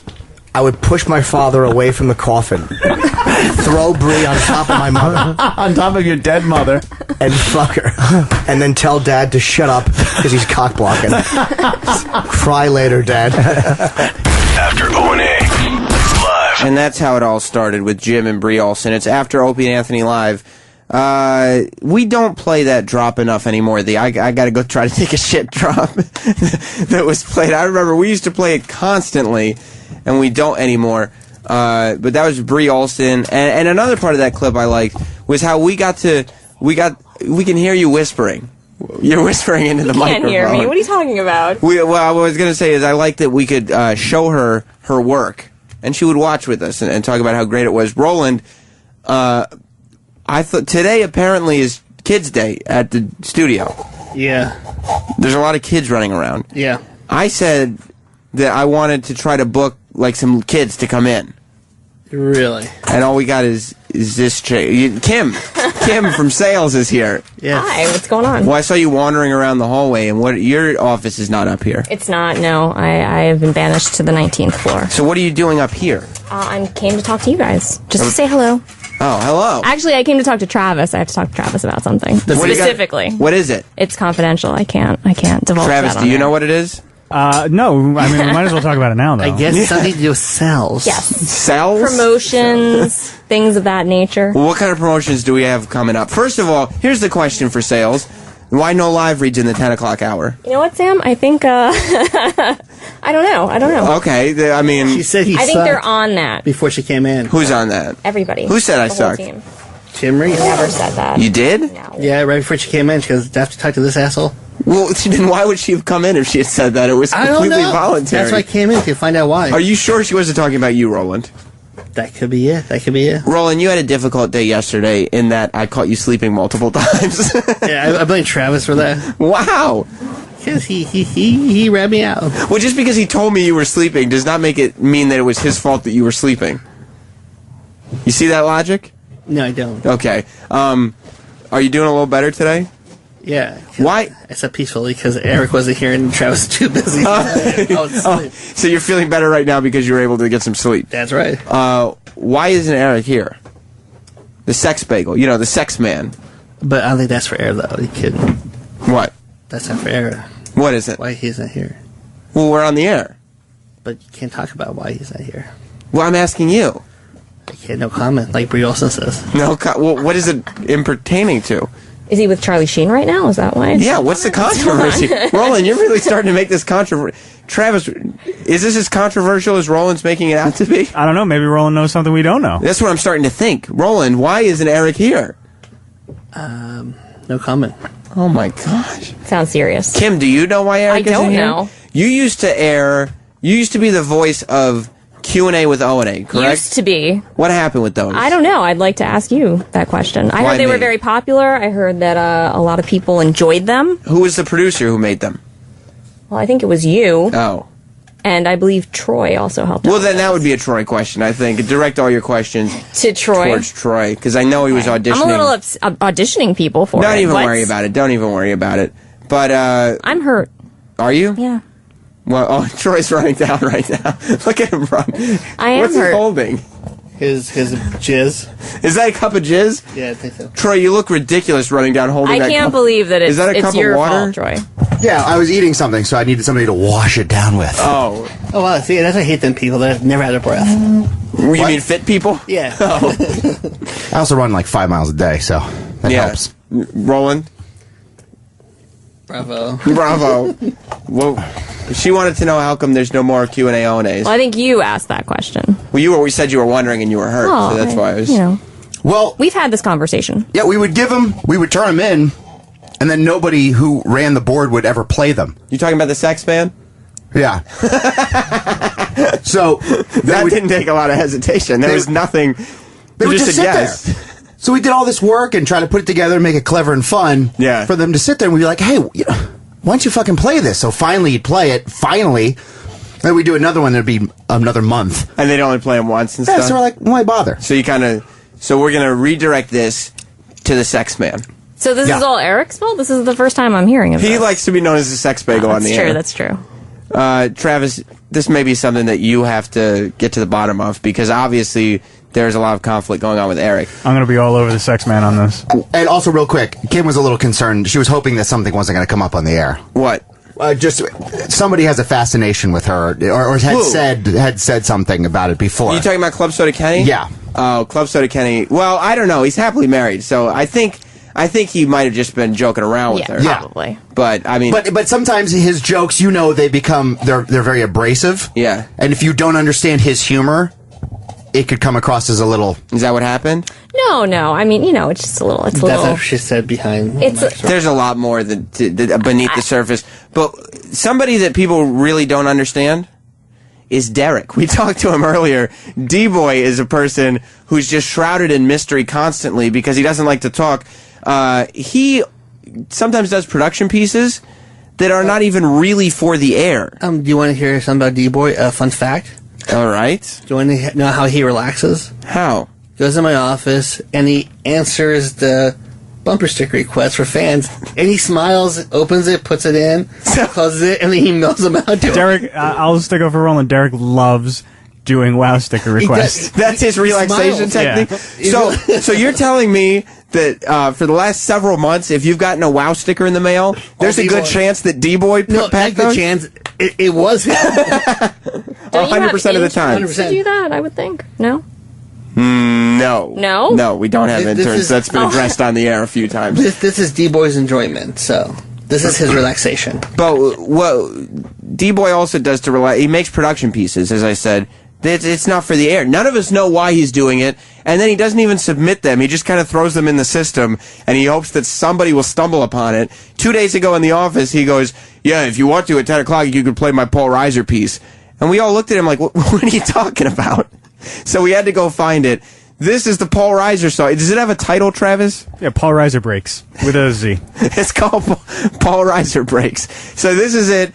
D-Boy's latest production masterpiece. It's Paul Reiser Breaks. It's radio. Wildly funny. Wildly funny. Laughing out of your mind. Wildly funny. It's radio. Wildly funny.